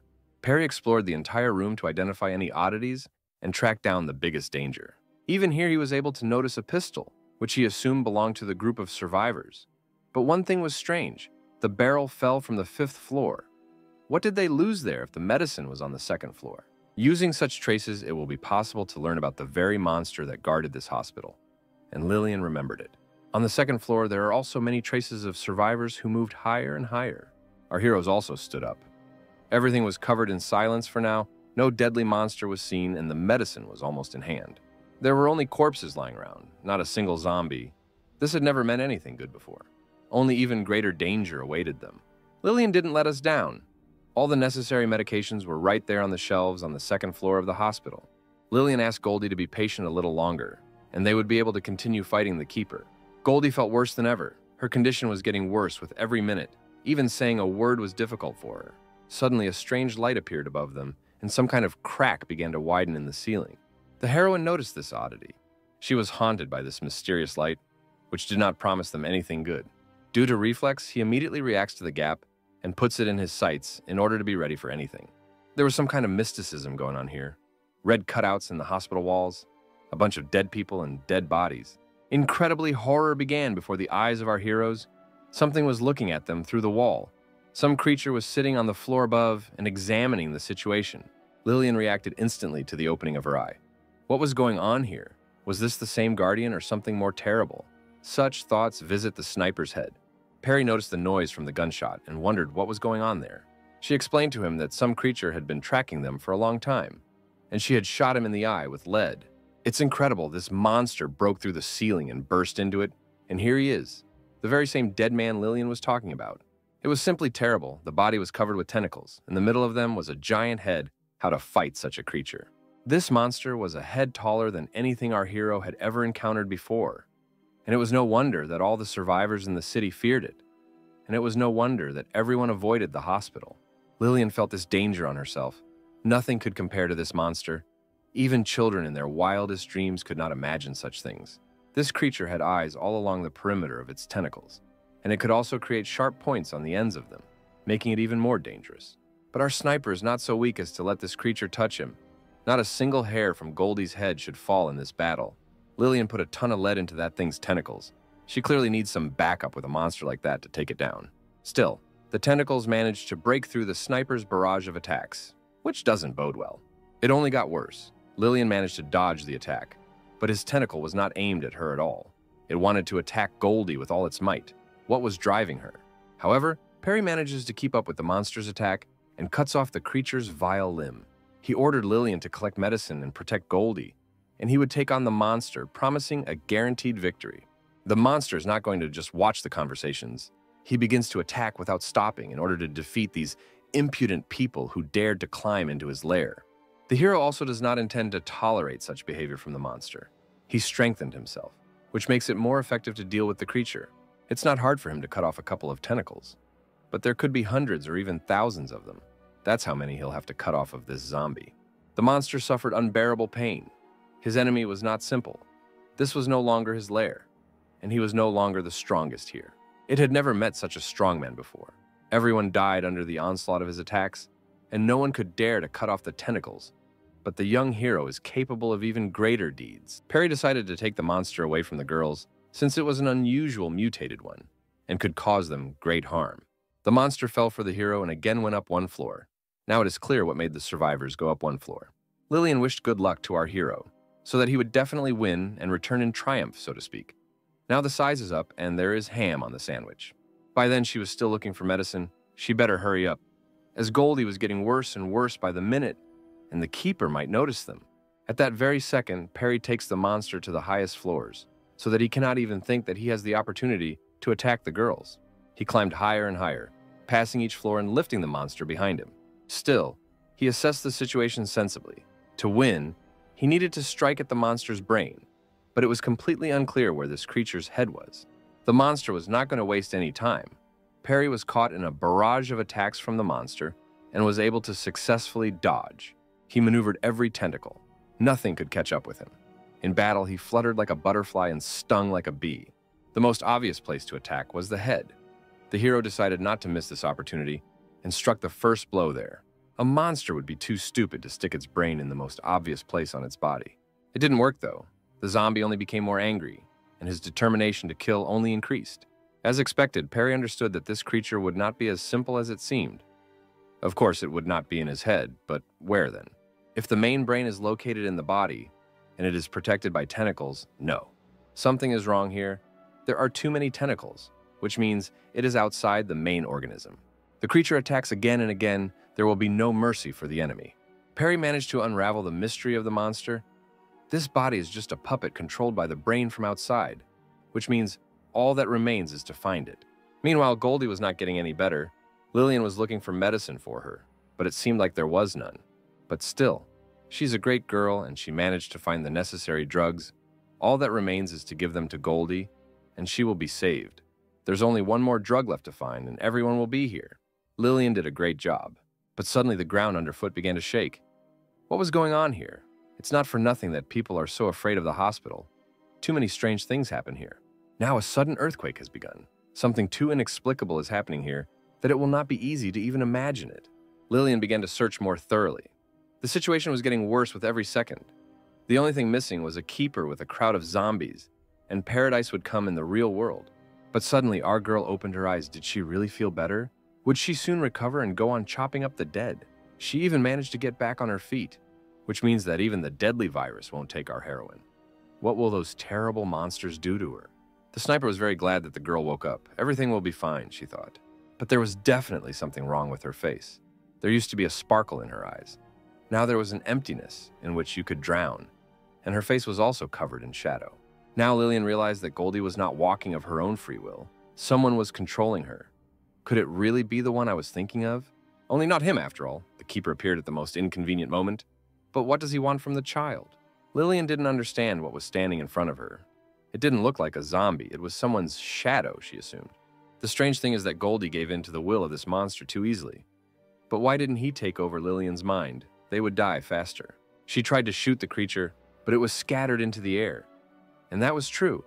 It was the shadow of the keeper, not his physical body. The sniper couldn't believe her eyes as she fought the shadow to save the girl. She needed to grab Goldie and run as fast as she could so that this shadow could never take her away. She tried to wake her up from her trance, but the keeper did not give her a chance to come to her senses. The situation was very difficult. The teacher did not expect such strength from the girl at all. She did not give in to the force at all, as if she was walking and clinging to the ground with her roots. The guardian's shadow did not give them any peace. He decided to get Goldie, and would achieve this at any cost. Lillian had no way of knowing the strength of such an enemy, what he could do in a corporeal shell, where the real body was hidden and how long it would be there. The boss once again used his new talent. Even being here in the form of a shadow, he can cause significant harm to those around him. Some music made her head spin, making her sleepy. The picture before her eyes became blurry, and the shadow dissipated. Still, fate is on their side. The keeper failed to take Goldie to himself, so he left her. Lillian can rejoice. Goldie's pressure subsided. She seemed to fall into a dream. She still needed help, since she only got worse after such an attack from the keeper. The sniper was very glad that the shadow was gone. She could breathe a sigh of relief, but she couldn't relax. The responsibility for the child's life lay on her shoulders. The girl was still feeling bad. We needed to find medicine and protect her from external threats. And besides, the keeper could come again. But the keeper was not the last problem, as expected from him. The local boss brought new guests. They turned out to be the dead who got here under his control, and now they will attack our girls. Lillian waited with great trepidation for Perry's successful return, since they still had to treat the girl, and she herself would definitely not be able to defeat that monster. By that time, Perry had brought the monster to the roof. The main battle would take place here, so that no one would dare to escape. The monster was not happy that he had such a strong enemy in front of him. He had suffered too much pain, and his enemy was still alive. This had never happened before. Perry stood before him confidently. All his actions were honed in training with Old Man Steve, and now he would demonstrate all his abilities to this creature. Suddenly, something dawned on him. He managed to hear Lillian's shot at such a distance. He realized that they were in danger and he should hurry. During all this time, he had already spent a third of his accumulated energy, which is good. But he still needed to leave some for the keeper, which means he needed to deal with this monster faster. He was determined. Now he would do everything quickly. There must be a brain among them all, which means that all the tentacles must be chopped off, and the main one will emerge. It was decided that Perry would emerge from here as the winner, and this was already guaranteed, since he had decided to cut off all the tentacles. It's no big deal for him to chop a monster into little pieces, and he shows it off in the best possible way. The creature never expected to ever meet such a madman who would decide to enter the lair of the most dangerous monster in the city and hack him to death. The monster was already completely desperate. The tentacles were becoming fewer and fewer, and at the same time he himself was becoming weaker. There was only one left, and Perry had already cut it down, and here it was. The victory that our hero had earned with all his might. The monster has fallen. Now you can go to the girls and help them to save themselves. Something was wrong here. Perry just turned around and went home, not even 100% sure that the creature was dead. And where was that brain outside the body? Still, he had to go and help Lillian, since she was already waiting for him and asking for help. The battle is over, but something is bothering him. The hero couldn't just leave without checking the monster's corpse. What a horror. The main body was still alive. It attacks our hero with its tentacle. He can't expect an attack at all. What should he do? Who will save him? Will it be a defeat? Unbelievable. This zombie was truly unusual after all. His puppet was a strong threat, but he was more dangerous. But suddenly it missed. Something was clearly wrong here. Perry could not have expected this attack, or else. Incredibly, our hero outdid himself. He waited for this creature for a very long time and it appeared. The zombie doesn't know our Perry very well. He will never turn his back on the corpse of a puppet. Now the story of this monster will end at this minute. It would have been better if this greedy creature had never come out, but greed destroyed him, since now he can't escape in any way. This was the end for this creature. No one else would come to the rescue, there were no more puppets left, which meant it was time to go to the next world. His aura is amazing, he is literally capable of everything he said and did. His word does not waver. The monster did not know this at all and died from his greed. The story of the hospital nightmare ended with the victory of good, so he was killed after all. Greed can ruin even a sucker, and the monster is no exception. Now we can be sure that our hero has won. He can raise his cup and modestly leave the battlefield. Perry recognized his enemy. Because of him, he had to rack his brains for a long time while his head was in the puppet's body. But his only flaw was his greed. The student simply took advantage of it, and the enemy was defeated. Of course, after such a strong enemy, you can get a lot of boosts, and that's what happened. All the endurance and physical abilities became much stronger. Now it's time to visit Lillian and Goldie. The dangerous enemies are gone, only the weaklings remain. There weren't enough bullets, there were more zombies. Even if she killed 2 zombies with each bullet, there might not be enough shells. Meanwhile, they were hot on our heels, and their numbers were growing larger and larger. It should take 1 bullet per zombie spirit. She kept everything in sight and prepared to shoot. There were 33 dead men in all. 16 bullets should have been enough to put lead into each one's head. They were terrible. With every step they became closer, a little more, and the girls would fall into the clutches of the zombies. Only she decided who would go to hell today. Her finger on the trigger could make 1 movement and the dead would lose their heads. After all, she's a master of her craft, and also an evolved one, who can put hundreds of monsters to the next world. Here is the first shot. Under such a barrage, all the zombies will die before reaching the victim. 3 of them lost their heads at once. It looks promising. If they all stood in a row, it would be a real joy. The walking corpses stopped moving one after another, and the carcasses fell to the floor as if onto scales. But everything was not so wonderful. There were still a lot of enemies. But the patron was left all alone. What should she do? But at the very best moment, our hero arrives and triumphantly defeats the terrifying creature. Finally, he came. Lillian was very happy to see him, as they were already on the verge of death. Since Perry's appearance, Lillian had been restless, nervously tracking every corner where that giant creature, the strongest in the hospital, could be. The hero reassures her she doesn't have to worry. That monster's already dead, he says. The sniper was amazed. Her eagle gaze did not understand anything, since no one could have such strength to defeat such a monster. Who was this wanderer in front of her? What was his strength, really? But now there was no time for talking. The enemies were on their heels, and Perry ordered to save the cartridges since he himself was quite capable of knocking down such a crowd. After awakening the crystal, he received a new incredible ability that should cause all enemies before him to leave the world once and for all. The new talent was striking in its power and effectiveness. In one moment, monsters that could take hours to kill died in an instant. However, the ability had its pitfalls. After using it, Perry would lose all of his accumulated energy and would be greatly weakened until he restored it. Such skills were very harsh to use. The talent would be a waste of energy if used against normal wandering zombies. The heroine found it strange that it was very quiet outside the hospital, as if all the monsters had died right here, as if the enemy was waiting in his trap. Perry was wondering about the medicine and whether our Lillian had found it. Yes, she had. But what happened during the search was that the keeper almost took our Princess Goldie away, but she stopped him. The student thanked his new partner, so much so that even Lillian blushed with shame. After all, our Perry has a new fan, who glows in her eyes just from one word. However, she couldn't do anything else with the child, but the shadow that arrived lured Goldie with its ability, so even Lillian couldn't stop it. After the dead appeared, the dark shadow disappeared and Goldie came out of its captivity. Perry found it strange that it was because of the zombies that the shadow could disappear. The hero thought about what Lillian had said.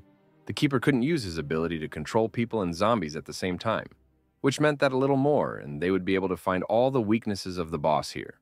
This can definitely be used against the keeper. It remains to find out who is hiding behind the mask of shadow, expose all weaknesses, and deliver the strongest blow to the most fragile place. The night passed, the heroes returned to the shelter. From tomorrow, they could think over a plan to defeat the keeper. But it was not simple, since in the past life, it was not possible to free the zone, which became a big problem for the whole world. The children were safe. Lillian was overjoyed to be back safe and sound, and Perry managed to clear out the entire hospital and get some medicine for Goldie. The hero agreed with his partner and gave his princess medication to make her feel better. It was possible to rejoice. The fever was subsiding. Goldie had almost recovered and could already slap the keeper and all the enemies on her thorny path. The student has a sharp eye.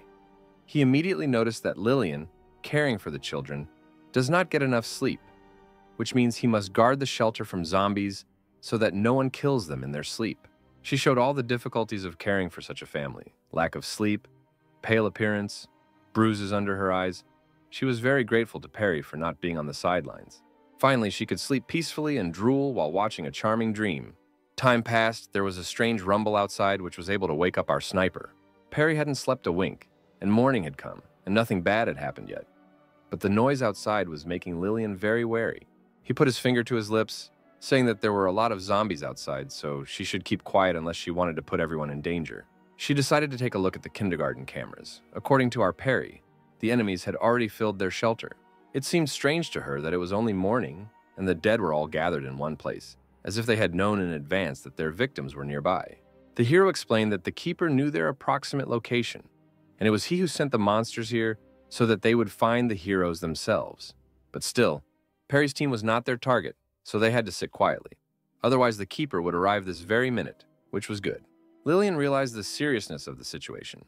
It had become too difficult to survive in this zone, and the keeper was behaving too unpredictably. The children were still asleep, and it was impossible to make even the slightest rustle, since it was obvious that the enemy's ear was always ready to hear his victim. But suddenly, the little son, without realizing it, exposes everyone with his scream. The sniper lost her face, literally turned pale with horror. Everything got even worse. The baby woke up. The monsters definitely had to hear that scream. Something had to be done. As expected, every dead man heard this roar.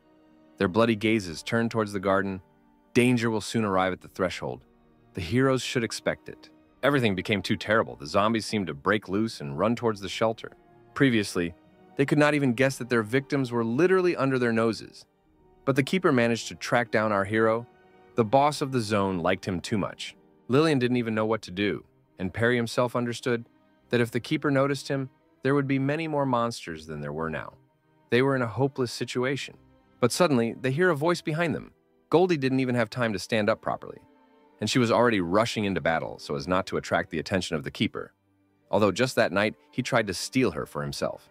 Her logic was amazing. If Perry couldn't do anything about it, then only she was left, and only she would sacrifice her life, and our hero would never allow her to do that. Lillian already thought that the girl was delirious, since she hadn't even managed to get to her feet yet, and she was rushing into battle with dozens of monsters. But it seemed to her that everything was fine with her. As expected from a student, he will not allow the girl to be a hero if she is a heavy weight on her feet, no matter what kind of princess she is. Let her sit and recover in a soft bed, wrapped in a blanket. This is the Perry we know best. He bares his blade and says that his opponents will not even have time to see their death, nor will they be able to look into his eyes. The young man himself is the most deadly weapon, sharpened in hundreds of training sessions by the best trainer Steve, who gave our hero a gigantic opportunity. An electric current ran through the veins of the dead. The monsters felt the lightning strike. Its speed and natural power. Each lost his head at the hands of Perry. Their heads fell to the floor. All of them were more trophies. In vain they dared to come to the territory of the most dangerous predator, whose strength exceeds all those in the world combined. The zombies were afraid of only two things, death and Perry. But our hero was the personification of both. And as soon as the enemies blinked, a scythe lay on their necks, which sent many to the top. Death was disappearing from sight. At this rate, they would all die, and the keeper would not even be able to understand that someone had been here. Goldie acted like a big sister to all these kids. She told them not to dare to be afraid, because Perry is a real man and he will definitely knock these weaklings down. They won't even notice him. And here he is. He arrived too quickly. No one even had time to come to their senses, and every zombie went to the next world. Lillian admired the speed again. For her, it would have taken a long time to put down that many dead people, but he managed it in a matter of seconds. She was convinced that he was too strong, and she could not shake the thought that he would never be able to sink to their level, and it was completely impossible to catch up with him. The girls decided to bury the traces of the murders so that the keeper would not find their shelter. Meanwhile, the new partner admired our hero, could not believe in such power. Goldie confidently declared that Perry was the most special person in the world, and that his sister Lillian was also good. The sniper was very happy with such criticism, but when she decided to find out what she was so good at, Goldie decided to be cheeky to her. After all, she remained human. Even humor is present. Lillian fell for the provocation after all. She was on the verge of death in the hospital. Since there was very little ammunition, but she still managed, she still wanted to hear her praise. Even Perry got hit, after all. Goldie is very strong in provocations. It was not for nothing that the hero noticed such potential in her.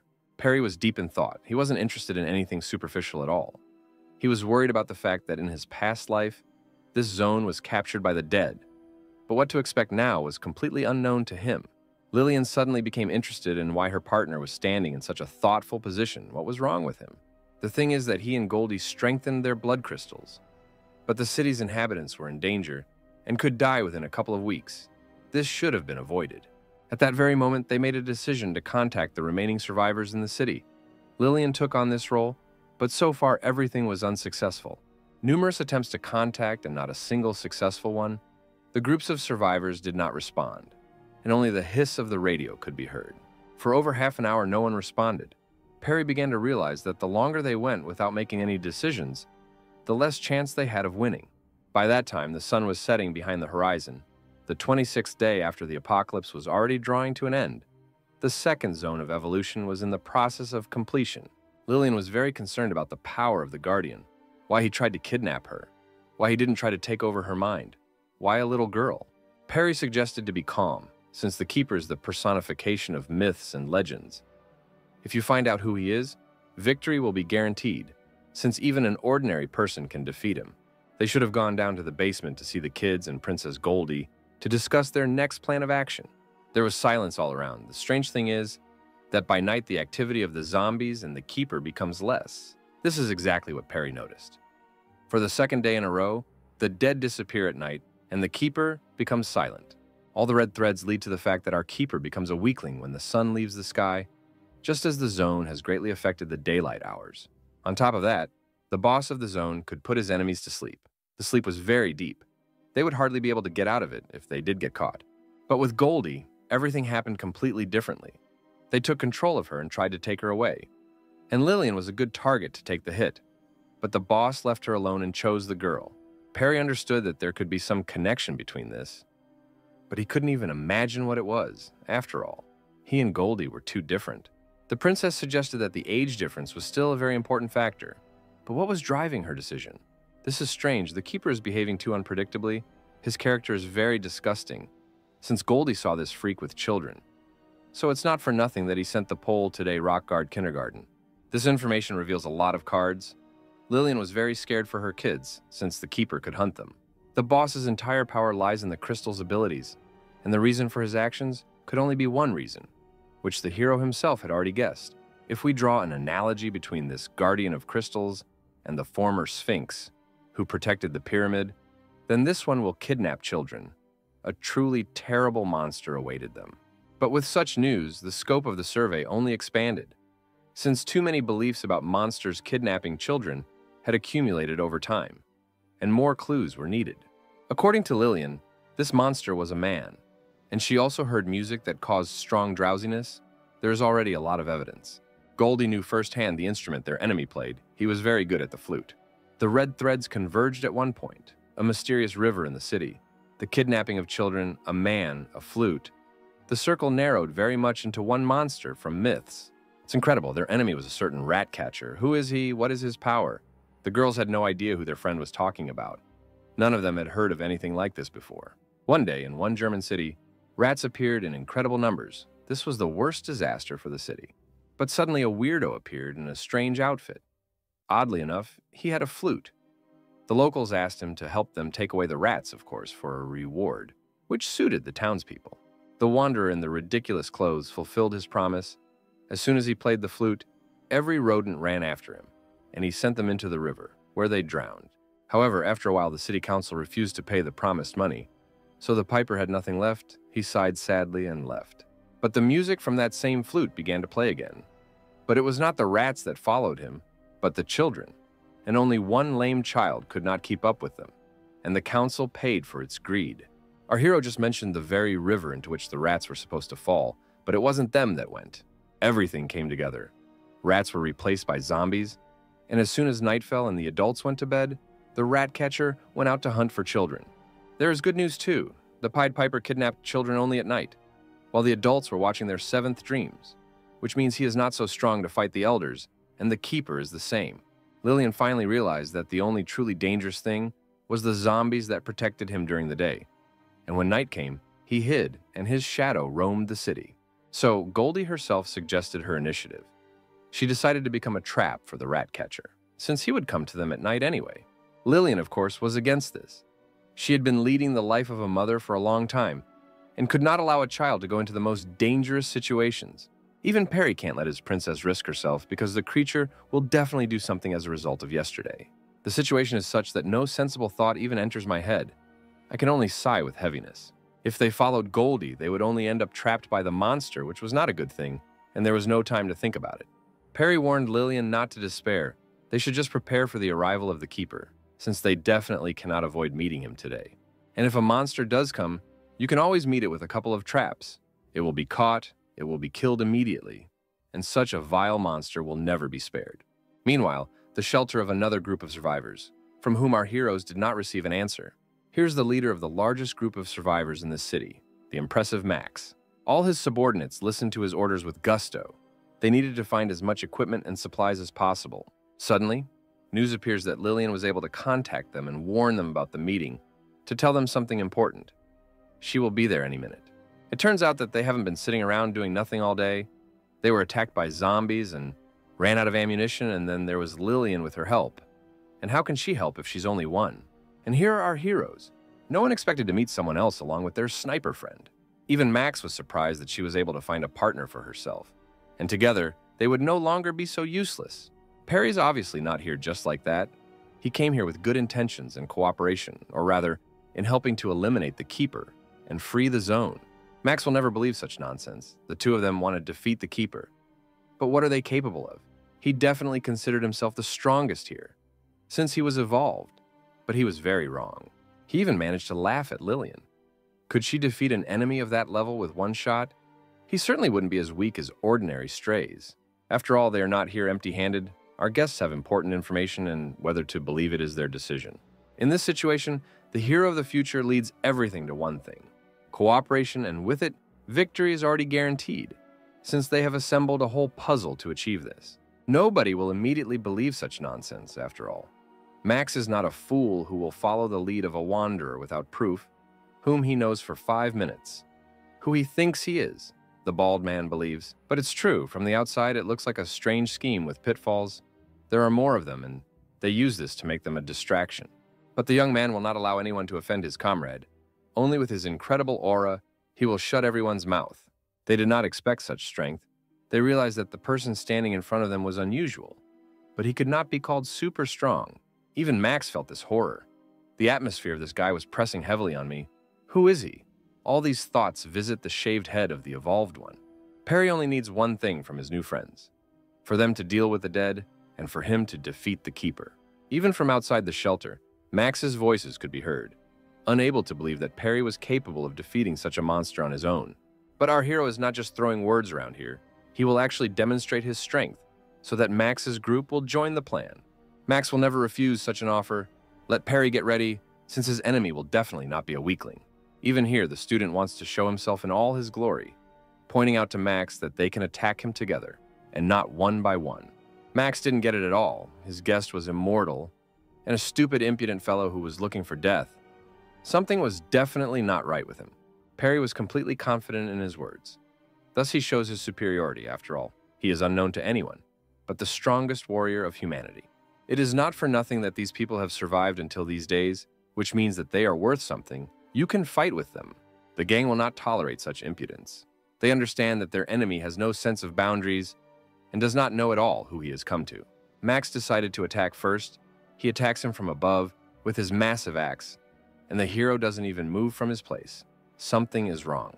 Lillian is also worried about her partner, after all. Max is not a weakling, and now he is hitting with all his mighty strength. But here's the bad weather. Perry can't even take such blows. At such speed, he simply grabbed the blade of the axe and stopped it. Max was perplexed. The axe was frozen in one position. It could not be moved from its place, since the hero held it too tightly. A few moments and the shaved one is sent flying. That pressure is no longer visible. Now he is not so confident in his victory. And Perry demonstrates all his superiority. Such attacks are nothing to him, and he knows how not to sweat over trifles and not to get sick on Monday mornings. Even while he is flying, the student will clearly not give him any peace, so that the bald one does not think about refusing to cooperate. And here comes the finishing touch. Max had no idea who he was attacking and found himself among the next bunch of fools who stood in his way. The bald one is defeated. Only his stooges remain, with whom our hero will have no problems. The guys didn't expect such power from the enemy. Their boss lost in disgrace, and they should become the next victims. Now Perry went for dessert. The enemies didn't even notice the mirage, and the enemy already put a blade to their neck. Only a moment has passed, and the hero is already breathing down the backs of his opponents before they even have time to blink. This was the first time this had happened to them. The enemy had sent the city's entire strongest group in a matter of seconds. That was the power of humanity's strongest warrior. The speed and strength exceeded even their wildest dreams. They still had a long way to go to achieve such power. Max felt unwell. They didn't even use weapons against him. But he lost all his strength. It was not even easy to get up on his feet. He realized that Perry wasn't playing them for fools.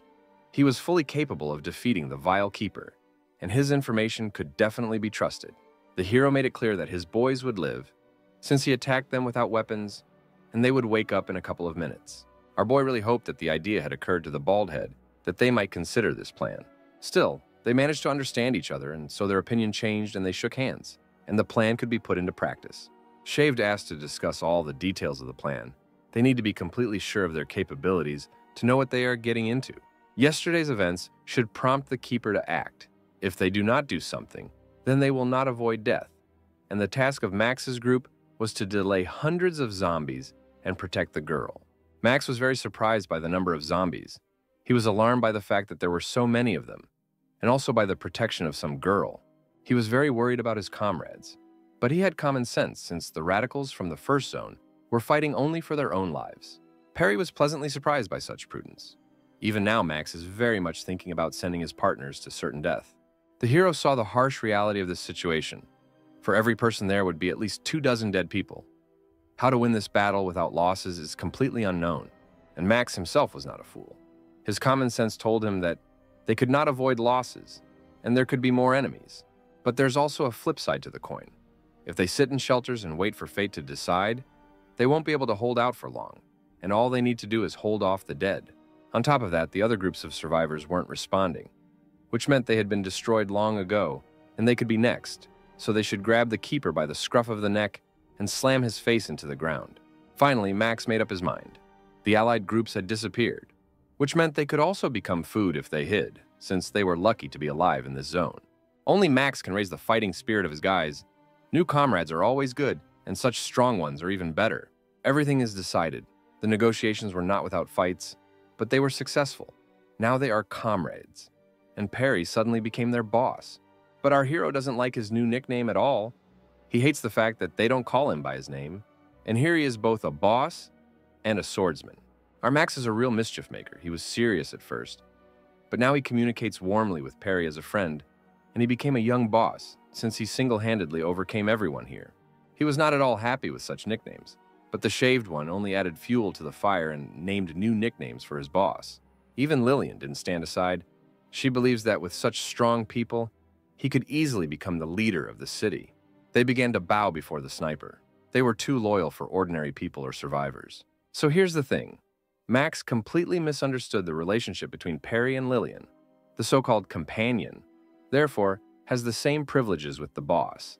Yes, Lillian was not at all happy with such assumptions. She blushed deeply. She couldn't even say a word, as she was very embarrassed. Outside the shelter, the cries of our heroes could be heard. Max continued to woo them. Perry, as usual, did not understand anything, and the bald man praised Lillian, so much so that even he himself could confirm her pros and cons. Time passed, and they arrived at the kindergarten again. Suddenly, Max became interested in who this girl was for the boss, who had to be protected. Lillian explained that Goldie was Perry's sister to the entire gang, and that they weren't bothering her. Lillian went on to say that the young man had already gone to meet the keeper, and the bald one would protect Goldie from the dead, and also hold them back. The sniper was worried that the girl might feel uncomfortable without his best partner around. to which she responded that their trust was the most important thing, so there was no need to worry. Now that everything is assembled, we can set off on our mission. The main thing is to get everything done by the morning. The bait is ready, sewn in place, which means everything is ready to win this dark night. So far, everything has been calm, as expected from a keeper. No signs of danger, but soon everything should change. They settled on the very west of the zone.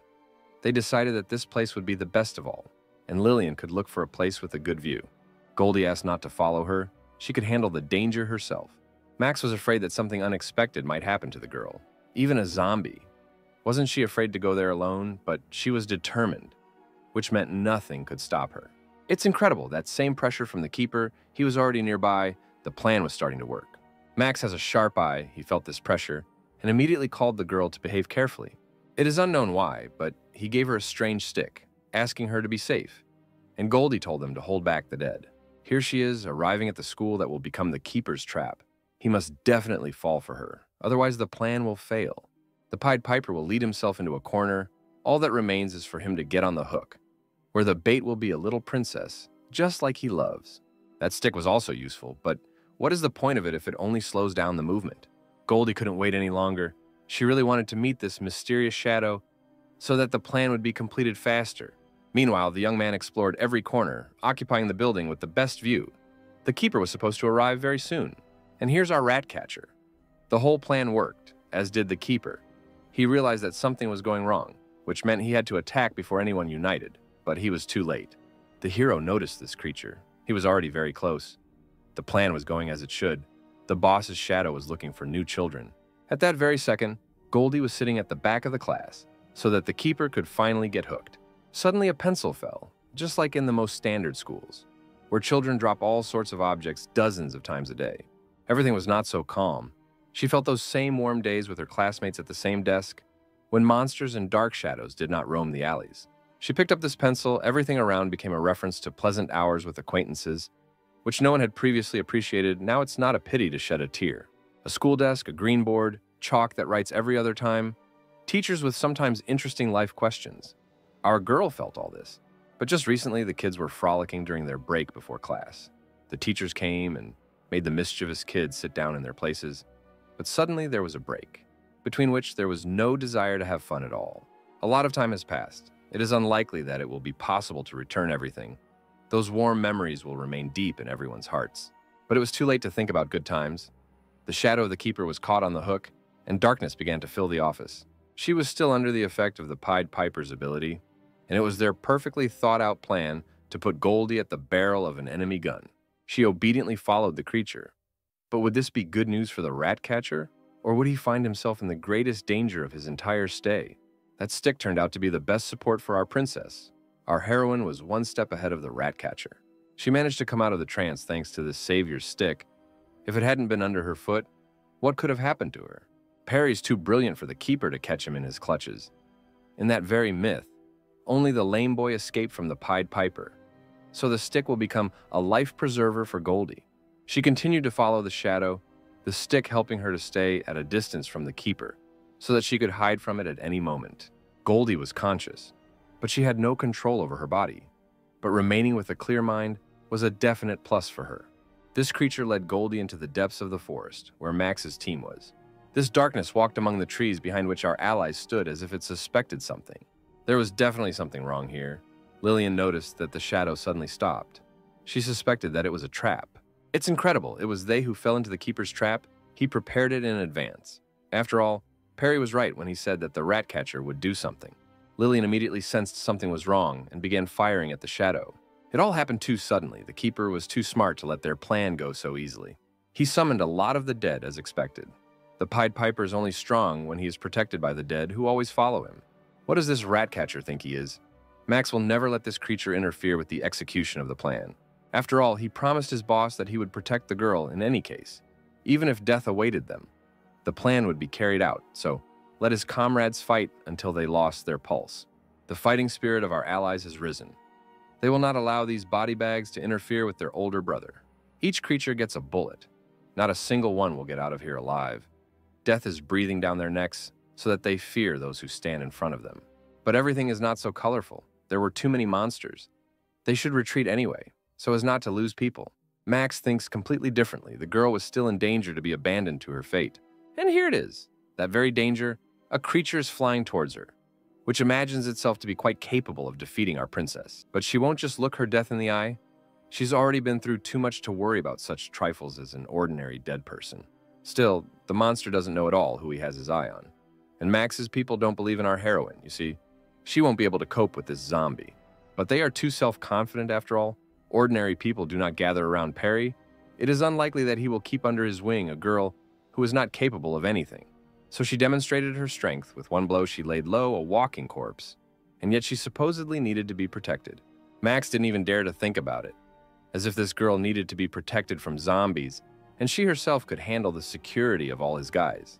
The guys immediately increased their willpower. Now no dead man could overcome them. Every obstacle would be a trifle for them. Lillian was very glad that everyone was okay. They thought there should have been casualties, but no one had died yet, and they were all holding up well.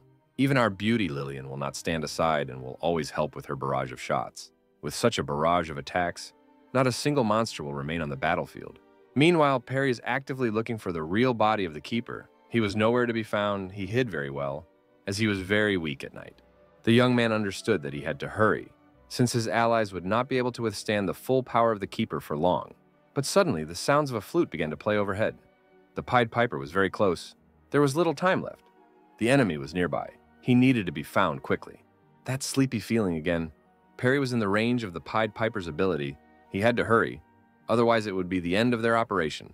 He needs to do something to avoid getting into the same situation where he almost died while he was in deep sleep. As long as our boy uses the blood crystal, he will be able to hold out for a while without going into hibernation. What is that silhouette at the end of the passage? Like a dark shadow, all the zombies fought with Max's gang, and the rest of the survivors must die. Who then is this darkness? Perry recognized him. It was our keeper. The real battle was about to begin. There he stands, a dark monster, stealing children while the adults sleep. Every child's nightmare. Only tonight he faces only death. Once again, this Piper uses his ill-fated ability, but will it work now? The Pied Piper was no weakling. Even here, his strength was amazing. What kind of power does he have during the day if he does such things at night? This deadly symphony played throughout the entire zone. It was heard in every corner of the city. Amazing power and ability. Even Max's people felt this incredible pressure. Hardly anyone could have coped with it, or rather, no one would have even gotten out of the shelter. Lillian also felt this melody. The enemy was truly strong. How could Perry fight this creature? But our hero stood in the epicenter of events. The real battle had already begun. The enemy would definitely be in trouble, since he had really angered his opponent. The Guardian put all his strength into capturing the mind of our hero. But it never came so easily. Every enemy bowed their knees before him, and the Pied Piper would be no exception.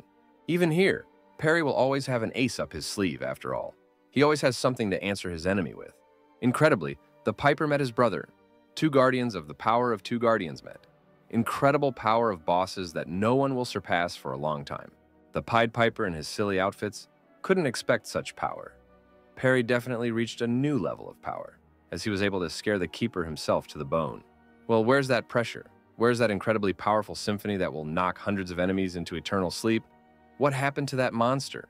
Perry has long recognized the power of the crystal in the Pied Piper. He is able to speed up the evolution of zombies, and himself, due to the flute, all this can destroy the balance of the entire zone. And if much time passes, an unforeseen catastrophe will overtake everyone. Moreover, the keeper, having just noticed our student, tries to capture his mind in order to use this power to bring order here. But it was beyond his capabilities.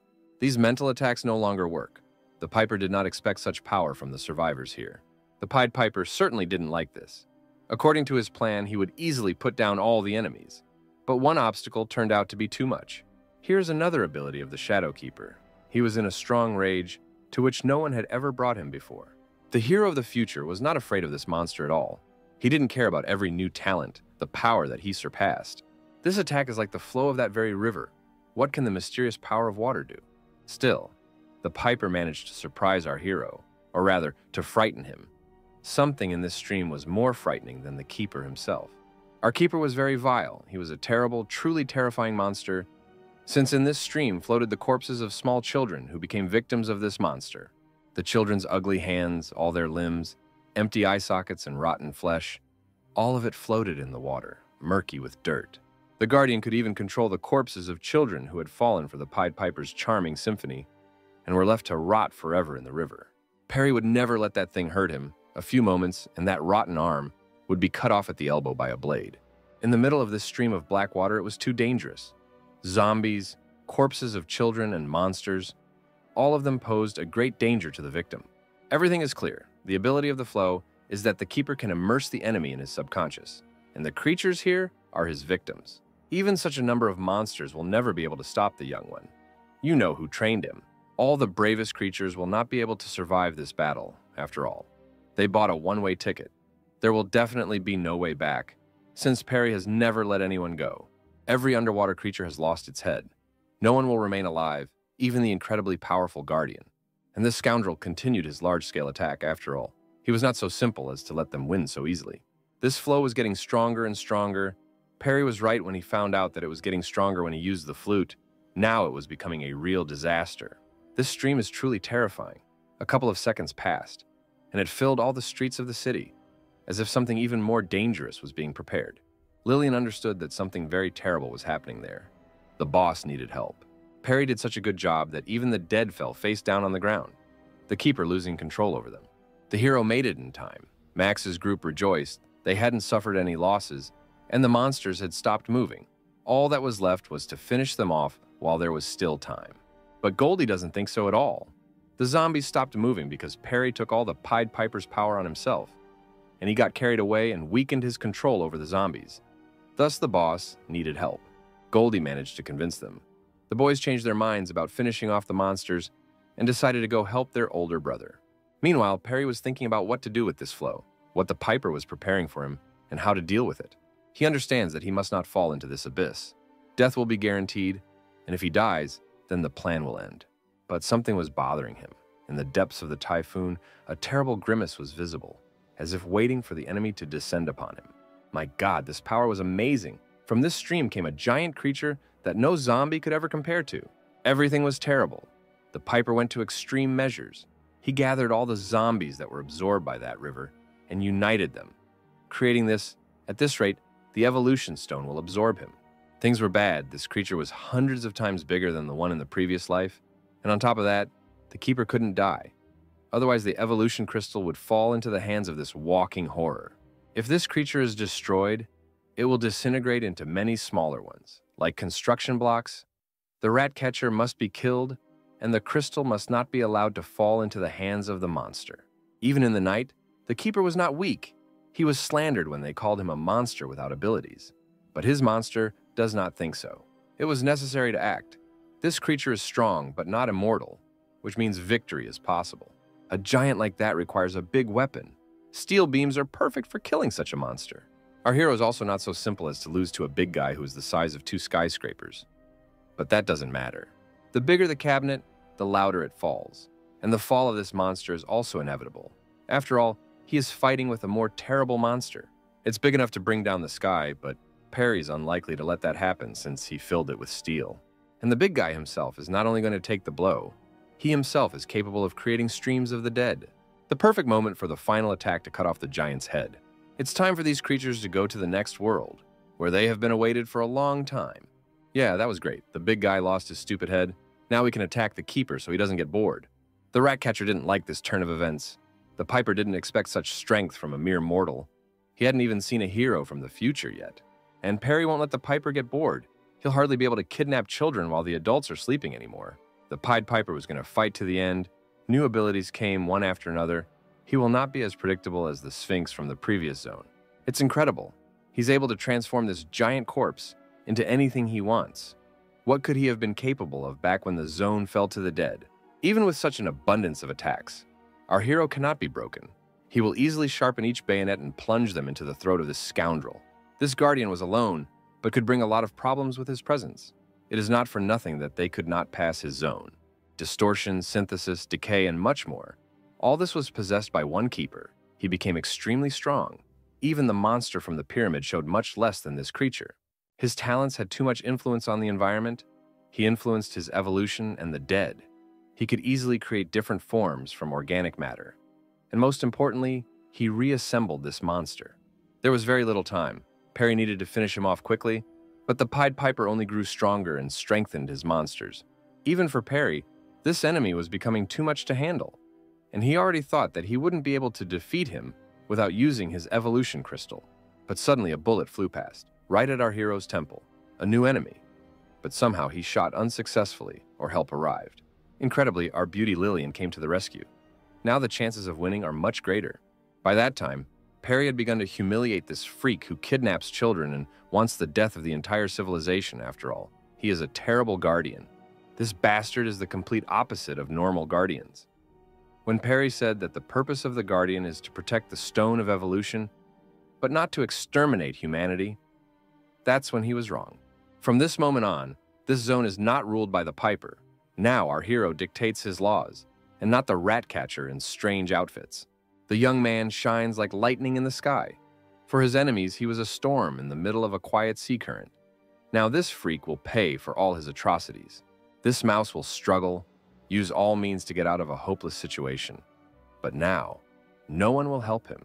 He has lost, and this cannot be denied. Now this attack will definitely be the last one. The rat catcher hopes for victory, but luck has not been on his side for a long time. He no longer has that drive, that strength of spirit, that mania of grandeur. This coward hid for a long time. His identity could not be unraveled. But now one has appeared who will become the leader of this world. The meeting between the keeper and the blade is separated by only a few seconds. Only a few seconds. And all that remains of the enemy is horns and legs. A clap of thunder resounded throughout the evolution zone, as if warning everyone that their savior had triumphed over the enemy. Everyone saw the lightning. Everyone admired it and understood who possessed such power to compare with the elements. Max and Goldie couldn't believe such power. Perry was not just special, he was unique. No one could compare to him in strength. Lillian realized that this was her hero, a hero for everyone, a hero of the future, destined to leave his name in history. His strength was amazing. All his talents were always a level higher than the enemy. For the opponents, he was like a mythical blood dragon that was ablaze with its power. The Keeper's eyes were filled with an immense fear, something he had never experienced before. Such danger was new to him. Once a myth, a legend about a child-stealing piper, now a helpless guardian who hides at night. Nothing can help him anymore. Perry has long surpassed him in strength, in power. Mental attacks cannot take him. Even the flute will not stop him. So the end has come for the great and terrible guardian, the rat catcher, the piper in strange outfits who kidnaps children at night. He will no longer terrorize peaceful residents and children. Another zone was cleared of the evil keeper. All 3 days, an incredible work paid off. Many lives were saved, and it was also possible to avoid a global catastrophe. At that very moment, the survivors rejoiced. Their work was not in vain. They managed to help the great hero from the future. It's too early to rejoice. After all, Perry was absorbed by the glow. He will soon receive a new, powerful ability. And here is the reward for victory. The light enveloped him. Due to the new talent, he will raise his current level to the stars. This bloody glow gave hope for survival, even unknown what situation they would have been in if Perry had not suddenly been reborn. The radiance covered all the evolved. Lillian should also receive incredible power that will elevate her to a new level. It was not for nothing that in Perry's past life, she was among the top 10 strongest. Goldie and Max will also gain new talents. Both have unrivaled potential that they will realize. The people won a victory that could have cost many lives, but no one suffered losses. All those who survived accomplished an incredible feat.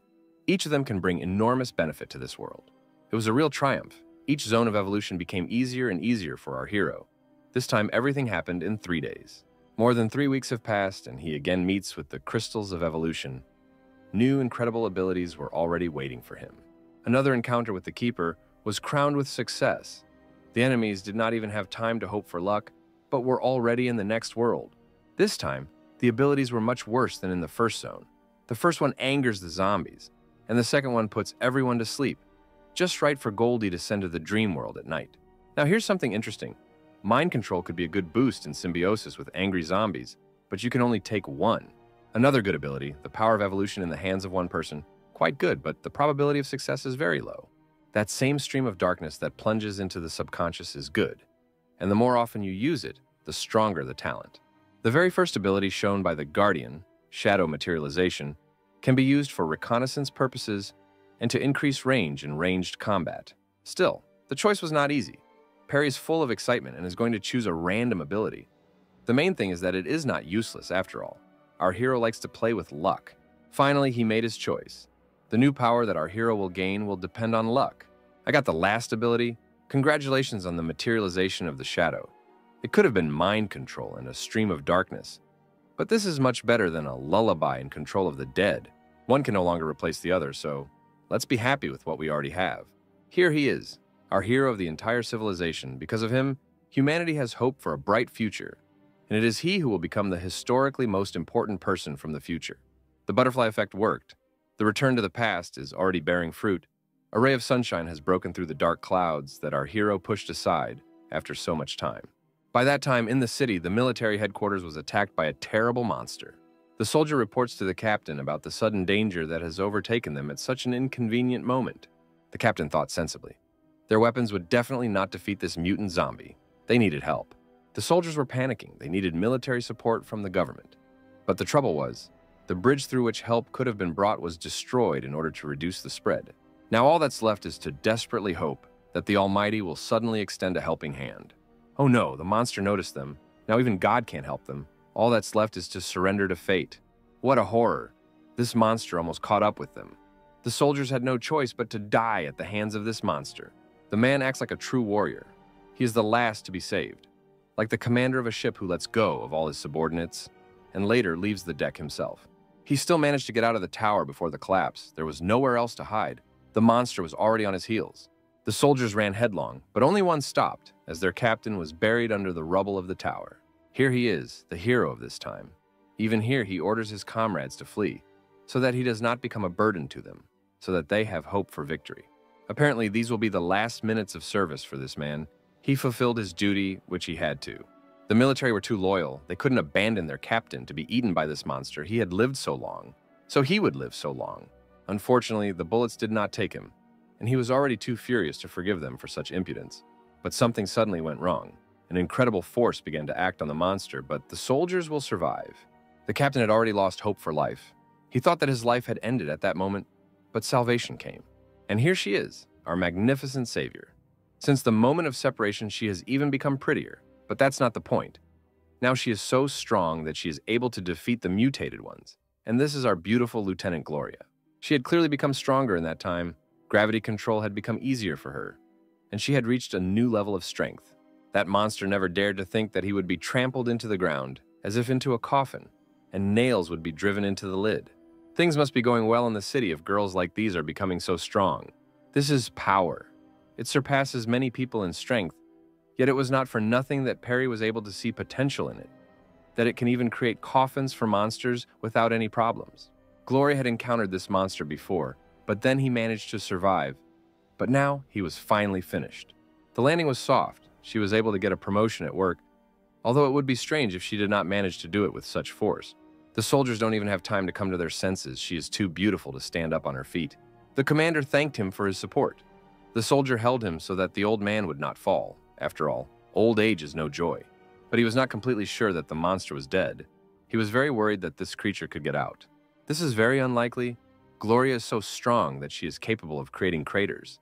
It is scary to imagine what she will be capable of in a couple of years. She says with such a kind face that the gravity acting on this monster was 10 times stronger than the current one, that even the monster felt sorry for it. Now they are absolutely sure that it is dead, because their grimaces say it all. They are in shock from such power. Through fighting monsters and grueling training, after a long time, she became a good master of her talent. She hasn't forgotten about him yet, since she spent all this time trying to get closer to his strength, and she can see good progress. Suddenly, she received a call from headquarters on her earpiece. Apparently, the military received information about the evolution zone. We still guessed that she received information about a city that had been completely liberated from the zone. The city with the first evolution zone now has a headquarters for a special unit of evolved beings. And here's our old man Steve. As always, in his best form, he is as hot-tempered as before. After all, Perry didn't save him in vain, and he is excited because the zone was cleared in 3 days. The military headquarters considered all this to be the best possible scenario. The city should not have suffered much during such a period of time, which meant that it would be easier to establish a new headquarters. The information from the satellites was accurate, but the timing is very confusing, since the previous zone was liberated within 6 days. But Gloria already guessed who could do it so fast. Even Steve agreed with her, since only he could handle the zone in such a record time. But Steve doesn't even know that Perry was his student. If he knew, he would have praised him very much. But in his opinion, the keeper turned out to be a real weakling, just plain luck. Our beauty still admired her hero. As he was the strongest evolved among all mankind, his strength could not be denied, and this was not luck at all. Even the strength of the entire army could not compare with his power. The entire headquarters was falling apart. Steve didn't think he was any weaker than this kid. Well, that's true. How could this student be stronger than all the military combined? He was furious. The headquarters was confident in Perry's strength, since he was able to defeat the Guardian for the second time, which means he has plenty of strength, and Steve himself is confident in him. But that's not so important. Our Rose was supposed to come to the city where the hero is now. And here's our beautiful high school student. She was in the outskirts of the city, but she just couldn't believe her eyes, since the area was cleared too quickly. Suddenly, a subordinate approached with news. It was a call from the headquarters of her hometown.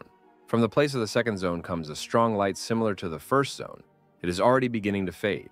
Our high school student had not forgotten her idol at all, and was also pleasantly surprised that, according to Gloria and Chief Steve, the one who cleared out the second zone was Perry. Gloria told Rosa to do her best to recruit this student, as he knows how to run away at the most inconvenient moment.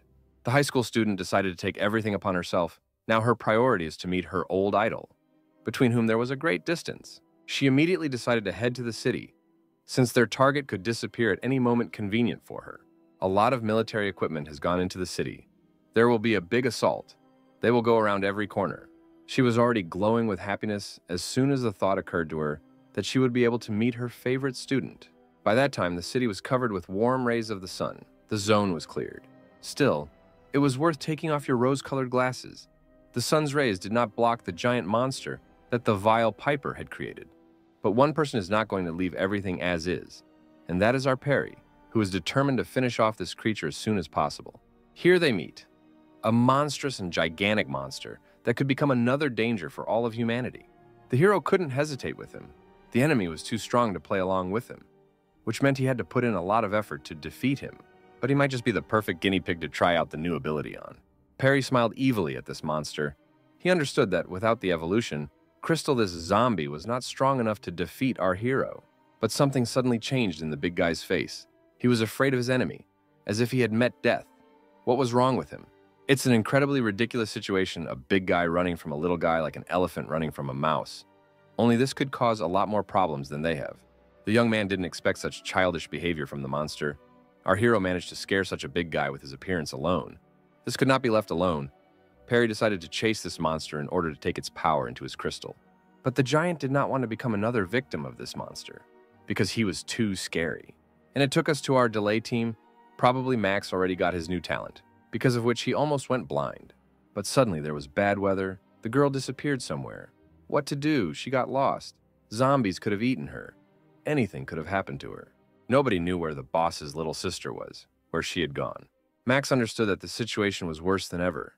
If even a hair fell from the girl, they would definitely get into trouble. Suddenly, Perry rang in the earpiece. He found out everything, what danger he was talking about. Because of the interference, nothing was clear. Max didn't understand at all what his boss was talking about, what the danger was, what the matter was. It turns out that Perry wanted to find out from the gang if everything was okay with them, if everyone was safe, if there were still enemies, or if the danger had passed. But Max made it clear that everything was okay. But in the blink of an eye, the whole situation changes. The previously familiar leg of the monster appears above Max's head. Any minute now, it will crush him. The boys notice this horror. They have no choice but to scream like children at the top of their voices from fear, begging the elder to quickly run away from here. Then he realized that a danger the size of a skyscraper had crept up on him completely unnoticed. No one had even seen the big monster trampling everything around him. Apparently our shaved one won't be able to get out of the zone alive. 1 second and he'll be buried under a couple of feet of fresh soil. But what is this blue glow under the paws of a giant monster? Did Max manage to escape, or did help arrive? But no, Max's new skill saved his life, but for how long? How much longer will he last if he saves himself like this? This nightmare was terrible. How could one little man who could only run defeat such a thing? And here it is again, that glow, as if Max were falling underground to avoid the most powerful attacks of the monsters. But this ability won't stop the monster. It won't stop hitting and hitting until Max is completely exhausted. For some reason, the monster really liked our Max. What was it that attracted him so much to him? By this time, Lillian had the monster in her sights, so as not to lose sight of it. She was very surprised that the big guy was only chasing Max. What was so charming about him to be target number one? None of this was so important. What was important was to find Perry as soon as possible and find out what the hell was going on here. Unbelievable, Lillian became even more beautiful. Her cocoon blossomed and butterfly wings formed on her back. A great ability for a sniper, now her potential is too great. Speed, grace, and flight. Many people dream of this, but only birds and our heroine have achieved it. She liked this skill as if it was perfectly matched to her. Incredible opportunities were opening up before her. Her heart would soon sink into her heels. The new talent gave her improved vision. She could see a bug on the football field. Amazing. Lillian managed to keep up with the giant enemy, who could not give Max any peace. Perry had been chasing him all this time. He had developed this monstrous speed, but it was not enough.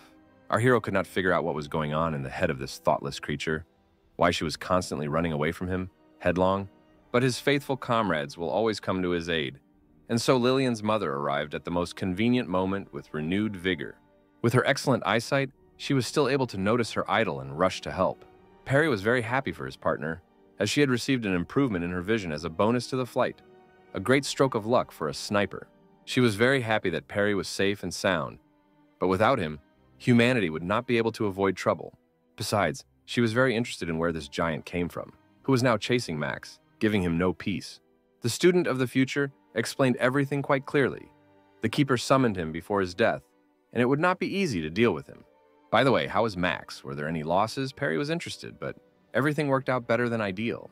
As it turned out, everything was too good. There were no losses. The giant was chasing Max. What could be better? Perry didn't understand at all what kind of catch-up it was. Why the monster decided to chase Max. Meanwhile, Max was not given any peace by this big guy. He could not even hope for mercy, since he only had time to burrow underground. Shaved will not be able to respond to this creature in any way. It is too strong for him. Only our hero can cope with it. But when will he arrive? The boys encouraged their eldest in every way possible to dive into the ground more and more often. Otherwise, he would die a hero's death. But our heroes did not have to wait long. The monster all this time tried to catch and kick Max to death, but he always escaped from his clutches. He managed to understand that the shaved friend had gained the ability to dive into the ground, and the monster looked furious, as if the shaved one had driven him to rage with his shoots. His prey was constantly slipping away from his hands. This big guy could not defeat the little man. Besides, Max was already on the edge. He prayed that Perry would not stand still and help him escape from this horror. Steve had once trained him just as exhaustingly, and the same would happen with Max. And on top of everything else, he had to come up with something. But for now, he would watch. Max agreed with his boss too easily. A truly loyal friend and comrade, such a rarity in this world. Perry concentrated his energy, realizing that he had to attack the core of this monster to defeat it. And it was in the center, possessing the power of a crystal, which meant that he would need to put in a lot of effort to win. Lillian's bullets couldn't even penetrate the monster's skin. Is it even possible to fight him, or is he immortal? For Perry, as always, every opponent is just another trifle that will be another step in his development. All you have to do is kill him, and that's the end of it. But our hero is the only one capable of that, and no one else. But everything is easy from now on. From the outside, Perry's new ability, or rather, the materialization of shadow, looked spectacular. He enveloped himself in darkness and clearly became much stronger again. The sniper was shocked. She opened her mouth wide and realized who was standing in front of her. That same ability of the rat catcher. Here he is, a shadow warrior, using talent in a completely different way. Our student of the future had a huge mind. It was incredible. The strength increased many times over. The speed was proportional to it.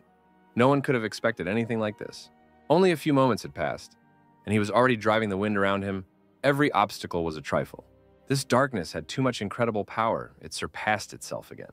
This metamorphosis again, but last time it didn't help the monster much. What will happen here? It will clearly only get worse.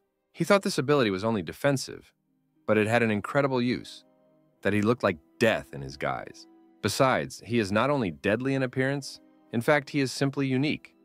One swing of the blade and the giant monster, which even bullets cannot take, is cut as if it were butter from a warm knife.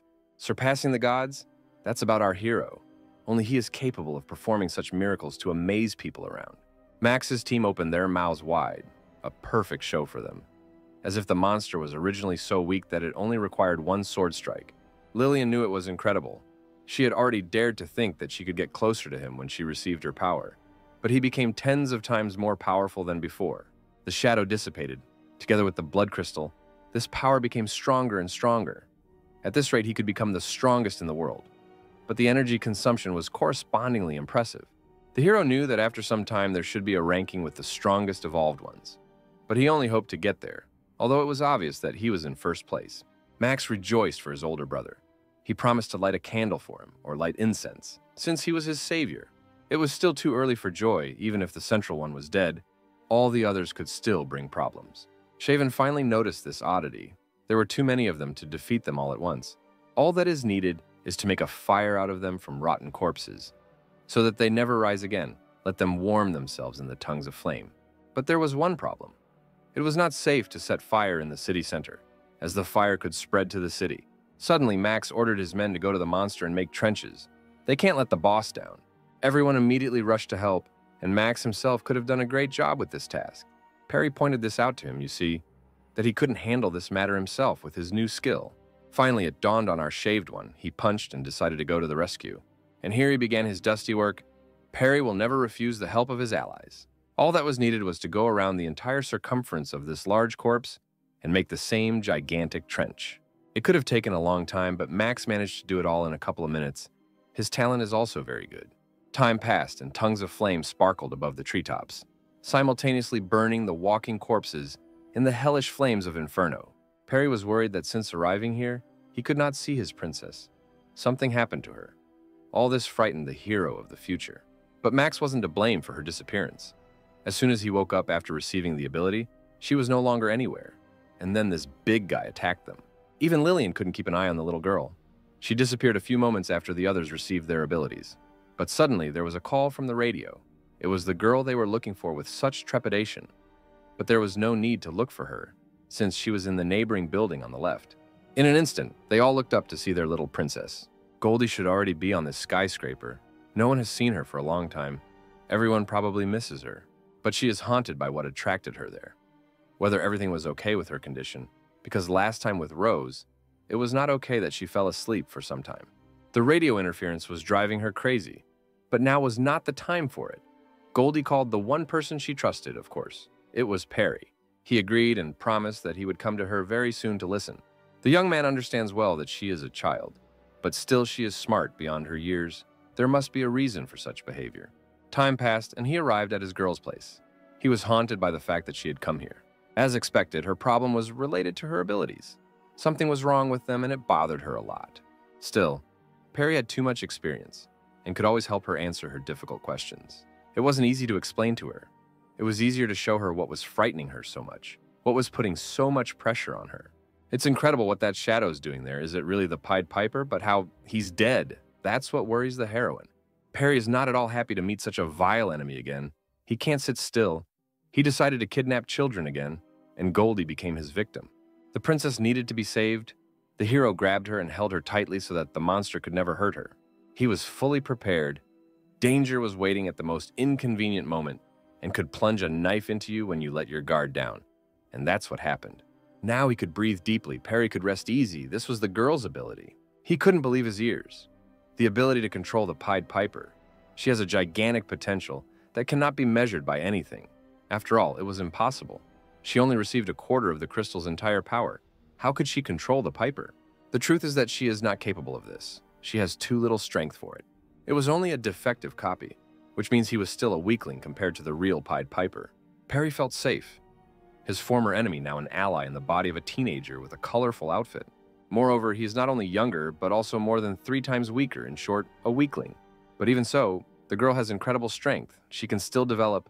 What will she become after some time, when she matures to the strongest evolved? How could she not get into the ranking of the strongest, even if she could have died by this point? This power is amazing, but its pitfalls are too dangerous. Yet Perry understands that it is better to keep this power a secret until a certain moment. She herself was not stupid. Each guardian had blood on their hands up to the elbows. There was nothing to love them for, but there was nothing to hate. In general, it was not in vain that she came here, because only one person could understand her. There are many terrible people in this world who won't care that you are a little girl. They will be interested in an experiment that will lead to the secret of eternal life. Such power has a great price. Time and again, the image of her dead parents pops into her head. For her, it is the worst nightmare, and such words remind her of it. She was in too much pain. With such strength, she could become an outcast again, so she should not show her strength in front of others. A pat on the head and a few soothing words make Goldie much happier. Perry is a master at calming girls down. But it's not that important. It was necessary to find a place where she could be protected, or she herself would become strong enough to defend herself.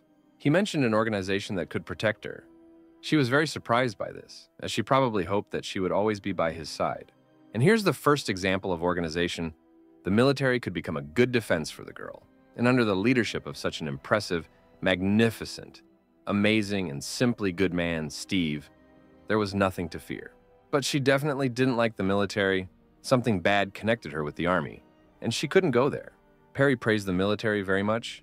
They could easily give her protection and many other good things. But he completely forgot about the fact that she takes separation very hard. Here is the evidence. His defense is the same. Besides, you can become stronger with him much faster. And he himself said that this is the only way out in this world. Even if there are thousands and millions of these soldiers, they will never get even one step closer. Not one will become like Perry. Here's her weakness. She is very afraid of losing him. She is too attached to him. He is like a father to her, who gave her hope for a new life, and now he wants to leave her. After everything that happened, he finally realized the fatal mistake in his words. It was not for nothing that Kyle from the gas station made it clear to him that being a parent is not easy, and Lillian confirmed this with her kindergarten. You just need to make one right gesture, and the child begins to shine before your eyes, because all the beauty is hidden in the memory, and all the subtleties that need to be taken into account are there. A red blush appeared on his cheeks. He offered to walk hand in hand with her until the end. She found true happiness. And Perry realized that a child is not a doll that can be given to an organization where it will be protected. Of course, she will agree with him. She will be able to try such happiness only in dreams. She will never let go of this warm hand. But everything could have ended completely differently. She could have been left completely alone again. And Perry could have continued his journey. Now he has a wonderful company. He was certainly glad that they had such a strong bond with this child. But once she was strong enough, they would have this conversation again. And here they are. Max meets his boss with all respect. Otherwise, he thinks that he will lose his head for his negligence. A couple of seconds passed, and he was already apologizing to the boss's princess, as he was very afraid of a reprimand from his older brother. Meanwhile, Lillian brought a snack. She became interested in what happened to the little girl, whether they managed to help her. Perry gave no indication that there might be any major problems, but lied about Goldie having trouble with her new talent and not being able to use it. They were very happy that everything turned out better than perfect. Everything is going just perfectly. One thing is certain, he and Goldie are already leaving. They need to pack their things and set off on a new journey. Lillian didn't expect such speed. It had only been a short time since they had defeated the Keeper and freed the zone, and they were already leaving. But here everything was obvious. They still had 5 zones ahead. The next one should appear soon. Besides, the military organization should have already known that the evolutionary zone had been cleared, which meant that they would soon arrive and it would be more difficult to leave. Goldie also decided to go with the hero, which surprised our sniper. But Max is already getting his things ready, you see. He's also heading out somewhere, so businesslike. But Perry's worried about where exactly he's going. Well, the answer's obvious. Where the boss goes, they go. After all, the shaved one doesn't know his older brother at all.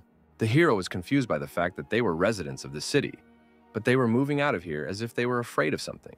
And then he starts acting like a child, crawling on the floor, grabbing his knees. He doesn't want to stay in a city full of zombies and no one else. This really irritates him, but our hero can never refuse anyone. Lillian also stood aside for a reason. Now she is going with them after all. Perry will not be able to leave here alone. At such a time, raising an entire kindergarten is not at all easy. She no longer hopes that she will be able to cope with it. There was too much new stuff coming at him in just a couple of minutes.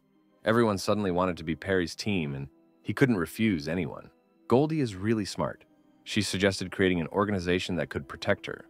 Only they would come up with it themselves. Here he also could not argue. In total, there are 4 evolved ones. They are superior to the military forces and have a good connection with Goldie. Only pluses. She asked Max about the number of people besides themselves.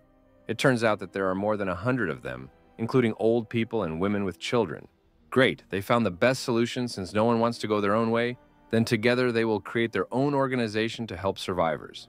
In this way, they will be able to gather around themselves so many evolved ones that all the fingers of the organization will not be enough.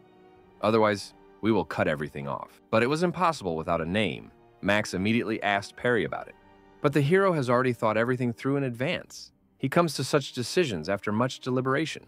It keeps the intrigue. The name must be amazing to be heard by every second person. Excellent. Their organization will be the best dawn in the life of humanity. Their contribution will be immeasurable. They will disperse the clouds and let the rays of the sun out. Now, they have founded a giant organization. They need to attract talented personnel, he writes down, speaking out loud. While Perry and Goldie clear out the next zone, they will leave the responsibility for the city and the organization on the shoulders of Max and Lillian. And here's that very letter. It was addressed to our former heroines. To Gloria and Rose. What kind of message awaits our beauties? This letter would have to be given to the military. Lillian had no idea what it was or why. So he hints at his good friends who serve in military units. Their help to the organization would not hurt in any way. And then she was amazed again. In front of her stood an unusual person. He had good connections, strength, and power. Who was this wanderer? But time passes and nothing can be returned. They have to set sail.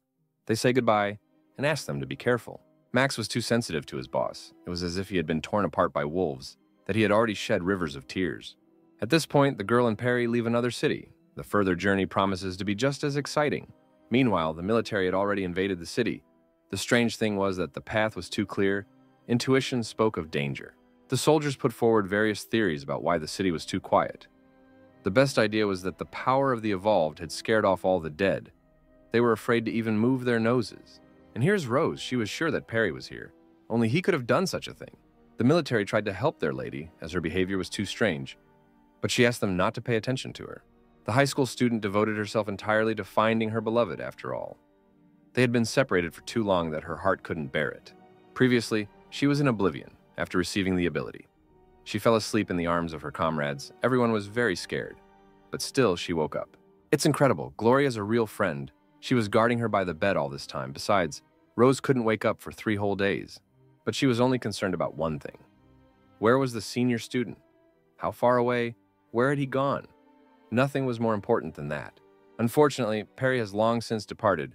Whether they will meet him is up to fate to decide. Her melancholy was unbearable. She could not forget her hero, who had pulled her out of various dangers many times, and who also morally made her realize the essence of this terrible world. Suddenly, a soldier arrived and reported that there was one survivor wandering around the city and looking for a girl with the last name of Rose and Gloria. Her identity was kept secret, although she didn't care. She wanted to know who the survivor was and received the most pleasant answer for herself. This was an evolved man, just one word, and she was already in love. She forgot about the operation, the heat covered her from head to toe, and yet it was unknown that it was him. Let the soldier bring him immediately and quickly. The lady is not going to wait long for her prince. And here he is, the prince on a white horse. She didn't expect to meet Max instead of Perry. You can immediately see her indignation that they slipped her a bald guy, well, a senior student, right in front of her. The shaved man behaves respectfully with the lady. He knows how to do something. He's a real man. He said hello and extended his hand. Even so, she wasn't glad that he knew her name, just as she didn't want to know his. But he is not going to respond to her with anger after all. His soul is too kind and devoted, and he does not know her. They are only acquainted with the famous student. And here's a red blush on the cheeks, a sparkle in the eyes. Just one spoken name of her beloved paints her world with the brightest colors. And then he hands over that very letter, a message to his good friends. Rose should rejoice with all her might. This message is just for her. What will happen there? All her fantasies have reached a new level. What secret is hidden behind the white sheet? What was in this mysterious envelope? There was no joy on her face. It was obvious that they were already late, and their target had managed to escape again. She accepted all the information. The army will fully support Dawn. Help for the townspeople also falls into the hands of the military. Still, there is still hope for a meeting. As long as the organization exists, he will definitely return. And they will see each other again. There will be passions and everything that our Rose has already played out in her head dozens of times. During this time, Perry and Goldie left the city and returned to the gas station. They needed to replenish their equipment and supplies. In times like these, finding fuel is becoming harder and harder. Where is this world heading? But suddenly, the girl remembers the second gas station where she was found. There should have been more fuel there, but she didn't feel good after that. He understood what his princess meant. It was clearly not easy for her to keep such information in her head, after all. She had been through a lot herself. But even so, he is not going to keep silent about it.